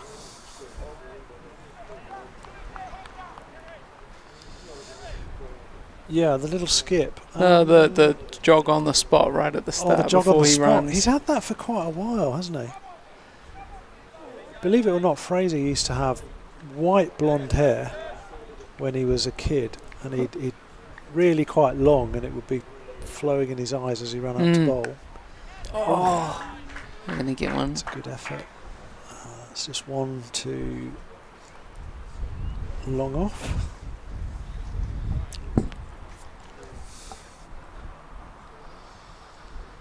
So, Gus, any other, while Fraser's on to bowl, any other memories of him? Any other comments, points you want to make? Trying to pick one out, cringeworthy just like that. things. Ooh, I have a think. Fraser loved getting a rise out of our little sister growing up. Oh, Absolutely loved it. yeah. Wait till the ball. And one thing that he did is he would run the tap water when you're washing your hands as hot as it can if his sister was washing her hands after him. And hoping to get our little sister burn her hands. Jeez. And then our mum caught him doing it once and made him put his hands under the water. I think he started crying, trying to stop it because he knew what he was in for. And I don't think he did it again. Yeah. Yeah. And that's just how he was pleading there, is probably how he was pleading. Yeah, definitely. Same vibe. Yep. Him and Russell, the captain, down at long off, just adjusting the field a little bit. Sort of gully goes out to... So you got everyone quite wide. Sort of another run-saving field as he comes in round the wicket. Not with hot hands. Oh, they're going to take a risk. Oh. Fumbled the ball. Bit of a fumble on the ball there. And the batsmen go through for a single. 2 balls left in this over. 10.4. I'd imagine it's Fraser's last over. This over, they'll probably take him off, and we'll have next change bowlers on. You're going to have to look for someone else to interview and commentate with, as I have to head off. We'll rope somebody in. There's always a willing or unwilling volunteer. As Fraser comes in, bowls. Oh! That, almost a chip to second slip to Big Sam. At least it's nil. But plenty of bowling options in this lineup. Let's see that replay again. McHale comes in. Jackson just oof. Yeah, could have gone anywhere, that one.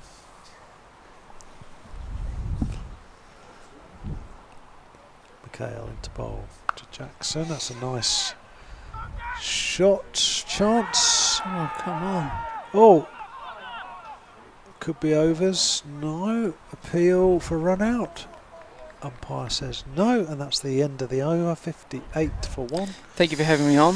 Well, thank you very much, Gus, as we just see this replay. Angus McHale, Fraser McHale's older brother. Thank you for your time behind Better looking one. the mic.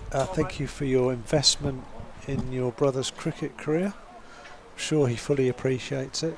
I am sure North City will win the game. Oh, was that too biased? Oops. That's what we like. That's what we like. Good prediction there, Gus. Thank you and good night.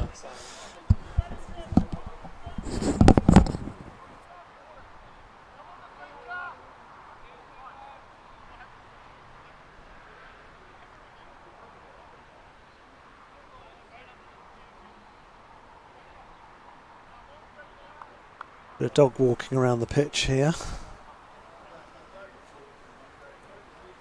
That dog's actually had a good stint at spectating. It's been here from the start of the match. We accept all spectators into North City, human and non-human. Anyway, we do have I think we have a change of bowler from the top end. We've got Big Sam Milmo into the attack. First change. He'll be relishing bowling from the Porirua end as he comes in for his first delivery to Ryan Jackson. It's a wide one and it's cut away. There'll be at least 2 there. Definitely one on the throw. That's a good arm from the fielder out there. I think that's Joel. And the wind gusting across the ground. Wainuiomata 60 for 1.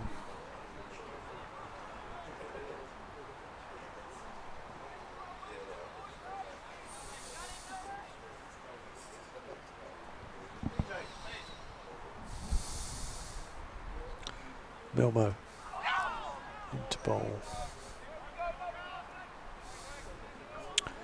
So these players, 2 players, batsmen starting to build a good partnership now. Cricket's all about partnerships. Ryan Jackson 32 not out, Lois Edwin 13 not out. Good solid platform from which to build a challenge to North City's total as Milmo comes in. Jackson attempts to cut. Probably not a pitch to cut on today. Pretty slow, low, dry pitch. Not a lot in it for the bowlers. The 2 openers have got it to sort of nip around a bit off the seam. But I think as the ball gets softer, as we saw in the North City innings, they're a little bit harder to score. And certainly North City's fielding setup would seem to suggest that they're... Oh, that's in the air. There's chip, there'll be at least 2 there. It's probably going to go for 4. That's 4 runs to Jackson. They're certainly set up as a run-saving rather than a wicket-taking field, I would say. And that's probably pretty much spot on the money for the state of the game at the moment.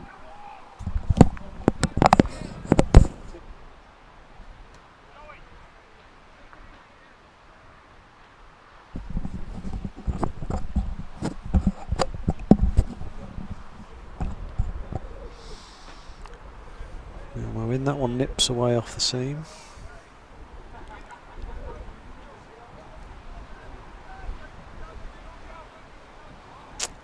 Be interesting to see how things go when North City's slower bowlers come into the attack, because I think this is a slow bowler's wicket. I think it's difficult to score to the slower bowlers of here.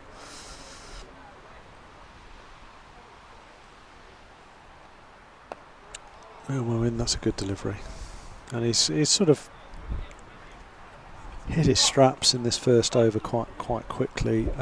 That's 64 for 1.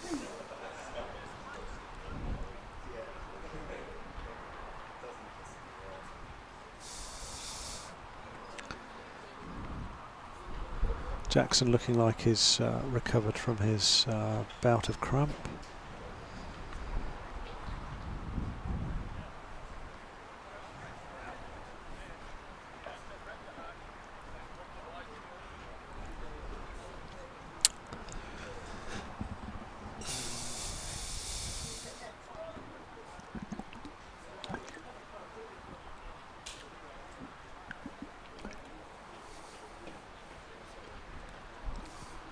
And we've got a change of bowler at the pavilion end.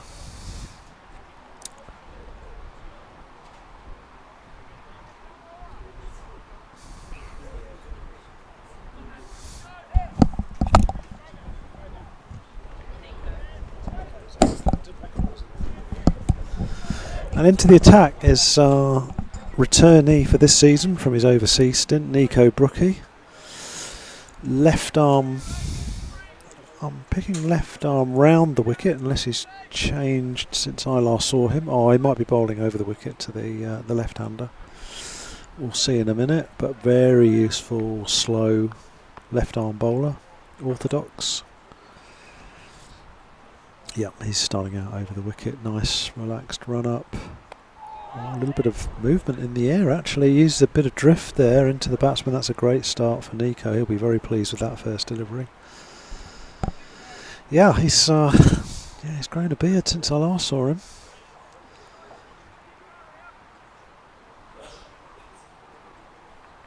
Anyway, I'm sure that UK Cricket League experience will have stood him in good stead as he's back at Norths now on the turf that he loves. Ruben fields that. There's no run.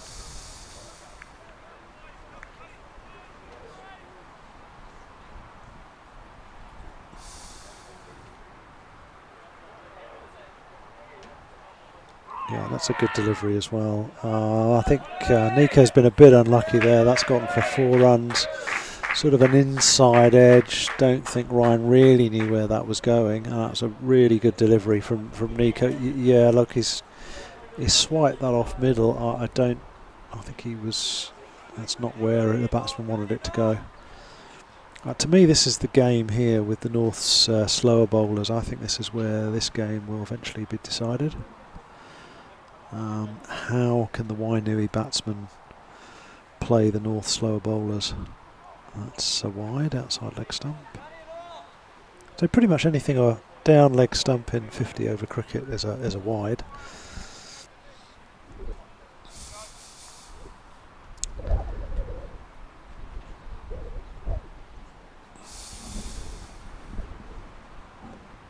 Booking in, that's a good ball. So just a little bit outside off stump that one, using a bit of drift. And Edwin plays and misses. That's sort of just, yeah, so look, just really good length, good delivery, good flight. Yeah, and that's, yeah, I think that's spot on. So just there, Nico. Maybe a little bit of pressure. That's 2 dot balls. This batsman looks much less comfortable to the slower bowler than he did the quicks.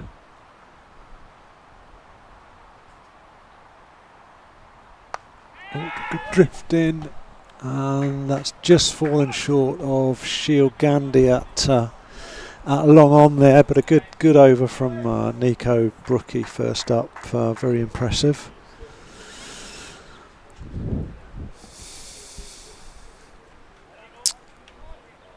And Sam will resume his second over at the Porirua City end.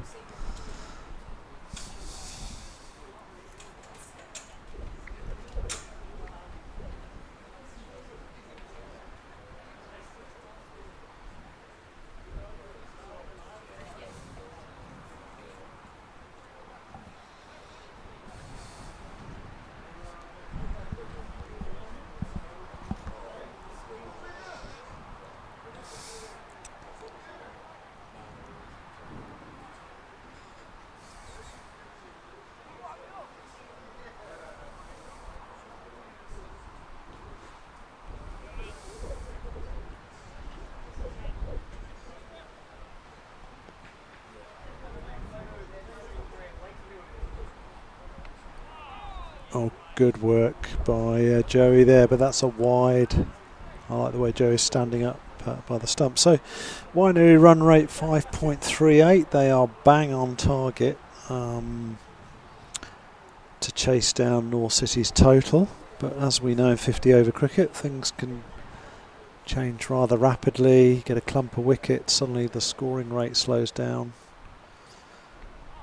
That's a good delivery and a good take by Joey.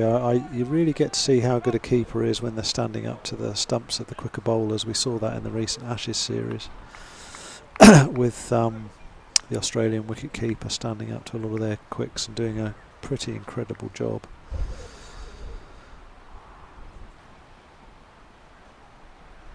And I think this is exactly the right move by Joey. He's obviously confident to stand up to the stumps. That's a nice shot, but again, just a single.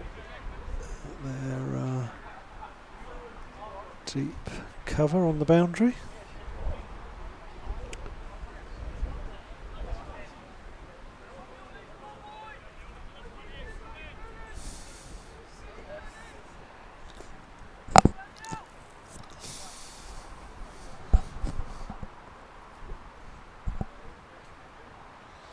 Milmo in third ball of the over.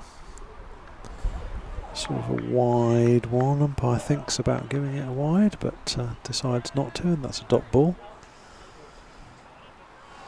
So Ryan Jackson, his score rate has really slowed up since that sort of cramping injury that we had. We saw that with Alcaraz, the tennis player, in the Australian Open semi-final last night. Took him 2 sets to recover from cramp before he finally prevailed in the 5th set. And look, Ryan has, his strike rate has slowed down considerably since that injury scare a few overs ago. Interesting how that can affect a batsman. He's still feeling it, I think. Not sure whether he's on the pickle juice yet or not, but if he is, it's a slow worker, so if he can hang around, he might benefit. Again, pushed out to extra cover. Well fielded by Shiel Gandhi. So Sam will be looking to create a bit of pressure with dots here, and then hope Ryan makes a mistake, chips one out to one of the fielders. He seems to have settled on a pretty good length at the moment, Sam Milmo. He's adjusting the field here. So Milmo into Jackson. It's cut away, well fielded by Ruben at backward point. And that's the end of the over, 72 for 1. Wainui chasing North City's 283 for 7. We've got a little drinks break in about 3 overs time.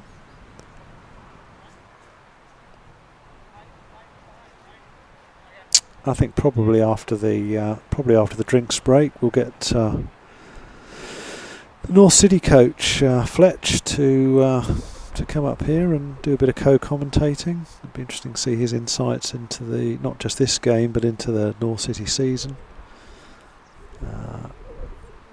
What his coaching philosophy is, what he's enjoyed, what could be improved with the club, as that's chipped through by Edwin for a single.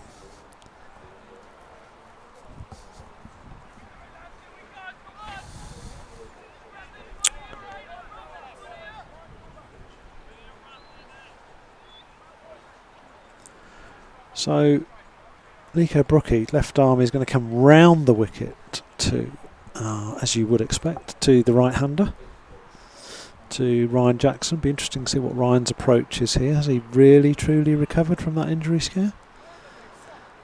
Well, we're about to find out. So, Nico Brookie round the wicket. A little bit short there. And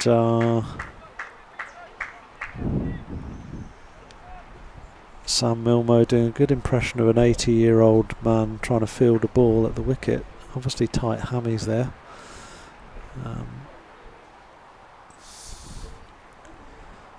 Back over the wicket to the left-hander for Nico. Oh, that's edged away past Mikhail at second slip. They're going to pick up a couple for that.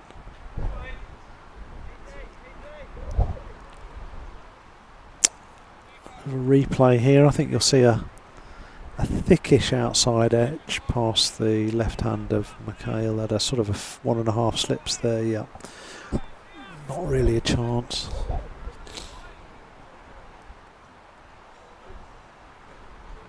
So Edwin, 22 not out after 20, very healthy strike rate of 110. Played back to the bowler.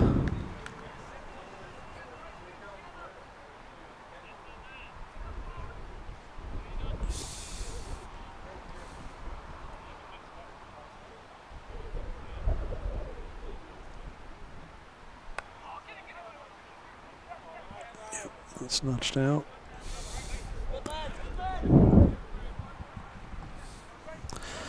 Been quite a lot of miscues in this innings. Edges, inside edges, which indicates it's quite difficult for batting. They've really been the main big scoring run. So, North City can be encouraged by that as Nico comes in, and that's just pushed out towards long off to the captain Russell Hughes, who jogs in.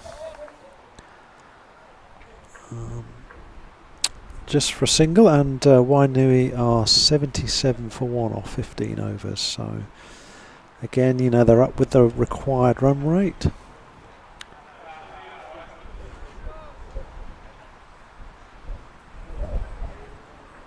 Required run rate is 5.66. Current run rate is 5.13. So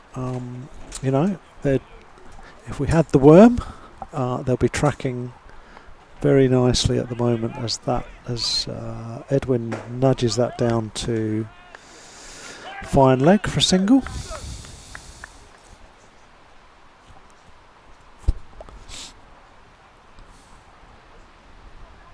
But it's gonna need a Wainui batter to make a big score here on. The jury's still out. Might be a difficult second innings wicket to bat on. Excuse me. The two bowlers at the moment, Sam Milner and Nico Brookie, definitely have slowed the scoring rate down a little as Sam comes in to bowl his second ball of this over. Good delivery, no run.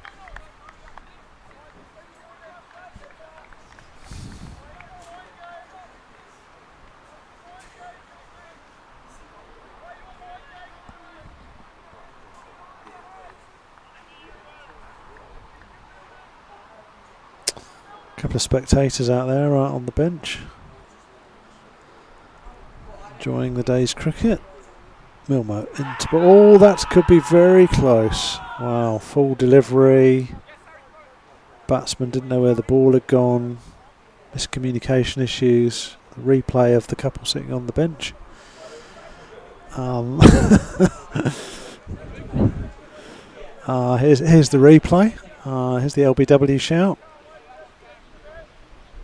Swinging ball there, swinging leg to middle. That must have been close. Great appeal from Big Sam there. 2 hands in the air, reminiscent of his father when he was playing for the Firebirds. Again, bit of swing there, but that's played very straight down the ground, and that's a run. But only one run. The boundaries have dried up for Wainui.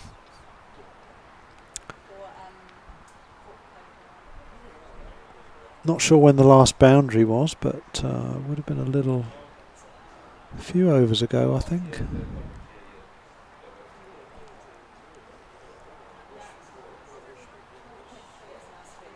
Okay, last boundary was about 3 overs ago, so these two have done a great job in terms of just drying up the run rate a bit.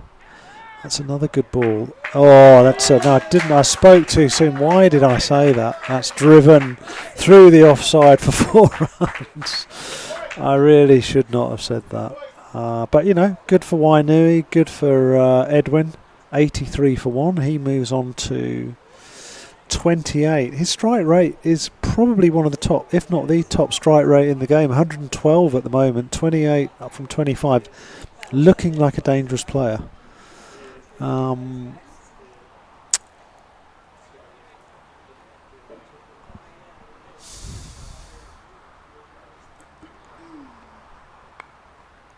good ball.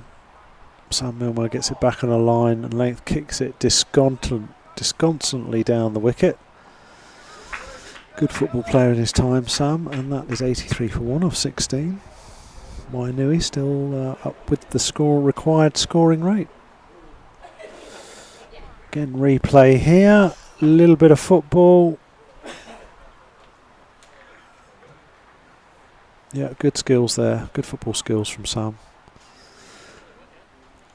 An accomplished accomplished player for the St Pat's Silverstream 4th 11.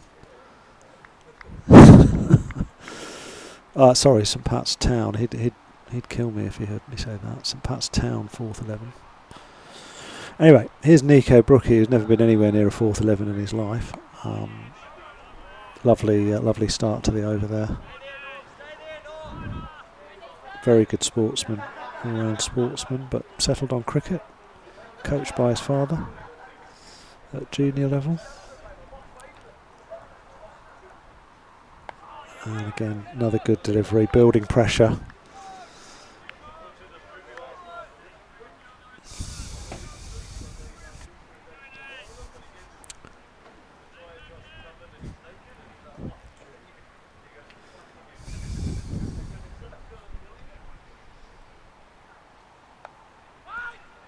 Yeah, that's again well fielded. No run. Just a shout out to a few of our sponsors today. Mexted Motors.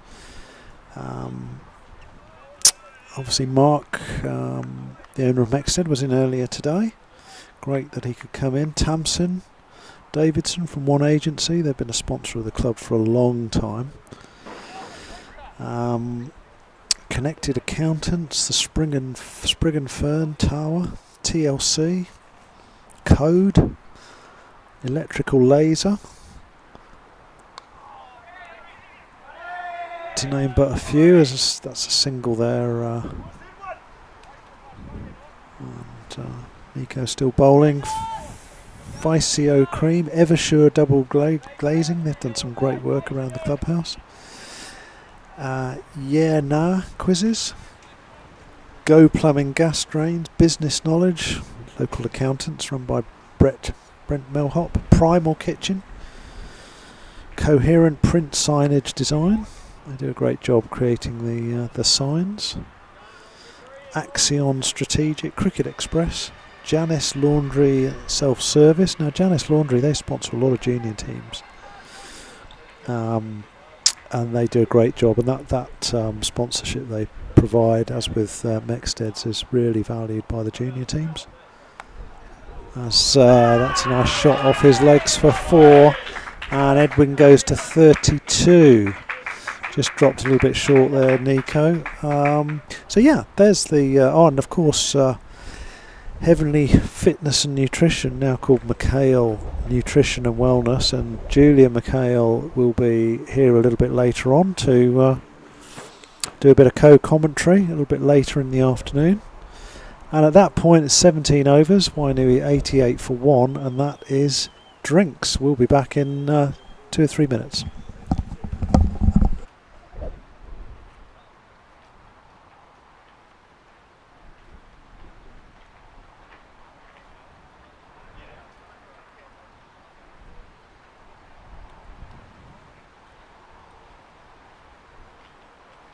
Dirty, wine until you're dirty.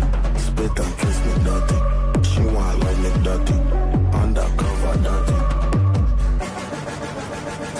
Flip a tempo, the head and the tail get tossed. We both have options, truth or false. We both done crying, river falls. She still a call. She talk funny girl like she do witchcraft. She a work on a pyramid, Cleopatra. Marauder dog like a Anubis dog. A Cyrus guy with a Horus rod.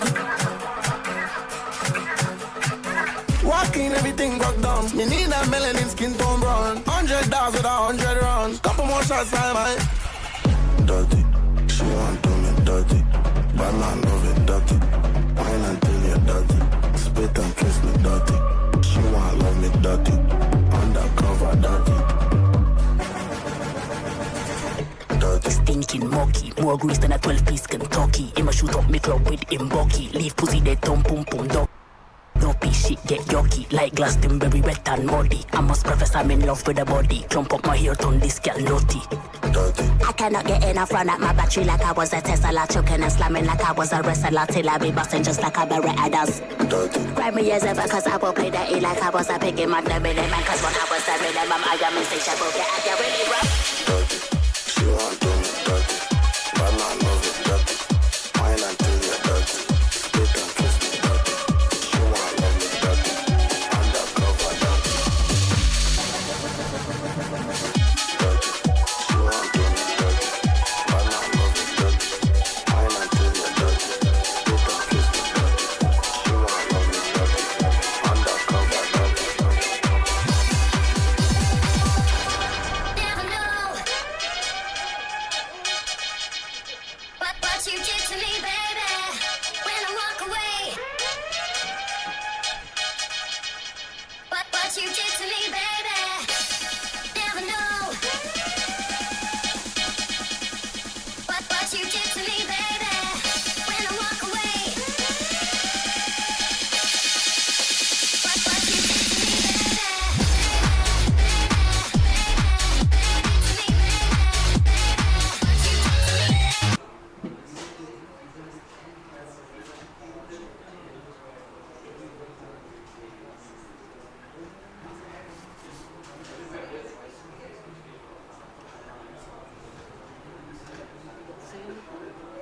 So we are back on commentary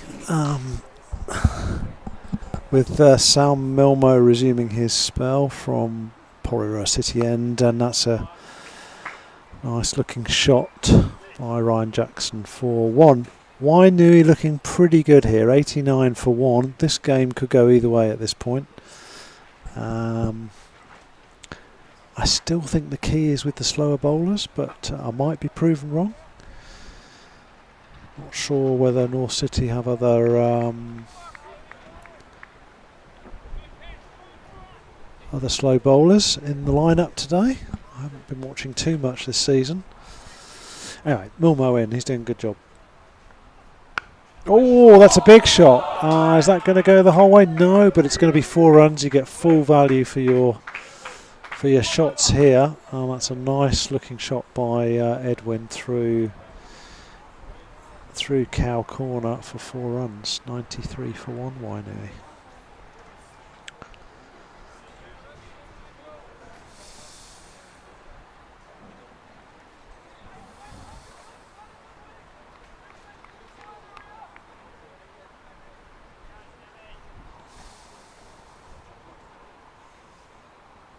Edwin looking dangerous. Pops through for a single there. Some claps ring out around the ground. My guess is that's probably a 50 partnership, and it's we can welcome in a minute coach of the North City First 11 cricket team, Coach Fletch. I think they call you Fletch, do they? Hey, Sean. Yeah, welcome. Thank you. Beautiful day's cricket. We've got a really competitive game here, I think. These number 2, number 3 Wainui batsmen building a pretty decent partnership, much as the North City batsmen did.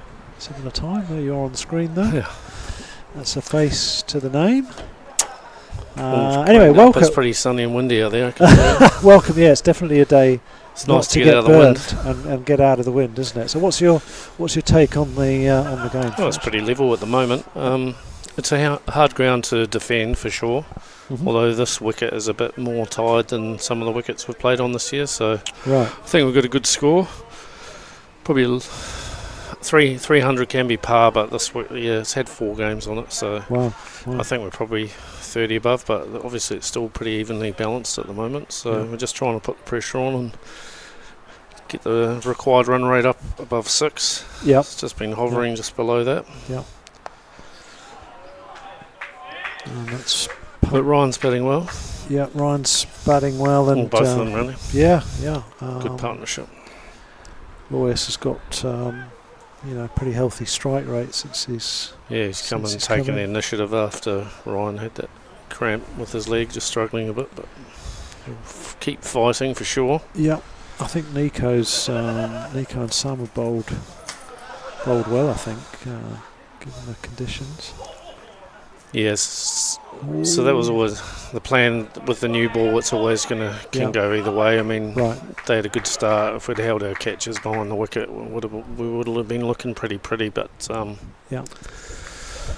certainly not out of it. It's going to be this middle phase that'll dictate where the game goes from here.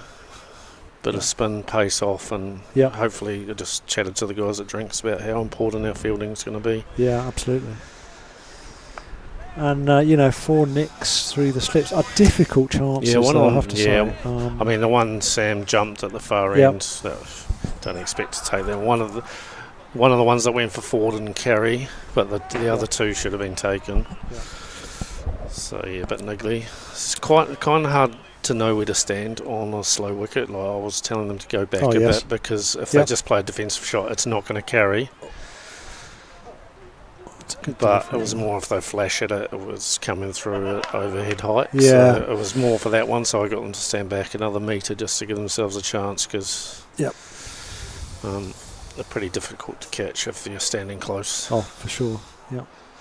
Especially if you've got a batsman flashing. Let's sort of nudge through for a single.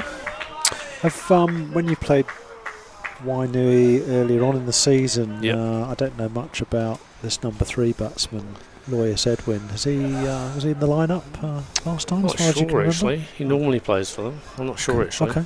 I have to look back at the other game. Okay. But, The Brookie in round the wicket.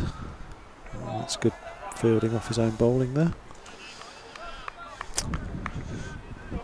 I guess you guys have mentioned how windy it is out there. You can't really see it on camera, but it's very blustery out there. Like Nico's bowling to a very, very strong wind here. He's bowling the tough overs. Is he bowling right into it? Or is it coming from it's coming from side? Coming slightly from the left-hand corner, which suits him for his swerve. So you'll see when on down the line, he'll swerve it in towards the right hander like that, which suits him. But yeah, they're definitely the tough overs. Fraser did a good job up front with the new ball. Always hard here, bowling into the wind. Yeah, Sam was very relieved to hear that at least his first spell was going to be downwind. Yep, I totally understand that. But you know, I mean, there's been some real good bowlers here in the past into the wind doing the hard yards. Yep. And you know, sometimes a bit surprising how successful you can be bowling into the wind. It's a bit of a carrot, short boundary straight. Yeah. Yes, exactly. It's quite hard fielding down this end as well. It's very bumpy. So we generally have our 2 best fielders, probably Shiel and Russ usually do the hard job down there. Yeah, they get quite a bit of junior cricket, don't they, on the outfield down here. Creates a few bare patches. Sam just rolling his fingers over that one, just little cutters, probably the way to go on this wicket, just strong bowl, pretty straight. Because if you give any width from that end, you can just throw your hands and it just runs away downhill through that point area. It's very fast. It's amazing how fast the outfield is given the rain we've had. Full value, isn't it, for your runs? Oh, lightning quick. Yeah. Yeah. I was talking to somebody on who was on sort of co-commentary a little while ago, just the depth at North City now into the second 11 squad seems to be it's great. Quite a bit deeper than it has been in previous seasons. Even from last year, absolutely. There were legitimately 16 guys that could have played today or tomorrow. Wow. Probably 14 today, 16 tomorrow for the Prems. So Matt Rowe's not playing today, but he'll play the final tomorrow. Okay. And Alex Lash, who's playing for Scots College today, will be in the 13. We'll finalise the team at the end of today. Yep. Depending on what we want. Yep. But but there's a number of guys in reserves. Ashkandy, Flynn who's coming off 200. Yeah. Wow. It's great to have Matt that. Cooper got 4 wickets in his last game for us. Yeah, he's in reserves. So it's great. We're you're gonna need it. There's guys away. No, Ruben's away for the first 2 days. So whereas last year we didn't have that, and so when you got guys pushing for places, it just lifts everyone because you've got to perform. Absolutely. Yeah, it must be nice to have those decisions to make. You have a few different conversations. I can. Well, it's not easy, is it? No, and look, it's the hardest part when you're dropping guys, especially if they've done all right when they've come in for a game or 2. But it's probably the hardest part of the job. But it's a good position for the club to have that depth and guys. For sure. I mean, in reserves alone, there have been, I'm going to say 4 centuries. Maybe 5. Okay. Jake got 145. Jake Ehrlich. So he's gone back down to Christchurch now. He played in the last game 2 weeks ago. Yeah. Flynn 200. Max Hauler 100 early in the season. Uncle Chivy in the last match got 100. Great, good for him. I think Munna's 96, so that's good. Because it means if you get 100, you can't just sit on that for 2 months, you've got to back it up. No. If you want to bat in the top 5, so that's good. Yeah. Good stuff. And is that improving? What are the second 11? They're in Div 3, are they? Div 4. Div 4. So where are they sitting they're in fourth at the moment. Okay. So they had a couple of close losses against some teams above them in the first few rounds. But despite that, they're in fourth and on a roll at the moment. Okay. So beat Karori a couple of weeks ago pretty comfortably. So yeah, they're going well. And is it 1 up, 1 down in that? Yeah, that's right. 1 up, down. So trying to get promotion. So we've still got a chance of getting up there. We're a little bit off the pace. Yeah, there's one game in particular here that we lost. Right. That Max got 100 and we lost right towards the end. If we'd won that, would have been a lot closer. That was one of the leading teams, I believe. Milmo into bowl. Edwin cuts. So you can see not much pace in the wicket there. No. So he's just bowling little cutters there. I think it's going to get difficult. And Wainui 105 for 1 off 20. So they're going at 5s, which also peg back the run rate I'm just a going to bit. look it up now. Actually, it should be just over 6s maybe. Oh no. 5.93 they need. Yeah, and they're going up 5, and they're going up 5.2. That's what it's been for about the last 8 overs. It's been a progressive pegging back by North City, hasn't it? 2 tight overs here and it goes to over 6s. Yeah, and then the pressure starts mounting. Yeah, it does in club cricket. yeah, absolutely. Not so much in the professional stuff. They're pretty comfortable chasing run a ball on good wickets. Well, 100 off the last 10. It's more than achievable, isn't it? At that level. Yeah, well, it's great to hear about the depth of the seconds. That's probably the first time the club's had that in for a long time. It'd be awesome if they could start getting on a bit of a promotion roll as well. Yeah, so if it doesn't happen this season, I think we're in a good position to give it a real good run next year. Yeah. Yeah, I was talking with Steve Dransfield earlier on. He was on commentary, and Wainui they've been improving season on season the last 2 or 3 years. Playing well this year. It's good to see, because traditionally they haven't been a particularly strong club, but they've put a lot of time and effort into their sponsorship and player development, stability around management of the club. All of it helps. Yeah, they've definitely improved. They've been right up there. They've been leading the way in this competition. They're just 1 point ahead of us. But yep. I think the difference I've noticed from where they were 2 or 3 seasons ago, it's not just the one player who's trying to do everything. Unashamedly say that was Ryan. It's actually he's brought. Well, collectively they brought the standard up. The depth, the playing depth has improved, because it's a team game at the end of the day. Absolutely. And now you've got different, contributions from different players now, different times in the game. So Nico he's got a great action, Nico. Still a bit of drift reformed seam bowler. Yes, I know. I remember. I never saw him bowl medium pace, but he was often referred to as left arm as a bit of a cheat code to right-handers. He was sort of left arm sling. Right. He always says left arm pace, and I look at him quizzically. Not sure he was pace. Yeah. Pace, medium, very medium, right. military medium. He said pace this morning. I didn't ask the question. I just left it like that. I would have liked to have. Is that a 50 there? Is that a Ryan's 50 there? Is that a 50 there, scorer? 47. 47, yeah. Maybe that was a 100 partnership, was it? Yeah, maybe. I think it's 47 off 69, going at a good clip. Struggling on that leg, but it's just cramp. You can keep, as long as you keep moving, should be able to manage it. Yeah, Nico never really got any sort of real bounce for a pace bowler. It was sort of reasonably accurate, but it sort of skidded on. Yeah, I probably could have guessed that. You know, a bit like He's not quite Mitchell Stark no, physique. He's a bit like Sam Chimunda plays for white ball cricket for England. Sam. Sam Curran. Yeah, that sort of actually similar action.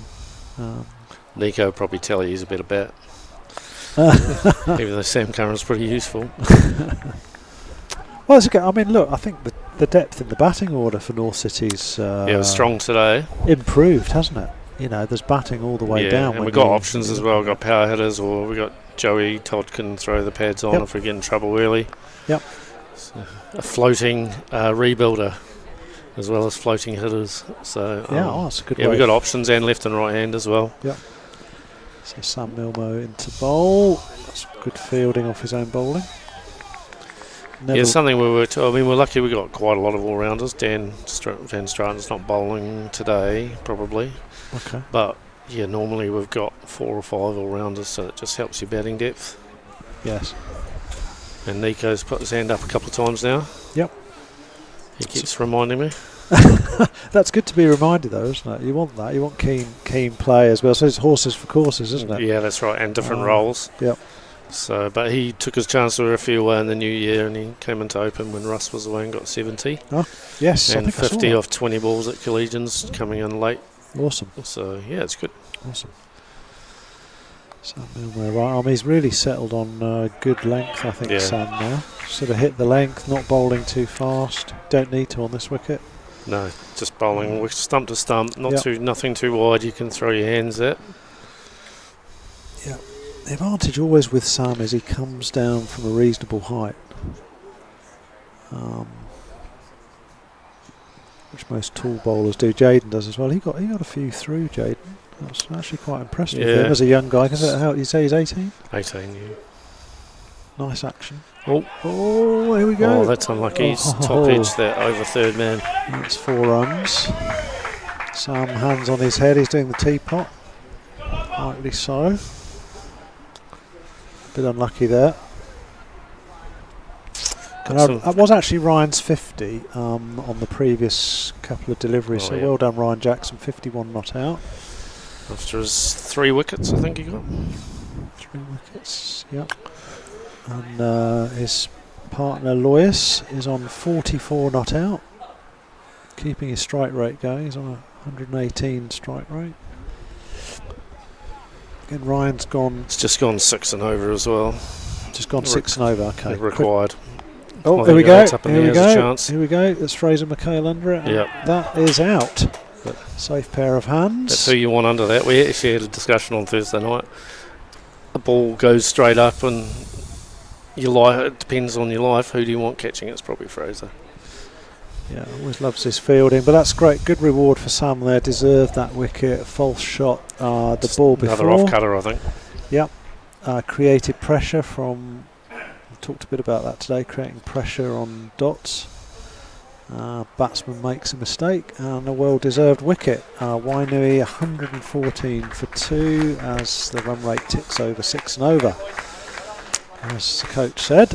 And we're still in for a good game. Let's see what Wainui have got in terms of the depth of their batting order. I think that's Callum McCunness coming in. Is that right? Is that Callum? Yeah, I'd say it's Callum. Yeah. Just waiting for confirmation of that.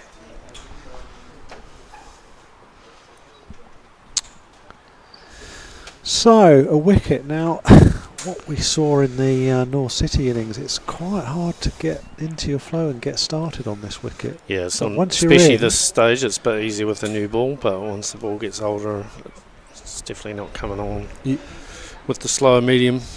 Proper batsmen have to play a reasonable range of shots just to nudge singles, and it's not about all boundaries today, is it? This will be a good battle here because Callum got a great 100 here last year. Right. He got 8 for as well in that game. Wow. So, but he's not bowling much. He bowled 3 overs today, I think. Okay. But I think he's only bowled 4 overs all season. Oh, I think I remember. So he's a dangerous batsman, yeah. So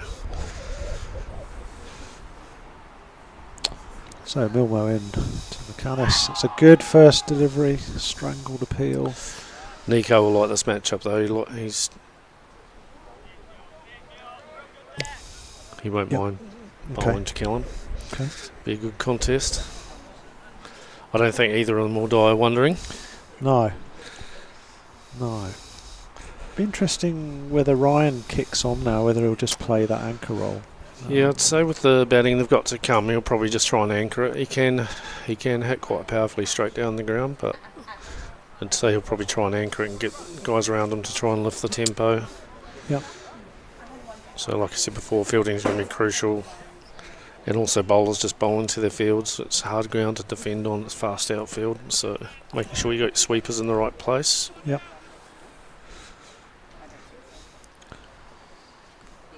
So Brookie in for first delivery of the 23rd over. Fielded by Ruben out there at 6.04 required, going at 5.18. Right. Okay. I'll just keep an eye on that. Well, I have been for about 10 overs now. Yeah. So Nico in left arm round. Oh, up in the air. Oh, caught by Milmo. I thought he'd hit that into the ground to start off, but he hasn't. No, it was that's another wicket. So they say wickets come in clumps. As well bowled by Nico. He just held that one up in the air a bit. Yes. Took some pace off it. And that's a dangerous batsman out, but lovely innings from Ryan Jackson. Really good to see 51 or Nico 75. trying to get over the top there and just flight it a bit more, because in white ball cricket he tends to dart it in a lot. Okay. But just being brave and tossing it up and change your flight and just caught him out. He picked up Ryan in the other game, caught and bowled as well. It's kind of similar kind of delivery. But you've got to be brave when there's a big wind.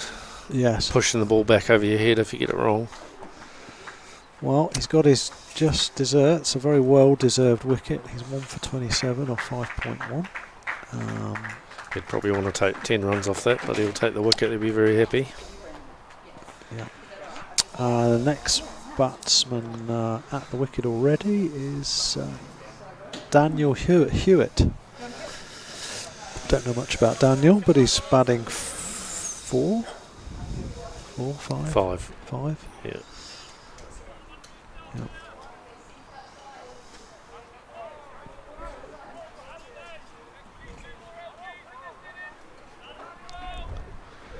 Right arm.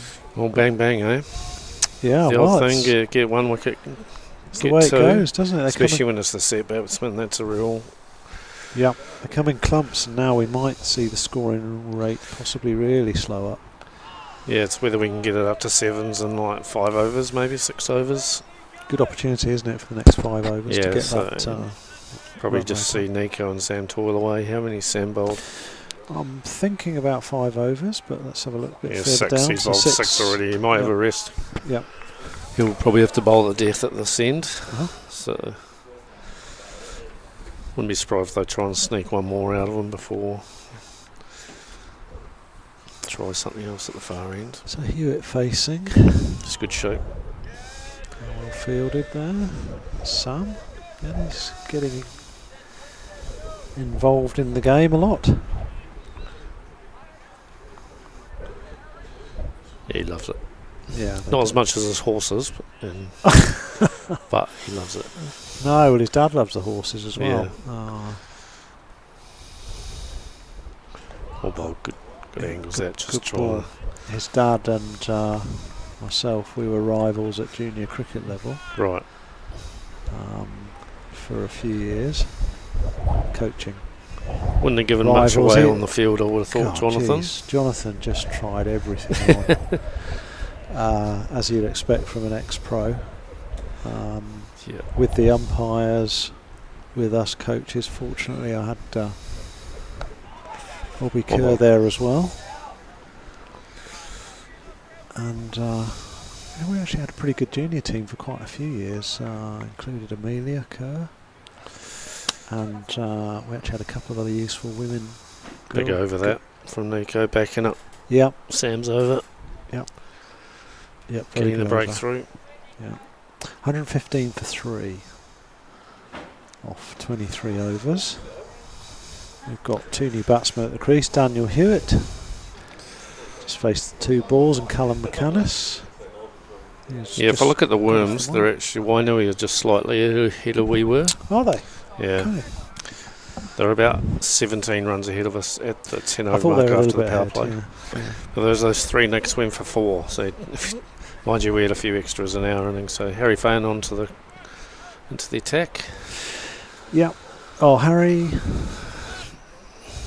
Yeah. Okay, I haven't seen Harry. You haven't seen him bowl? No, I don't think I have. Yeah. I haven't seen much cricket this. He's this played season. half and half reserves and Harry Fane. Harry Fane looks like a young chap. So yeah, he would open the bowling in reserves, and he has opened for us. His recent role for us has been bowling more in the middle. He's got good pace, similar to Jaden. Okay. We'll see how he starts. I'll probably jinxed him now, but hopefully we'll start with a good first ball here. Yeah. But it wasn't a bad delivery, but that's been. That's that corner of the ground you've got to try and protect because it just runs away downhill there. It's 1 or 4, isn't it? Yeah, so you've got to bowl very straight. It wasn't a bad first ball.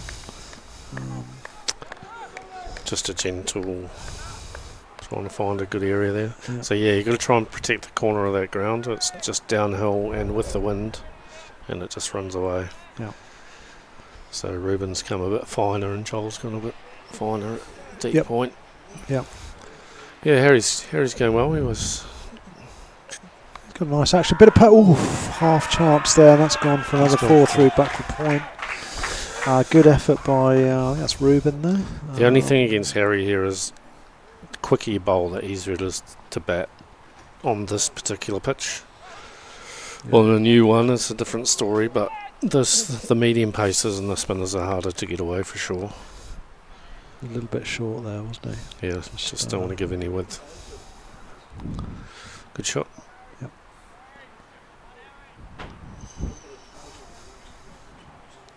Just got to target the stumps a little bit more here. That's a better ball. Fuller. Good ball. Also got Joel Gracie to bowl a bit of off spin from that far end if needed. Yep. So I wouldn't be surprised if we see a bit of that. He hasn't bowled a lot for us, but he's pretty tidy. Yeah. Well, I know there's a lot of people really keen for a home final here if it's possible tomorrow. But we'll see. I know Cam's very keen not to have to move his gear to another ground. He's got so much tech equipment here. Will he be streaming? Does he stream the away games as well? Some of them he's done. Okay. Not doing tomorrow? All right. Oh. Well, we'll try and do our part then.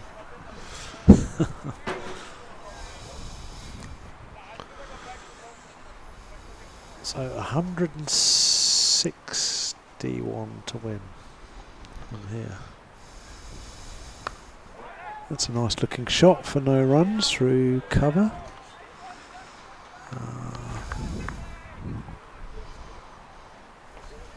Yeah, it's still pretty even. I mean, Ryan's big wicket, but Callum's a dangerous batsman. He's 9 off 6 at the moment. Yep. Be a good wicket to get early doors, wouldn't it? Yeah, it's just dropped below 6s again, so pretty evenly poised. Yeah. They're, like I said, they're just ahead of where we were with runs. Of course, we had that big partnership in the middle between Joel and Shield. It's a good ball. It's a good length.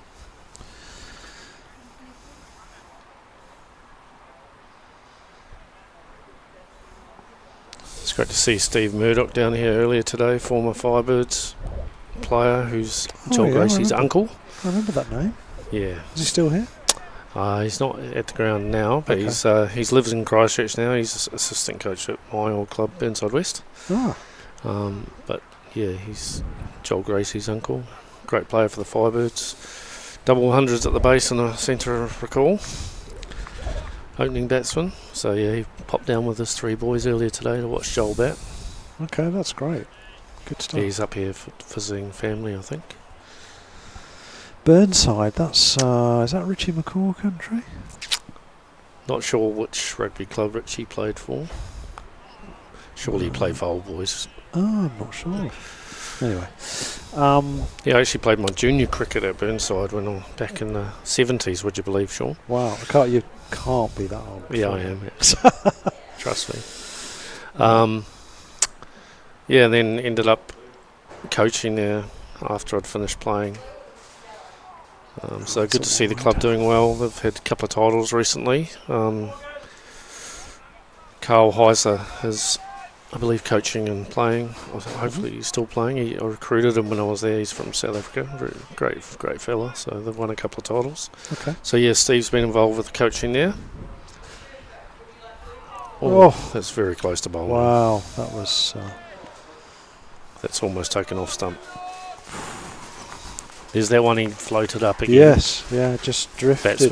Batsman just like, yeah, probably a bit early on it. Because his go-to ball's probably flatter trying to hit front pads.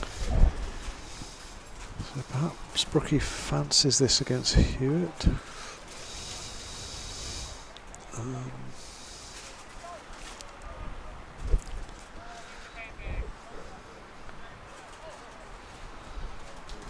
3 for 124, Wainui 24.3, chasing 283. North City's 283. We've definitely got a game here. Nico just pulling his figures back here. He's 1 for 29 into halfway through his 7th. Yep.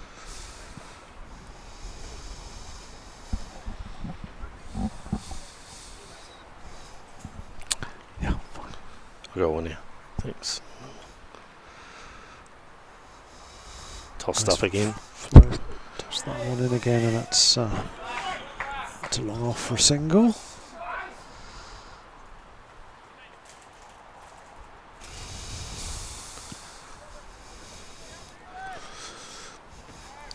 With the wicket being slow, there's just not as many boundaries square of the wicket as normal. It's been a lot down the ground. Who we got out there then? Who's that walking around? Somebody is wrapped up. Good fly against. Straight down the ground. I think it's probably well Rust. fielded by Shield Gandhi. Kept it down to a single. Yeah, we've got our two best fielders down there. Now, was that Hewitt that hit that? I think. Or was that McCannis? That's Hewitt. Callum's on strike now. Callum's on strike. Okay. They look very similar for some of the builds. Yep. So Nico actually works with Callum's mum, so there's been a bit of banter going at the workplace, I think. That's got to be close. Oh, it was the walk backwards down the wicket there. I expected that to be given. That's very, very close. Good replay from the boys, the Tech boys.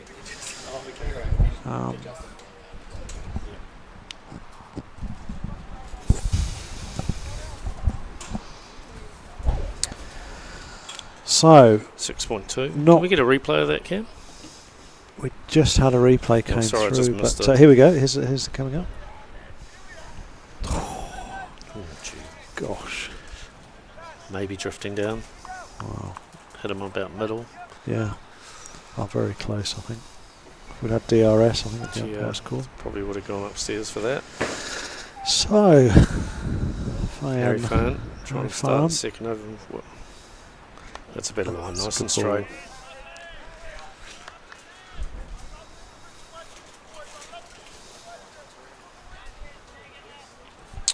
So clouds disappearing now again. We had a little bit of cloud cover for 10 or 15 overs, but that seems to have... Not that the overheads are going to matter too much today with the wind as it is. I got a photo not long ago. My partner was watching in Adelaide. Oh yeah. Thanks to YouTube. Great. Nice nudge down to third man.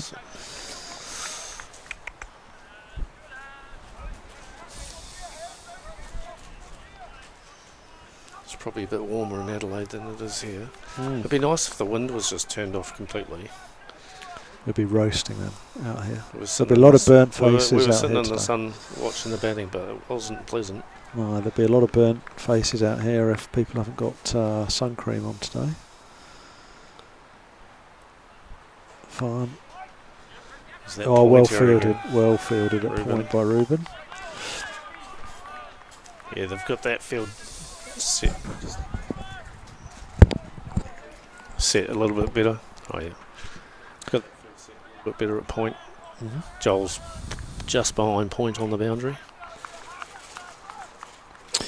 What's your take overall with the season? Is it a batting or a bowling track here this season? Yeah, typically a batting track. Yeah. Oh, that's got to be close. that's got to be Yeah, close. And he's LBW. gone. That's a great delivery. Just nip back. Yeah, nip back off the seam, and he'll be really pleased with that. That'll give That's him a big lot of wicket. confidence. Callum's a good player. He's a dangerous batsman. Oh, that's a great. Here we go. Here's the replay. That's quickly up. Yeah, Let's have a just look nip at this. back. Oh Yeah, yes. it's hit him just like middle and off maybe. You see Joey's going nowhere there. No. Joey's jumping. He's not going down leg for that. Yeah. Just not much foot movement there, was there? No, maybe but he trapped on the crease. Good length. Yeah, might have good beat So him on that's the the length. role and- we wanted Harry to play here, is come in like middle of the innings where you still want to try and take wickets, and just use his pace full and straight. So I think with that wicket down, I would say just advantage North City. Slightly. Still got slight Craig advantage. Foster about. I don't think he's coming just yet. No, Who's the new batter? New batsman is Tyson Thomas. Yeah, don't know him. But Harry Farn with his tail up after that wicket, that'll give him a lot of confidence. Great delivery, nip back. Yeah, just nip back, top of the stumps. Certainly didn't hit him outside off. It was probably hit him like middle and off, I think, looking at the replay. So crashing into middle. Yeah, and this is Harry's second over, and I just detected, bowling's all about rhythm, isn't it? And it just looks like he's getting into a good rhythm. Yeah, those with his first run-up. couple of balls that went for 4, they weren't bad balls, but you could see he was just trying to find a bit of rhythm and get it in the right area. And can knock your confidence when you go for a couple of boundaries early. So let's see, is Harry going to go bang? Full toss. Oh, Saved by that's a Joey. great take. Great take. Probably save 4 runs Oh, it's definitely, down there. I don't think there's so to answer your question, Sean, yeah, Yep. it's usually a batting wicket. Yep. The groundsman's done a good job this year and last year. So if it's a day 1 or 2 pitch, it's normally 300 for a white ball game is a Right. good score, but not you could lose from there. Right. Just when the outfield's this quick.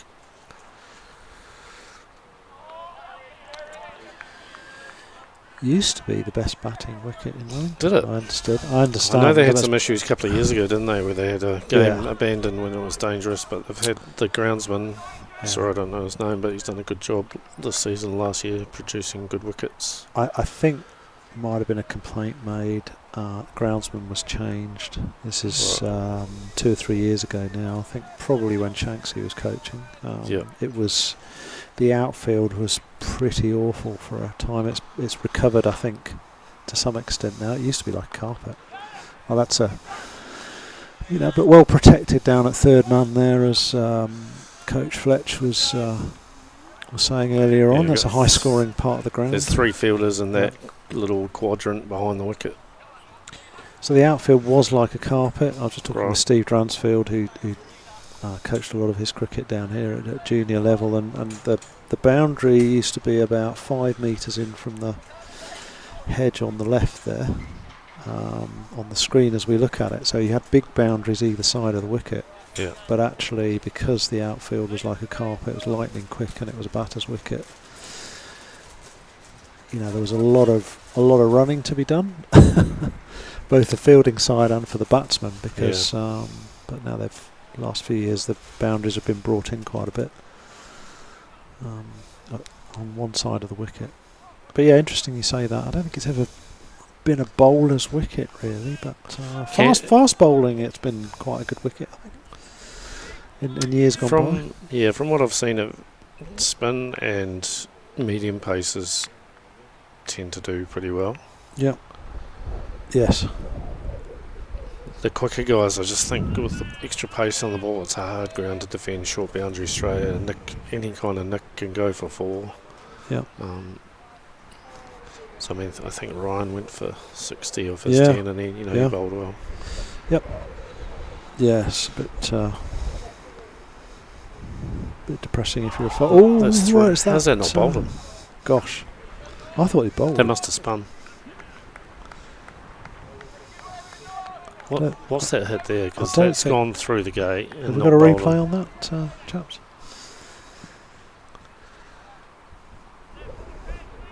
The drift. Oh, it's just spun. Wow. Yeah. Wow. Gosh, that's close. Joey couldn't believe it. Right. There's a big gap between bat and pad for that to sneak through, but it's just spun off the surface. He tends to threaten the inside edge a bit more than the outside edge, but shouldn't be too disheartened to see that. It's a little bit short. And that's nudged out for 1 run to mid-off. Deep mid-off. Long on.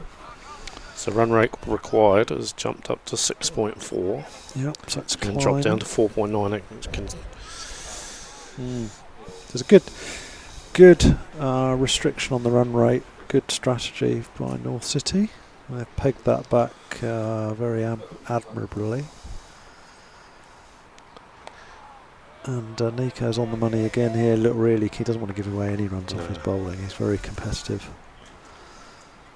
And situations like this, your fielding group is massively important because you can bowl as well as a spinner, but if you haven't got a keeper is key. Joey's amazing behind the stumps, and then if your fielders are just in spectator mode, then they can get pretty frustrating when you. So it's, as I said, at drinks, it's vital that we dive and stop for every run, have our fields well set, and make it as hard as possible. If they play a good shot, fair enough, but you just don't want to be giving up easy boundaries. Well, I've noticed with all North's bowlers, they've fielded very well, very energetically off their own bowling. So, that's great body language to have, isn't it, for the rest of the fielding group. Just drifting down leg. Not sure if that's buys or leg buys. I think that's leg buys, but just got that one a little bit too straight. He's got to try and bowl that ball that beat the outside edge, and maybe it could go straight on.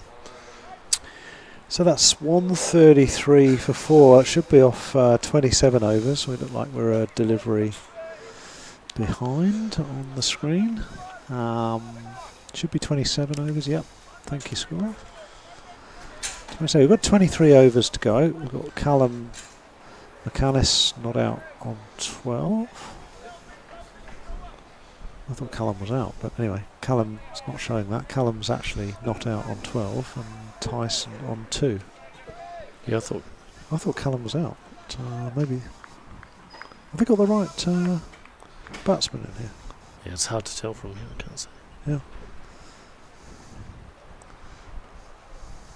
So, fine in. Well fielded. Good. It is Callum. Good fielding. Is it? Yeah. Okay. So that was Daniel Hewitt. That was LBW. Yep. So dangerous. Trust the scorers. Dangerous batter, Callum. That's right. 12 not out. I'm just criticising my volunteer commentary that I got wrong. Hey, I'm learning. That's a good line. Well, Ruben's certainly been busy in that backward point area. Such an athlete. Yeah, very fit. Agile. Loves a commando roll as well. You watch. Oh yeah. Loves to roll sideways if the ball comes to him, even if it's totally unnecessary. Looks good on the camera though. Yeah, no, he's an athlete. Hasn't bowled much lately. He's got a bit of a side strain, so just batting. Normally he would be a bowling option. Just pick that one. It's a good shot. A good shot through pretty much mid-wicket. Mid-wicket, yeah. For 4 runs. Just falling straight, just drifting into the leg stump. And the dangerous Callum McAnnis goes to 16 not out. Still his first 17 balls, so he's not He's well still set game on. yet. Still game on here. Yeah. 55-45 maybe. Yep. But he's certainly got the game to finish this himself. Just under 150 runs required. Good test for Harry, this. Yep. He's going to change the field here. He's going to just try and protect that mid-wicket boundary a bit more. So Sam's gone to square leg in the ring, and the guy at deep square's now gone in front of square. Going to be quite critical here for senior players in the side to make sure those fielding plans are right for Callum as he crashes one through extra cover for 4 runs. That's a beautiful shot. Just got our field wrong there. Shields drifted a little, like not that he's drifted, but Russ should have kept him a bit straighter because he's got a sweeper on his left shoulder and Joel, so you want to keep that gap big. You don't want to get beaten on the side where you haven't got a sweeper. Yeah. So that should have gone straight to him. He's just a bit square there, Yeah, especially on a slow wicket. That's a good point. So generally, like, you want to have those fielders either side in line with the stumps or in terms of the crease. We can see he's like more mid-pitch. So it's a big gap between him and Russ. Good shot. Yeah, good shot. So Fletch, you came down from Auckland? I've been living in Wellington for 10 years. Okay. But I did, just during COVID, went back and coached Takapuna in Auckland for 3 years. So with that to square leg out to the sweeper. So yeah, 2020 went up to Auckland and coached Takapuna for 3 seasons and came back in the winter. Just there weren't many gigs around during that period. Yeah. So Takapuna would have been interesting out on the North Shore there. yeah, I'd coached them before for a 4-year stint where we won a bunch of titles and it was good fun. Great. So they had a coach pull out at late notice, so that happened pretty quickly. Yeah. That was while Auckland was still in lockdown. Fine. And then, that's a good delivery. It's pretty close as well. Maybe just hit him outside off. Wouldn't mind a replay on that one, chaps. So yeah, I've been living in Wellington Here we about go. 10 years. Here's the replay.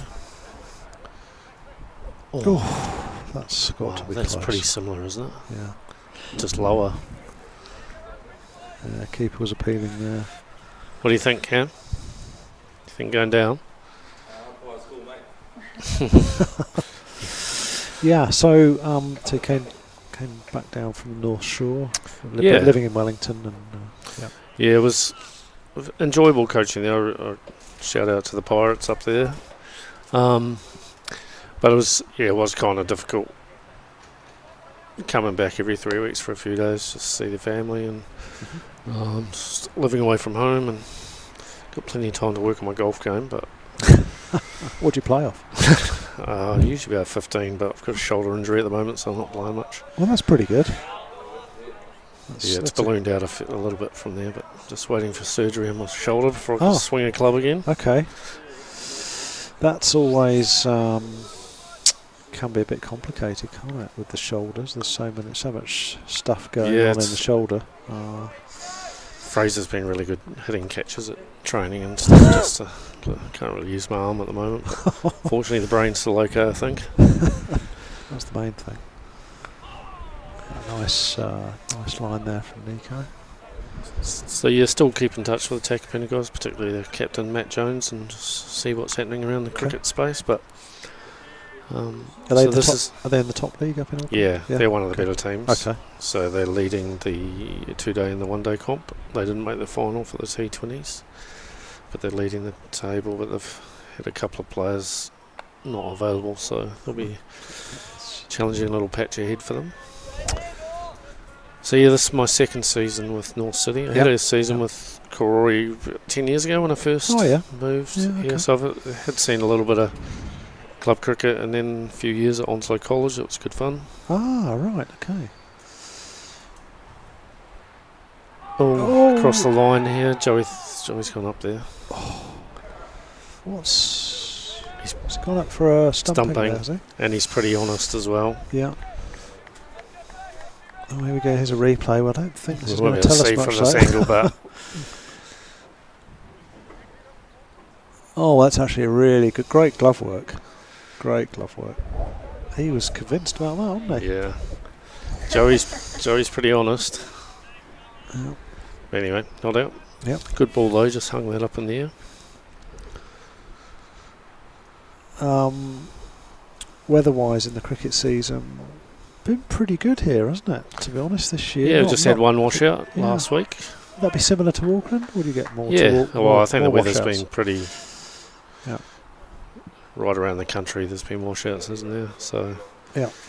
I think Wellington's probably been better on average than a lot of places. Just if you could just turn the wind down a bit, it would be nice.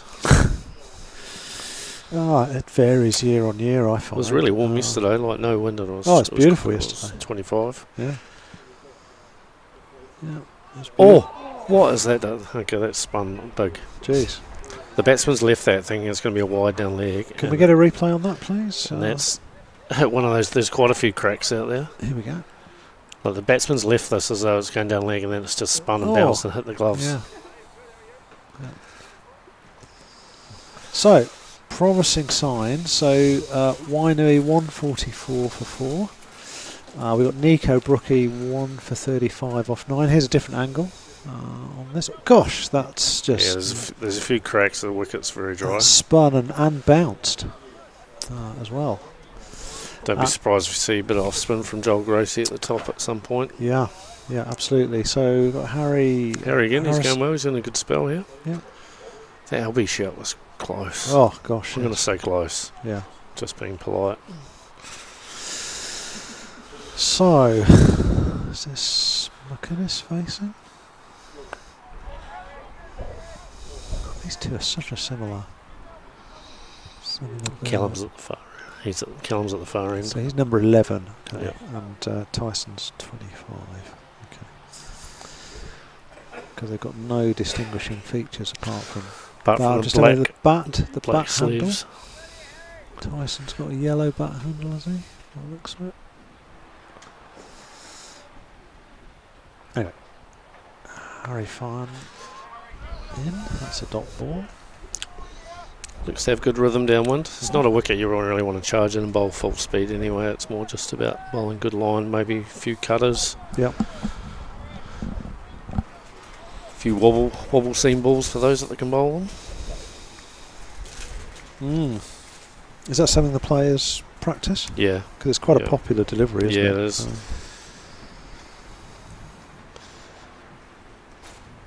Full toss. Difficult to bowl? He's not playing today, but Alex Lash is really, really good at bowling the wobble seam ball. Just nip back. Is it difficult to bowl? No, not really. You're just going to know the tricks. And fortunately with YouTube and also the high def cameras these days, you can see exactly what the bowler's doing with their grips and how they're holding the ball differently for a wobble seam. So generally you just want to tilt the seam to a 45-degree angle and just pull down the back of the seam, so you're not trying to like off cut it. You're just pulling down the back of the ball, but the seam is off axis.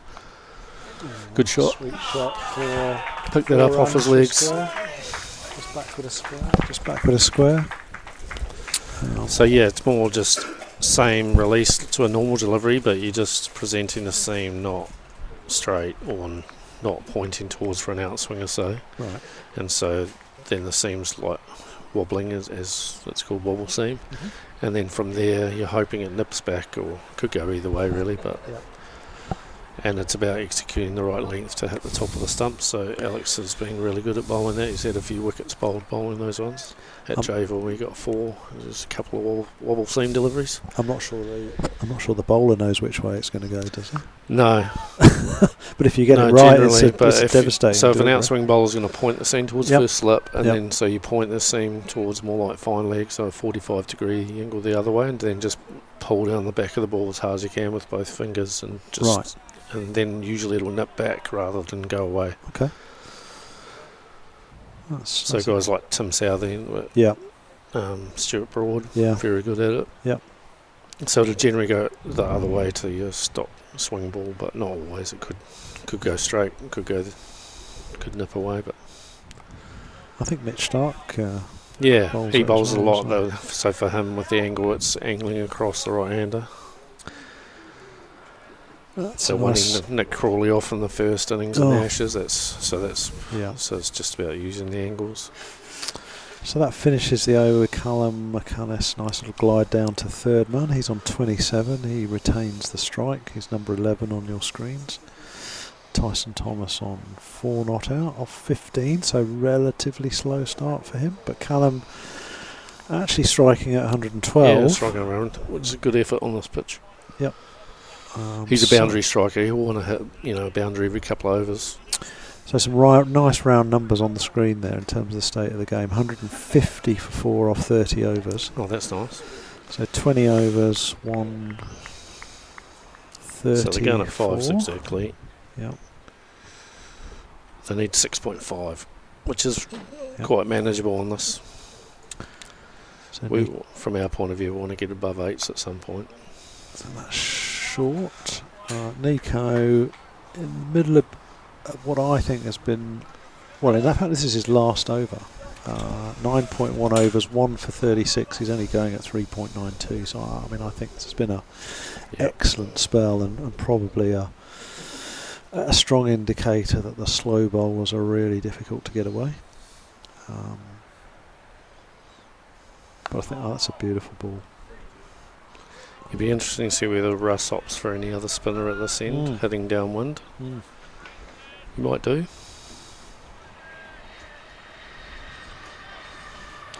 I'll have to nip away shortly. Yeah, I'll do another couple overs, and Yeah, then we've got a drinks break coming up. So. Okay, that's out there. So just to reiterate, Nico Brookie in his last over.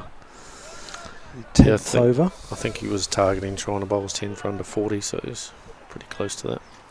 He's very close to that, isn't he? Oh, yeah, I think he's at 36. Yeah.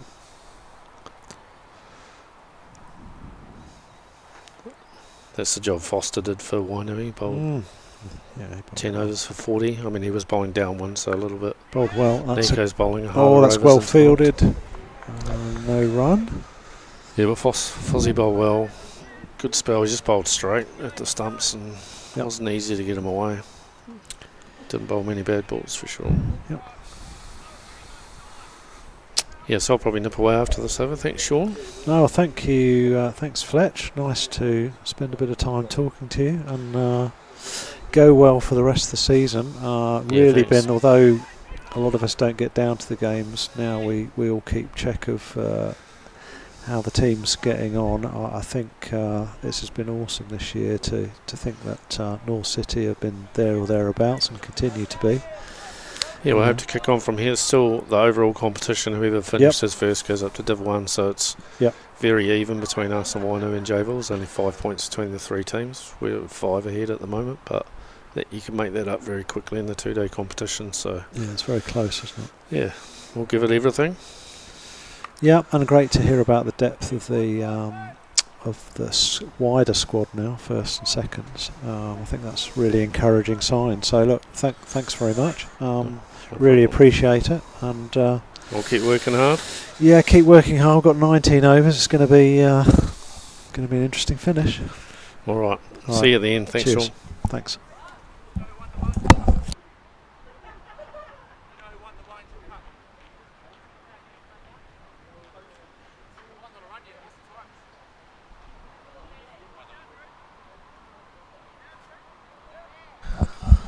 So some great insights there from Coach Fletch. Really good. Guy with a lot of experience, well respected by the players, and a man with plan A, B, C, D, E and F, which is just what we want. But he's certainly got this team humming at the moment in terms of this season as Harrison Farn comes in. That's a wide down the leg side. Wainuiomata 154 for 4 off 31.1 overs.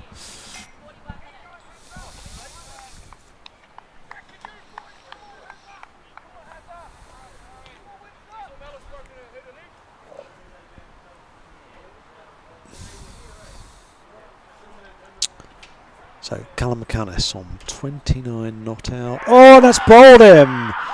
Leg stump. Harrison gives Callum a few verbals as he goes past, sends him on his way back to the pavilion, and that is a tremendous wicket. One of Wainuiomata's top players capable of winning this game on his own, and he's been bowled by the youngster.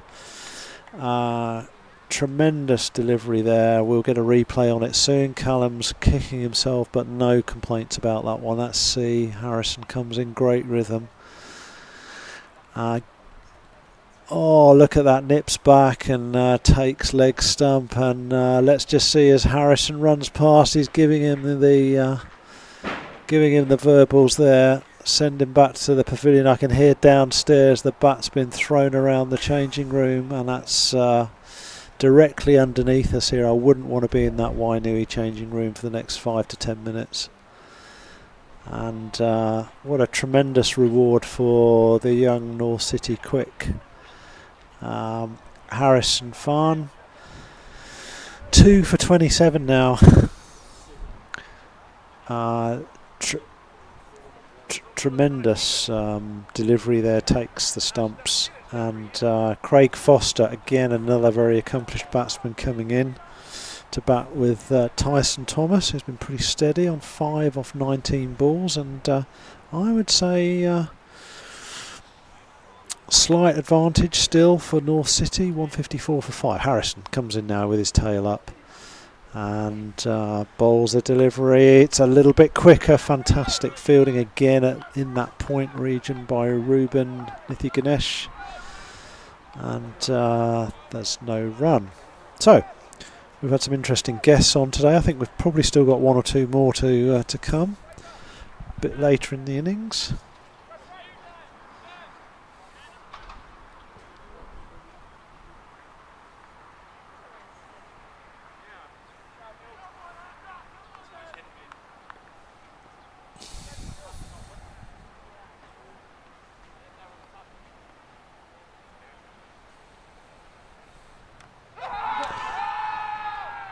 That's another appeal there. It's a close one. We can have a little replay on that one, please, chaps. Again, off Harrison, he's really settled into his work. Good action. All swinging back in. Yeah, that was going down leg side, or he might have even got an inside edge on that. Umpire not interested, but again, you know, good delivery.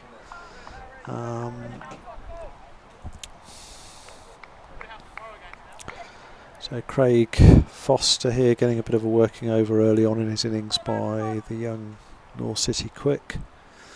Harrison comes in again for his 4th delivery of this over. Yeah, good contest there between bat and ball, no run. Russell Hughes looking pretty happy with his bowling unit's work here. Russell does bowl a bit himself, but I don't think it's been called on too much this season, but does bowl a bit. Usually a partnership breaker. And in comes Harrison. That's a wide outside leg stump. Just probably putting a little bit too much effort in now. Strained down leg.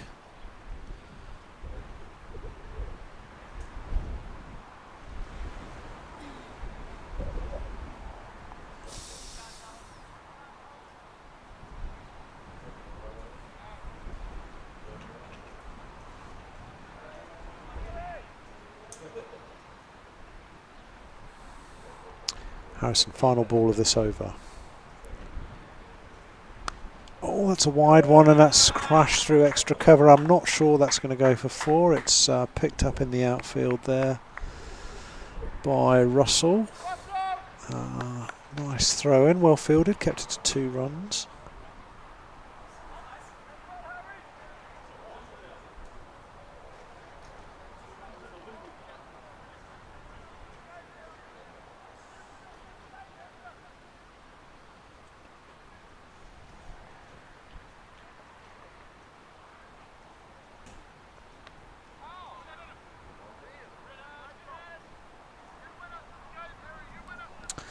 And that's the end of a very successful over for Harrison.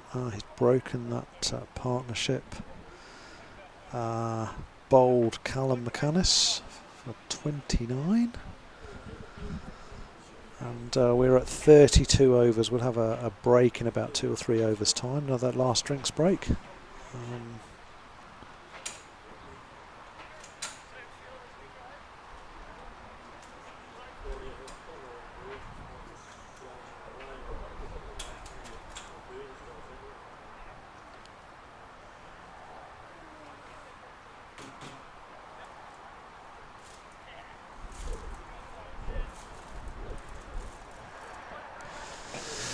So, Fraser McHale coming back into the attack. We've got 18 overs to go.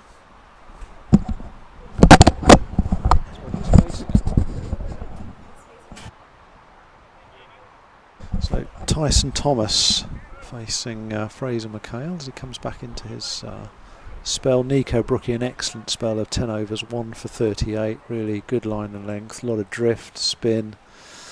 Very dangerous as Fraser comes back into the attack. He's 6 overs, 1 to 30. Let's see how he's in the second spell. Starts with the dot, so good stop. Good start. Big Sam Milmo fields that one. A sort of short cover.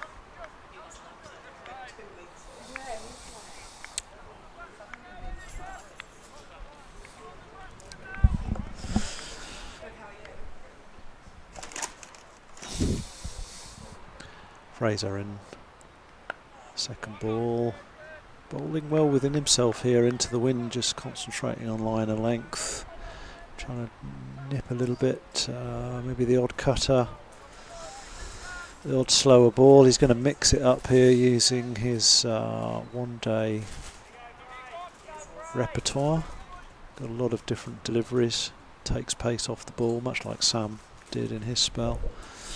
Into bowl here. Oh, and that's a nick behind. That's probably going to roll away for 4, and it does. It's another nick through the slips, through third man, and that's gone for 4 runs, but a false shot nonetheless. But 4 to the total, 4 to the batsman. 161 for 5.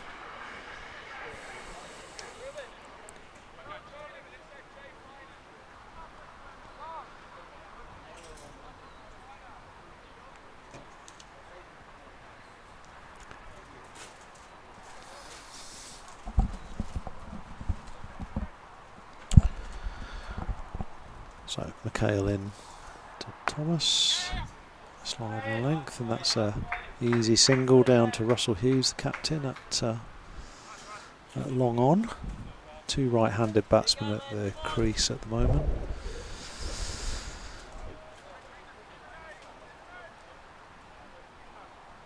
So Craig Foster,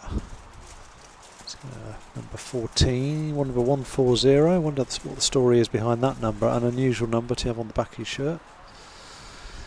Maybe that's his highest score at darts, possibly.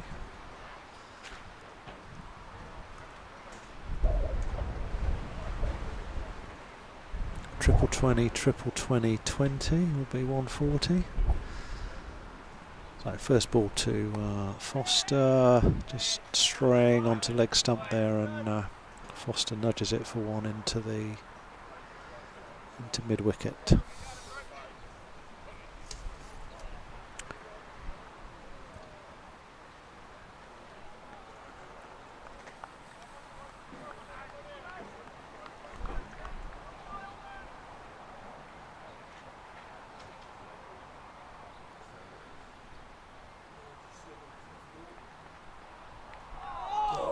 Oh, that's a great bit of keeping by Joey. Really good quality keeper. Creates chances. Let's have a look again at a little bit of that glove work. Look at that. Really quick, but batsman back foot in the crease there. Not out. Harry Farn to resume from the Porirua City end.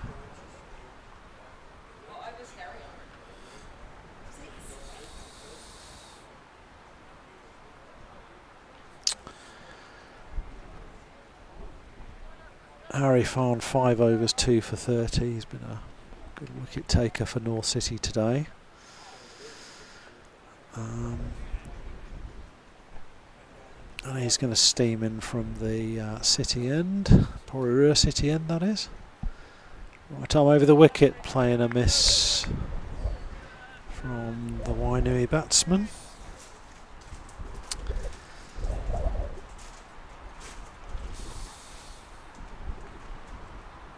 So, Wainui's run rate just dropped a shade below 5 at 4.93.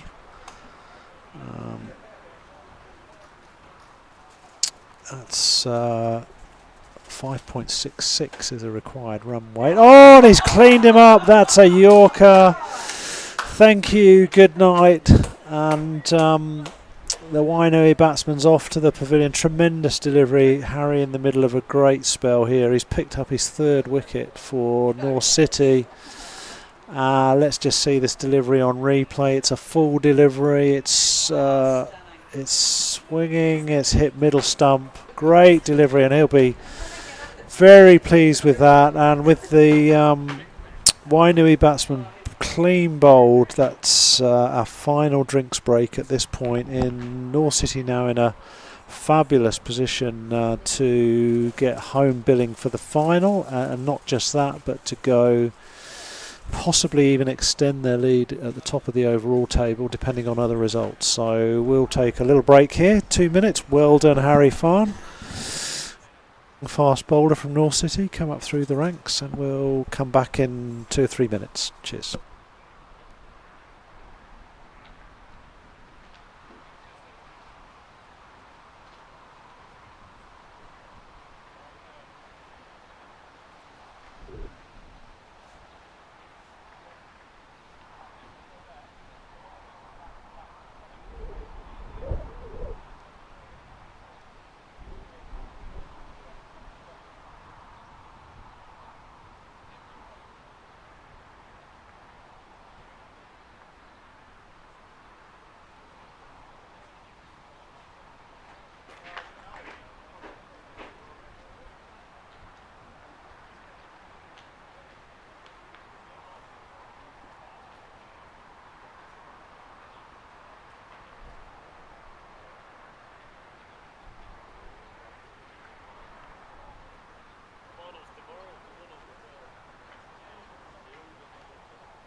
Tremendous ball from Harry as well. Sorry, I just resumed back at commentary there. Another delivery from Harry.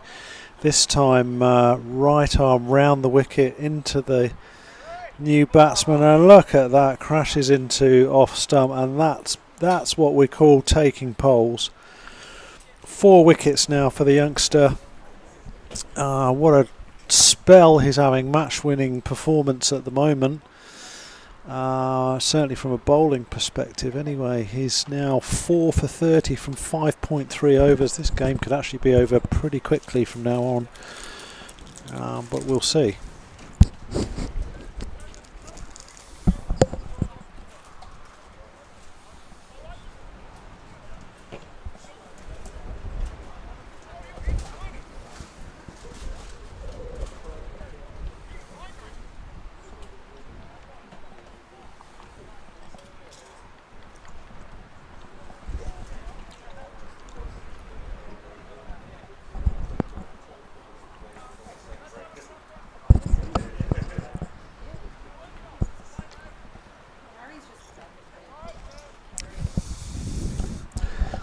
So Harry Farn is already at the top of his run-up, itching to get back into the new batsman, who I think is Abhishek Singh. In comes Carey. Oh, and that's a wide. Just a single down there, I think.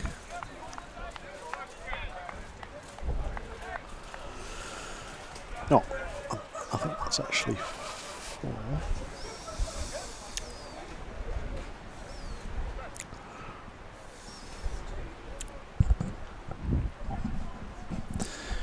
So Tyson Thomas, 10 not out off 24. He's tried to anchor the innings.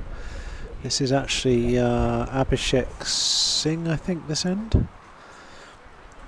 He's on 0 not out. It's his first ball. He crashes one through the offside for a single, and that's fielded out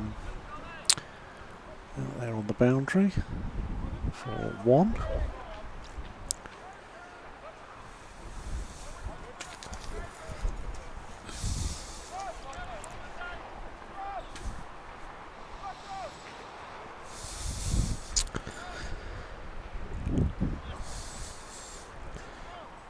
So Harrison from the Porirua City end into the wicket. Nicely played defensively to extra cover for no run.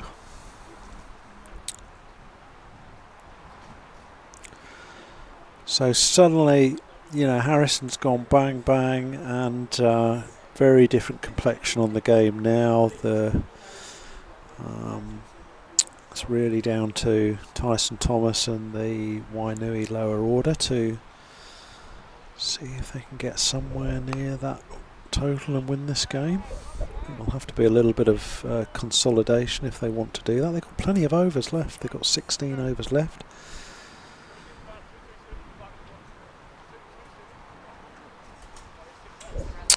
So great over. Replay coming up here of Harrison's wicket. Oh, the duck going across the screen, and it's a whack whack. Oops! Great visuals. Great visuals there. I'm sure Harrison will be watching that one later on this evening. Yeah, that was very good. Yeah.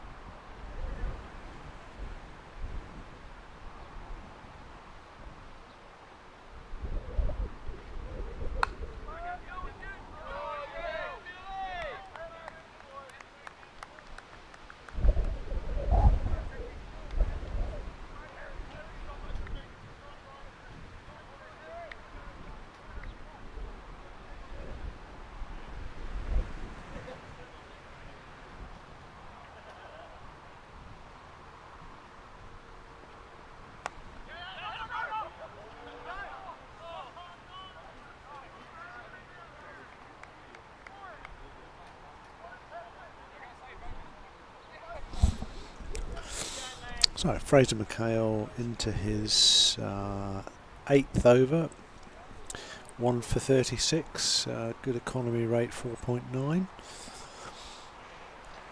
Doing the hard work bowling into the wind, that's just chipped through mid-off for a single. I think that's Nico down there, is it? Oh, Shiel, sorry, they're both sporting the beards. And well, North City fielders really are up for this now. They've got Wainui on the rack, but there's still time for recovery from Wainui as McHale comes in for his 4th delivery. It's line and length, it's a dot, it's a little bit of football, it's chipped to Sam Milmo. Sam does a bit of juggling, throws it back to Fraser. Geez, those guys have played a lot of cricket together from a very early age. Arch rivals from 4.5 years old. Sam played for Johnsonville, coached by his dad, Jonathan Milmo. Fraser's coached by me. And we had some good battles, but now those guys are on the same side, thankfully. As the batsmen go through for a single there. And batsman is Tyson Thomas, who's played an interesting innings, 12 from 28. He's been there when wickets have been falling all around him, but he's still there, doing a good job for his side as McHale comes in. And that's a late cut. That's actually a very nice shot. Is it going to go to the boundary? It is. 4 runs through backward point.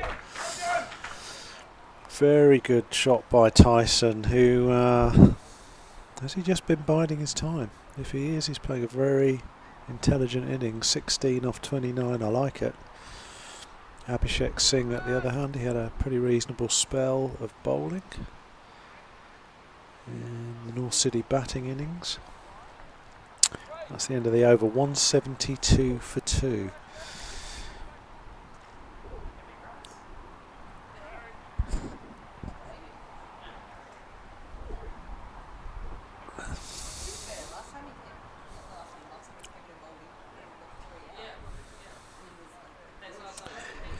So current run rate, Wainui are 4.91. They need 5.66, so they're sort of half a run or so behind the run rate, which doesn't sound like a lot, and it could be picked up, but Wainui at the moment are running out of wickets, so they have 3 wickets left, which is not ideal. North's had quite a few wickets left, maybe 8 at this set of 6 at this point. Good bowling by Harrison. It really has been a great spell from Harrison. These two have been a good bowling partnership. You often find with bowling partnerships, one bowler takes the wickets, the other creates pressure for the bowler at the other end, and that's what you want to be looking for bowlers. How they bowl in pairs. Do they create opportunities for each other? As Harrison comes in from the Porirua City end. That's straight a little bit onto the leg side, but that's tucked through mid-wicket for a single.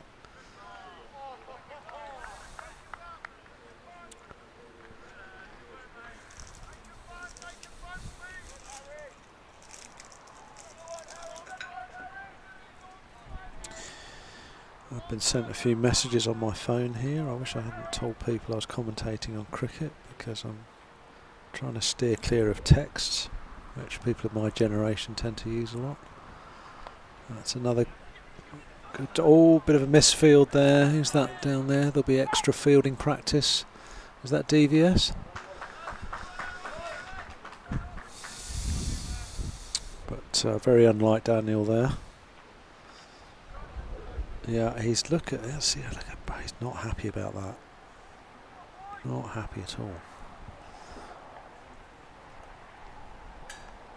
3 balls left in this over. We're all wondering whether Harrison, he's got plenty of overs left, whether he can get a 5-wicket bag here. Oh, it's a bit wild. It's a wide now.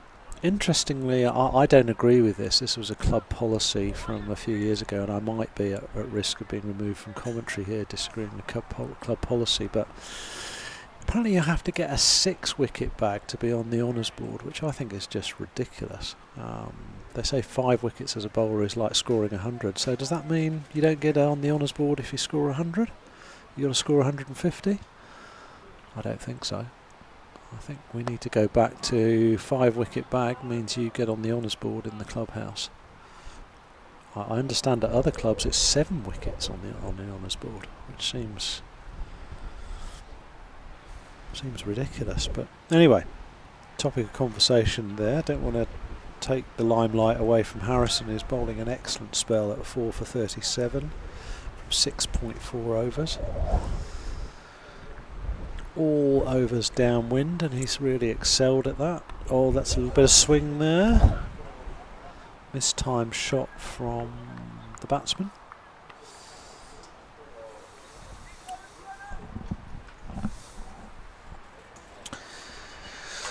So just looking down the bowling, Nico's bowled out 10 overs, 1 for 38. Fraser has 2 overs left, 1 for 42.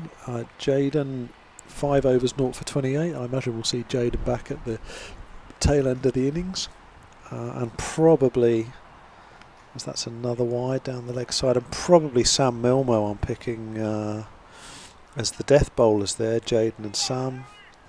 Might be a little bit of slow bowling maybe. We've got perhaps at least 1 or 2 other slow bowlers that Russ might decide to put in there. The way Harrison's going, I imagine Harrison's going to, fitness notwithstanding, if he's up to it, he's going to probably bowl a 10 over spell. He's been the wicket taker. That's 3 wides in a row though. Might be a sign he's getting a little bit tired. He's 4 for 39 at the moment. Sam 6 overs, 1 for 29, but a very good death bowler. Jaden 5 overs, 0 for 28.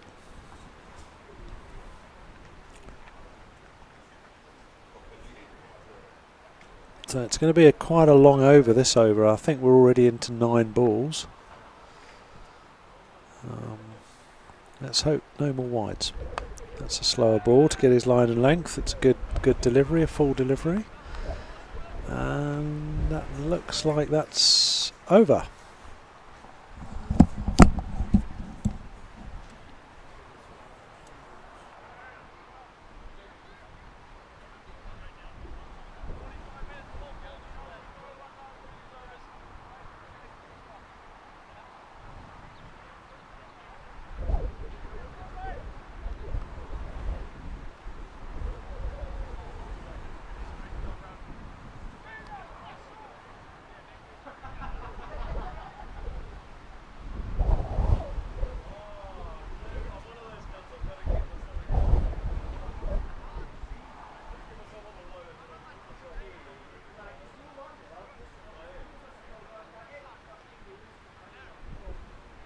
Could be ideal on this type of wicket here. He's going to be bowling to Abhishek Singh round the wicket. That's a bit of a rusty warm-up from Russ, but he's got away with it with a single. But difficult to score against the slower bowlers, as we were talking about earlier on in this innings. The ball gets soft, the ball's not coming onto the bat, it's keeping a little bit low, there is a little bit of turn there.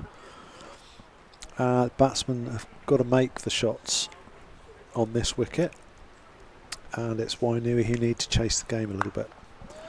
That's flat batted through the offside for a single.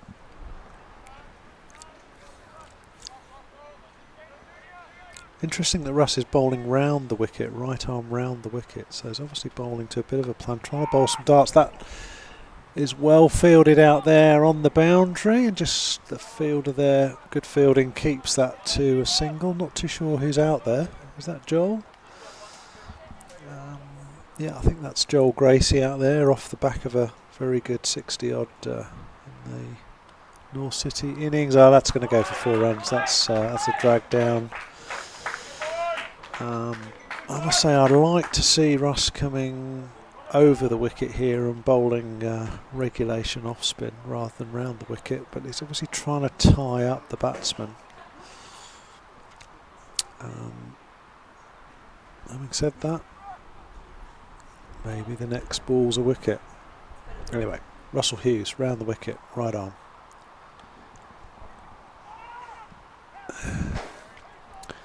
At the moment we've got a batsman that's swinging everything to leg, and we've only got four fielders on the leg side, so this is interesting. Oh, there we go, there's an offside. That's good fielding out there on the boundary. I think that might be DVS out there. He's good fielder. And that's 186 for 7.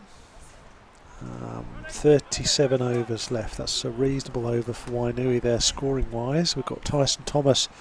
Started accelerating a bit, young Tyson. 24 off 37 deliveries. Abhishek Singh, just early on in his innings, he's 4 off 8.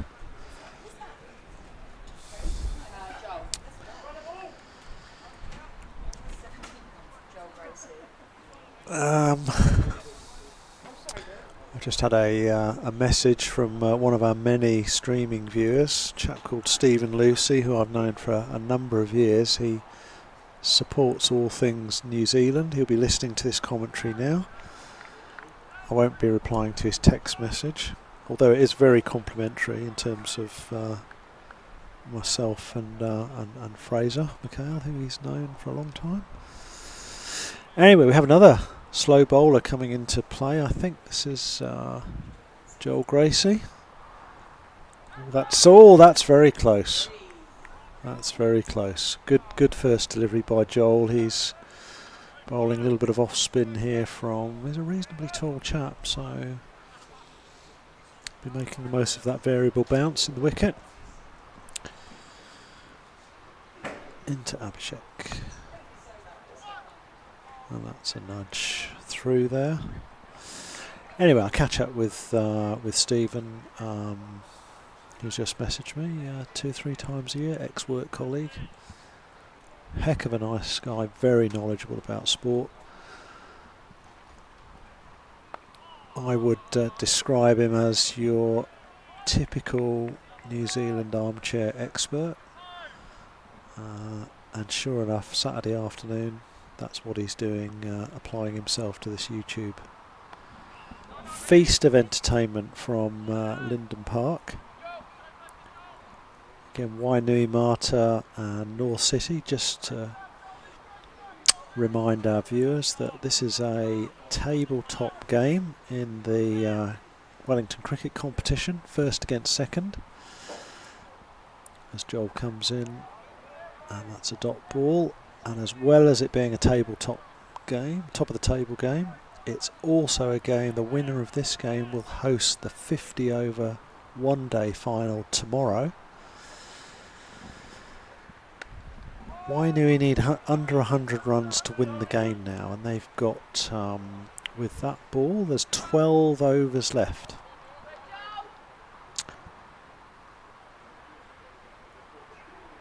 So they need 97 runs off 12 overs.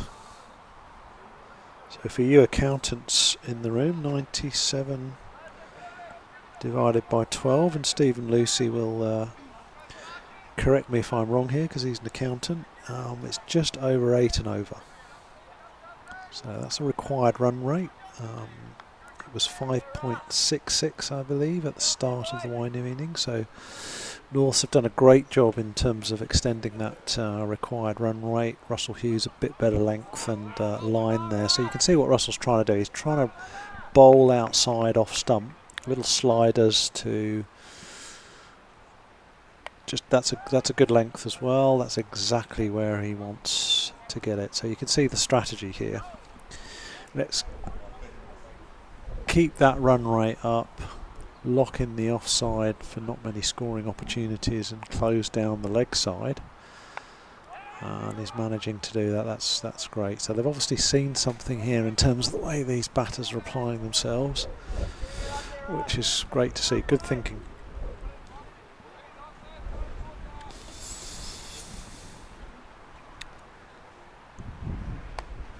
Yep, that's a slot across the line. Is it a dive? Oh, it is a dive. Fraser McHale, tremendous fielding.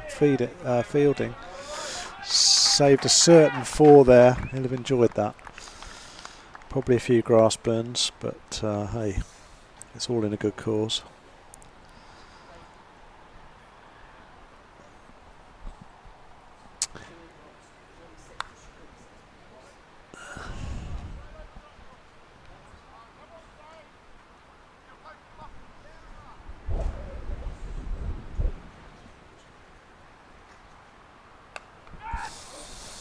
Oh, and it's another in the same direction. Is he going to make that? No. 4 to cow corner. Bit of just a big swing there from Tyson, but he's certainly accelerated in the last couple of overs, and he's given Captain Russ and the senior players something to think about the strategy for the next 11 overs, because Wainui are not out of this game whatsoever. They need 89 to win off 11 overs, so very doable indeed. The only issue for them is the wickets column, so they have 3 wickets left. Lose another wicket, they're down to the last 2 wickets, but still could be done.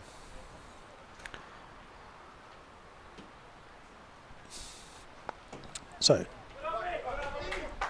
Joel's in. It's nudged out to mid-on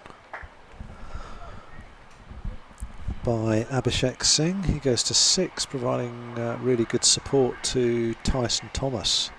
Not out 32 now. Oh, is that close? No. Bit high, I think, that one, bit high.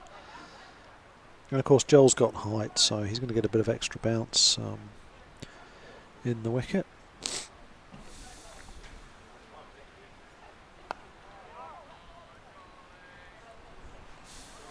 Dot ball.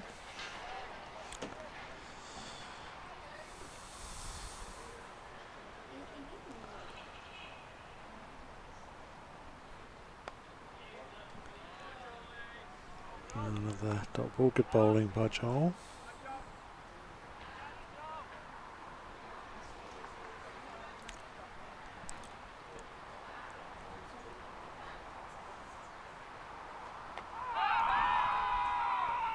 Another strangled appeal there, but umpire not interested.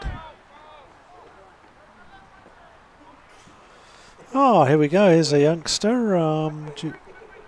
One of our up-and-coming, actually one of Wainui's up-and-coming players by the looks of it. Oh, and that is out. We just missed a wicket, or I just missed a wicket. So, as we were just talking, 8 wickets, so let's have a look at this. Joel in. And, look, that's a miss shot. And Fraser McHale, is that at cover? Takes a very safe pair of hands, and that's 8 wickets down, and certainly not enough wickets in the locker, I don't think, for Wainui to chase this North total down, but we shall see. Stranger things have happened. So that is a first wicket for Joel Gracie. This innings one, so he's still got a delivery left, but he's taken his first wicket. I'd be really pleased about that. You know, slow bowlers, with the exception of Harrison, really doing the damage here at Linden Park. And yeah, it's that was that Liam McGee out first ball? I'm not sure what's going on with this.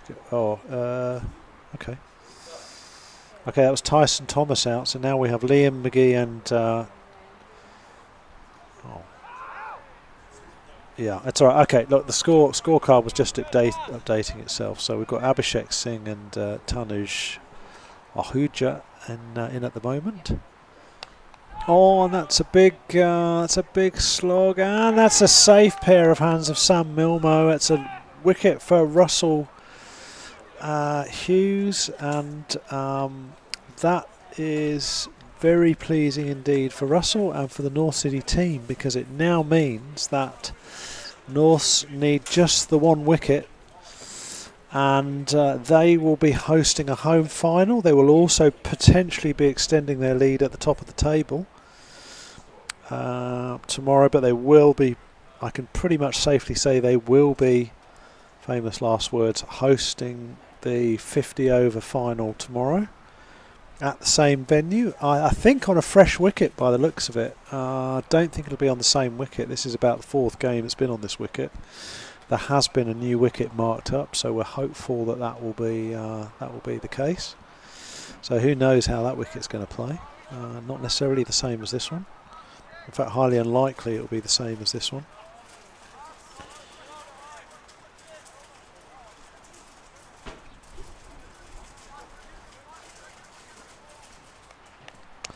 So Russell Hughes into the batsman, who actually rather confidently for a number 11 plays that back down the ground to Russell. Russell jogs back, very fit person. He's a runner, marathon runner, I think.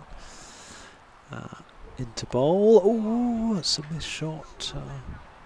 Like the drift that Russell's getting in at the moment. It's a very happy fielding unit at the moment. It's all smiles. And it's been all smiles for a large part of this season as Russell comes into bowl his 5th delivery. And that's great work by Joey. Not out. Really, his glove work today has been excellent. Very good keeper. Probably sometimes too quick for the umpires to see, let's be honest. The umpire standing a long way away at square leg. And again,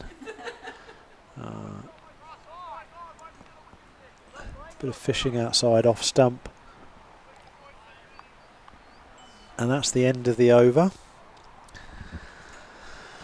So we have number 10 and 11 replay on this. Let's have a look at this glove work again. Russ drifts it in. Oh, it's a big heave-ho. Joey's off. Half an appeal. I don't think he really felt it was out there. Worth a go though. You never know what the umpire's going to do. So, Gurpreet Singh, good spell in the Wainui bowling innings, pretty impressive bowling spell. 196 for 9, we have 9 overs left. Wainui require 87, that's not going to happen. So we're really just, dare I say it, playing for practice. I'm happy to be shot down in this at the end of the game, but this is going to be a North's victory, and we'll be home. We'll be back here tomorrow, same place, same time. It's been a really quite a special bowling performance by North City. Everybody's chipped in. And when I look at the economy rates down here, they're all exceptional. Everybody under 6s in a 50 over game on a batting wicket. That's a full toss. Is that that's pushed out to cow corner for 1? Unconventional stroke, as you would expect from a number 11. And Gurpreet's off the mark with a single. I hope I've got the right batsman there.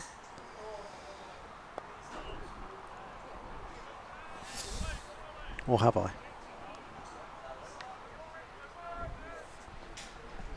I might have got the wrong batsman there, I think. Is it Gurpreet's on strike now, sorry about that. I apologise to the viewers. Nudges it back down the wicket, and that's the end of the over. 197 for 9 off 42 overs.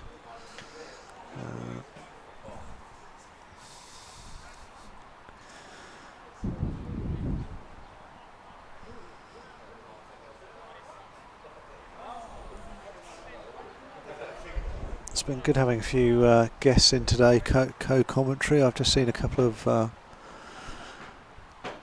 stalwarts from the club who I would have invited to come in and do some commentary, but looks like it's going to be over soon, and they're just taking a light refreshment. We haven't had one expletive in the commentary box today, which is rather unusual, and that's out to Ruben at cow corner. We've got first 11 captain Russell Hughes bowling here. It's been a slow bowlers Well, it hasn't been a slow bowler's day. We had a young bowler, fast bowler from North City take 4 wickets. It's been good to see. That's a big heave-ho outside. Looked like a wide.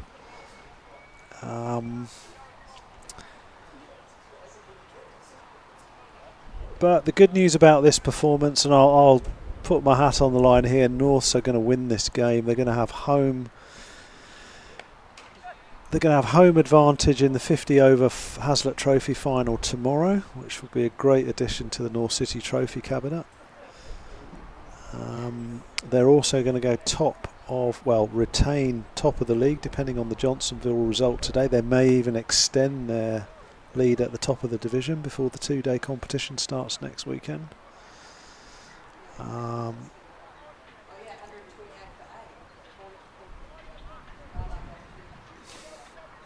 So Hughes in, he's now going over the wicket.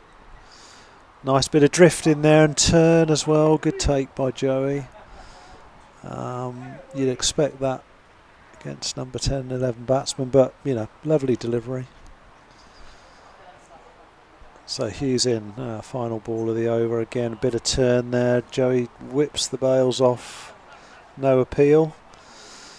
And we're really just ticking down overs now. 43 overs, 7 overs left. The game is done. It's really batting practice for tomorrow for batters 10 and 11. Jack Queen.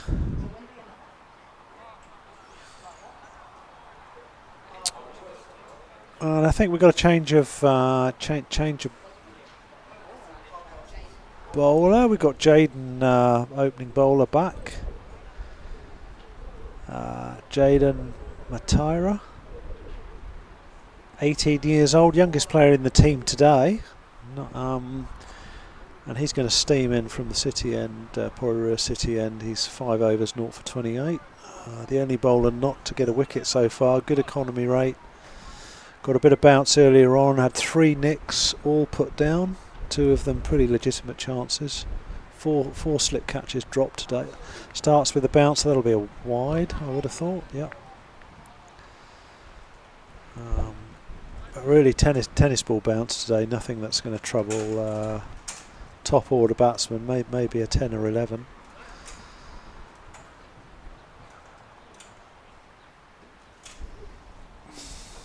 So North City in pursuit of this 50 over win. That's a leg by. It's probably gone for 4, I would say. Very quick. 4 buys, 4 leg buys. Pretty much 4 runs down there. Heavy scoring runs out to my right today in that on the offside from point downwards. Batsmen who've scored well have all scored well in that area. You can see North City. See North City protecting that that right hand side on the screen as you're looking at it. Very quick down there. Gosh, listen to that wind.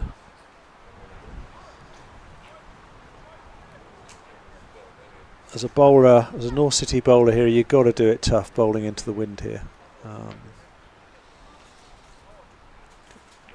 Going to be a real hard case bowler bowling into the wind. There's a certain skill set to it. But Jaden's got the benefit of a little bit of wind with him. Comes in, tall bowler into the wicket. That's crashed through the offside, and that's an example where you just got to get an edge on it, and with a faster bowler on today's wicket, it's roasted away to the boundary for 4. So 209 for 9.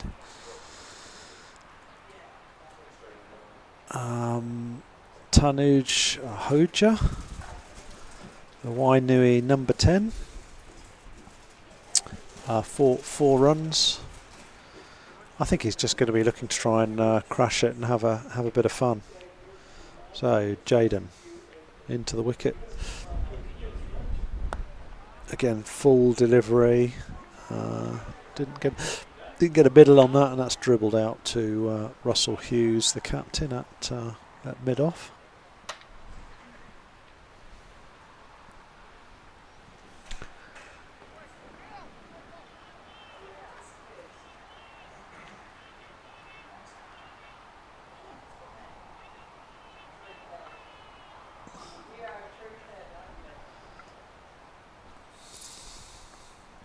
So 5th ball of the over, in comes Jaden.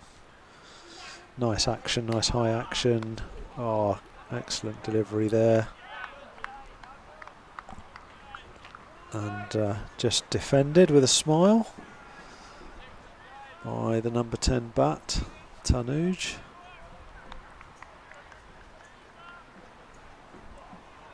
I mean, 10 and 11 will be loving this batting practice for the final tomorrow. Oh, that's got to be 4 runs or 1. Oh no, great fielding down there. Who's that? Is that big Sam Milmo down there? Yeah, as he whips it into the boundary, and that's two runs. Good force save from Sam there. And that's the end of the over. 2:11 for 9. 6 overs. Is it doable? No. They'd need to be hitting quite a few boundaries from now on.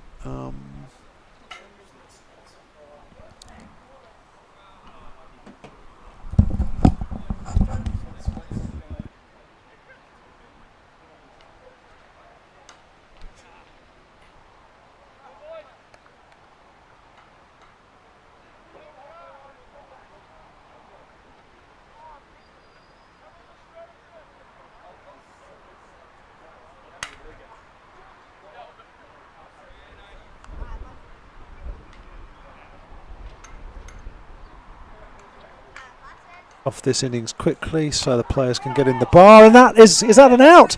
Oh, what a catch! Fraser McHale, safest pair of hands in the side. What a great catch that was.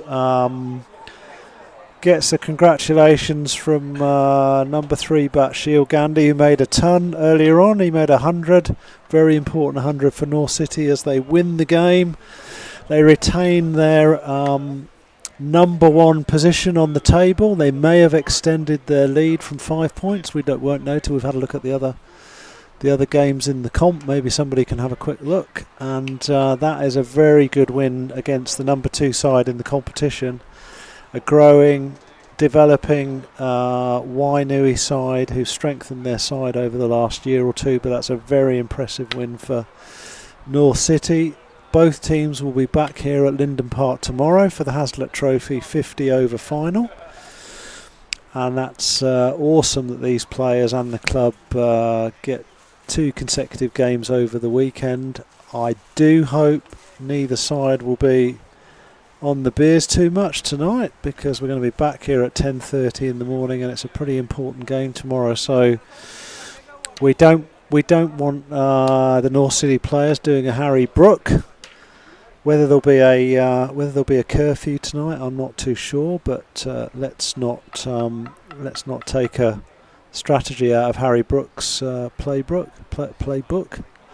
Anyway, North City players are off. They can be very satisfied with a great day's work. A bit of acknowledgement there to the old pros in the clubhouse. And yeah, what a great day, great game. Let's hope the wind keeps off tomorrow and we don't get any rain. Thank you to our sponsors. Thank you to our co-commentators today. Great bit of umpiring by the 2 umps there. I think there are different umpires tomorrow, but it's awesome that we've got two umpires for the game today, and there'll be 2 tomorrow as well. And that's really a wrap up from Linden Park. Thank you for the tech people, the scorers, lunch suppliers, and and all of our sponsors once again, who I've mentioned numerous times throughout this commentary. I'm Sean McHale. I've really enjoyed the commentary today. And have a good night. Take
I get a text come true, so I'ma show you what my next can.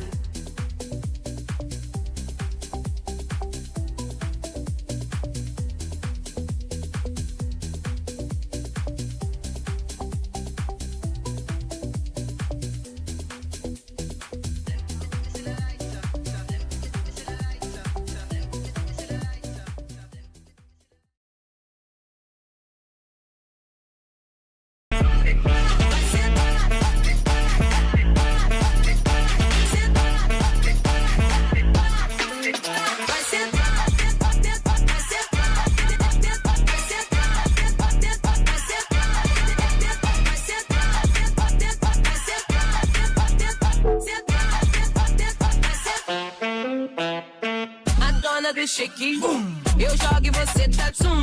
Vou bagunçando a tua mente porque me gusta dela jeito. Eu vou sentando, vou sentando, vou sentando. Com pressão é a rainha da favela. Trouxe o beat acelerado. Ella grita duro sin nada. Prende la chispa, no mira para atrás. Cuando manejas te desacata. El party te escapamos, dale gas. Vai sentar.